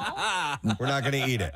No, it's adorable. It's funny how when you talk about the changes that some, animals go through when they are young to what they become when they're older. We essentially look like small versions of humans, but there's this massive change that takes place. But it's adorable. Yeah, they're cute. Casey, I know you have a knack for coming up with names for dogs. Yeah. Do you ever, collect those names, have a repository of them, and maybe you could dip in there and find something, a great name for this penguin? Well, my latest dog name actually could go with this With the penguin? Yeah. Let's hear it. Go-birds. Go-birds. Go-birds actually. That's one word. Yep. Go-birds. Where do you stand on go-birds? You. I don't love it. Yeah. I think it's a cute idea. Yeah. But the plural at the end throws me off a bit. Yeah. What about any one of our band names? Dude, okay. So yesterday, finally, I wrote them all down and I printed it up. Really? And I have it here with me. Okay. I have the full list of the Preston Elliott band name repository that I've been collecting for years and years and years. I'm not going to read it. I'll just show you. Give us a taste. I'll show you. This is the full. collective here. Oh my God! It is. Hang on. 1, 2, 3, 4, 5, 6. I'm counting the pages. God, we could sell this too. 6. The music industry. I have 8 pages. Well, about 7 pages. I was in a store the other day, Steve, and they had a little notebook, and on the front of it just said band names. Oh my God! Really? Think of what we could. Think of all the money we won't make. I'll just give you. I highlighted my favorite ones. Okay. I'll just give you one for now because maybe eventually I will reveal the whole thing. But I really like this one. Saskatoon Bible Camp. So, and here's another good one: the Shoe Tree Dildos. Okay, I mean, come on! I've got pages and pages. of these those are names. great. I don't think they'd be right for a penguin. No. Where did Shoe Tree Dildos come from? I don't know. You have Something no Steve idea? said probably. Okay. It happens a lot while we're discussing something offbeat, and then 2 words or 3 words are put together, and I'm like, that's a great name. It's almost like when you're playing that game where you look for the there's a whole page of letters and you look for words within the and that's the same word thing. search. Yeah. So I agree with you. Those probably wouldn't be suitable for a penguin. No. Don't think they should do the penguin make penguin face. No, don't that's do been that. done That's kind of old, but The penguin's sibling is Schubert, if that inspires, and okay. his parents are Hubert and Mushu. And Mushu, that's right. So the unnamed chick was hatched November 21st and was the 3rd African penguin to be hatched at the Adventure Aquarium last year. The announcement of the new chicks are held off until they determine that the new bird is healthy and expected to survive. So they've gotten past that point now. The other 2 baby African penguins, Duffy and Oscar, hatched earlier in November. What I do remember about the penguins when I visited them is that they stink. Yeah, they do. Yeah. They do. Horribly bad. Well, Yeah. So there's also always at the Adventure Aquarium. Yeah. They have the penguins as well. Yeah. And then that's fairly stinky. I don't remember the zoo stinking as much, but yeah. What about? Oh, so I thought that was Adventure Aquarium. My bad. What about the name Oswald? Because of Oswald Cobblepot. Lee Harvey Oswald? No, Oswald Cobblepot. Oh, okay. Oh, yeah, for the penguin. Wrap up 93.3 WMMR in Bloom. 10:30. That's where we are on a Thursday morning with Preston and Steve Show. Great day today. Very much enjoyed our live musical accompaniment that we had. So a thank you to the band from Ashes to New. Yeah. They were great. They are, performing tonight at the Fillmore with Black Veil Brides. They also do some touring with Shinedown, and they're kind of a support act, but really growing into their own. They've been together for a number of years, and seems like they're at the point of breaking big. Yeah, so we're happy they had some time to come by and play this morning. It sounded great, and they were super nice guys. So thank you to them for being here. That's all we had guest-wise, so it's all my thank yous. Matt's here. Hey, man. Great interview. Thanks. Those guys were so nice. Yeah. I got to chat with them afterwards. Oh, cool. And I like their sound. I don't know a lot about them. I hear, because I don't get that song, Day Parted. Yeah. But I hear Jackie play it. And I like that whole rock, rap kind of Linkin Park. The combo thing, Yeah. It works for me, too. Yeah. Faith No More, exactly. Yeah. So they- I'm excited to see them. I think they're coming back in July. Oh, cool. Excellent. Yeah. That's the word, but they're not allowed to say anything yet. But they've actually. No, got I was some- talking. Is the drummer Matt or Maddie? Maddie. Maddie. Yeah. Yeah, he's great guy. And he played football in high school, and he was a quarterback, and he was a running back, and he was a defensive back. And from the area. Well, he said he grew up a Steelers fan, but now he's an Eagles fan. All right. Yeah. So anyway. His parents listen in his Florida on the app. Yeah, his parents are my age. Yeah. Wow. Oh, my God. I didn't think about that. It's crazy. Wow. But good job. They were great. Thank you. Why don't let's do the letter of the day, then we'll figure out what's going on. Why is that Because doing I that? didn't turn. I just. Oh, okay. Here it is. Preston and Steve on 93.3 WMMR. Now, the Daily Letter. The Preston and Steve Show is brought to you today by the letter. Why? As in Yardbirds. Okay. The Yardbirds. And we have a family 4-pack of tickets to Maury's Piers to give away, along with the water park and all that. So Maury's Piers needs your vote. USA Today is named the best beach bar in America, and Pig Dog Beach Bar at Maury's Piers, last time I checked, was number 3. We got to get that to number 1. So vote daily through May 18th. Let's make Pig Dog number 1. You can find the official link to vote at WMMR.com. What is shaking today, dude? Well, speaking of Yardbirds, I have a block of Eric Clapton. All right. Wasn't he in that band? He was. Yes, he First was. band? Yeah. So we'll do Clapton, Yardbirds, Cream, Derek and the Dominoes. Okay. Be a long block. Yeah. Also a block of Poison because it's CeCe DeVille's birthday today. Yeah. And a block of Hailstorm. At 11:40, we have Lame Ass Trivia, and it's Thursday. So at 1:40, we will have D student trivia. You got a sample question? Or not today? Name Alice's boyfriend on the Brady Bunch. Alice's boy? Oh, George there's Clooney. Sam. Yeah. Oh, Sam the Butcher. James, yeah. Sam the Butcher, yeah. Yeah. That's a question I don't think younger people. No, By the way, probably he not. was not a butcher. He was actually a criminal known as Sam the Butcher. Oh, okay. Like Bill the Butcher. Exactly. Gotcha. It's also David Byrne's birthday today. Yes. So for Pierre's Vinyl Cut, we're going to be playing Talking Heads' Stop Making Sense. Yeah. So I could play a whole album side off. Oh, my gosh, Jonathan yes. Demme directed this thing. It's great. I actually watched it for the first time just a couple of years ago. I'd seen clips, Yeah. all my life. But I'm like, let me sit down and watch this from start to finish, and it's excellent. Yeah. And you notice they don't really show many crowd shots. No. Yeah, It's none. just the band, which is different from most concert movies, you know? Yeah, Or true. like zoom in someone in the crowd, like, yeah. Yeah. Yeah. No, I love it. Yep. And there's a Genius of Love is on this too. Tom Tom Club. Oh, yeah. I love the Tom Tom Club. Yeah. Bam, bam, bam. That's a great Did song. Mariah Carey sample that? Yeah. You would know yeah. that, case. There's some videos that you can find of David Byrne rehearsing Stop Making Sense and all those weird movements he does and everything. Yeah. Like he worked all that out. That was choreographed. It wasn't just him, being Right. goofy on stage. He knew what he was doing visually. The oversized jacket. All that stuff. Yeah. I remember, I forget which song it was, but the hand gestures he copied from like a Zulu. Once in a lifetime. Yeah, maybe that was it, yeah. Yeah. All right. Well, it's going to be a good day with Matt. Hang out with him. I want to thank our sponsors. Preston and Steve Show is brought to you today by Duncan. And the Preston and Steve Show, of course, runs on Duncan.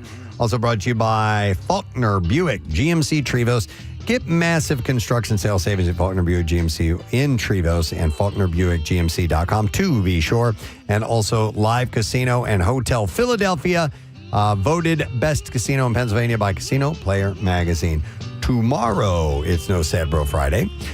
We will check in with our friends at 6ABC. We will have the Connoisseur segment. And our buddy, comedian Greg Warren, is stopping by and will be in the studio. Excellent. And Greg is always great, so we'll have a good time, guarantee. That is it. We are done. Rage on and have yourself a great day in the morning, friend. We shall see you tomorrow. Bye.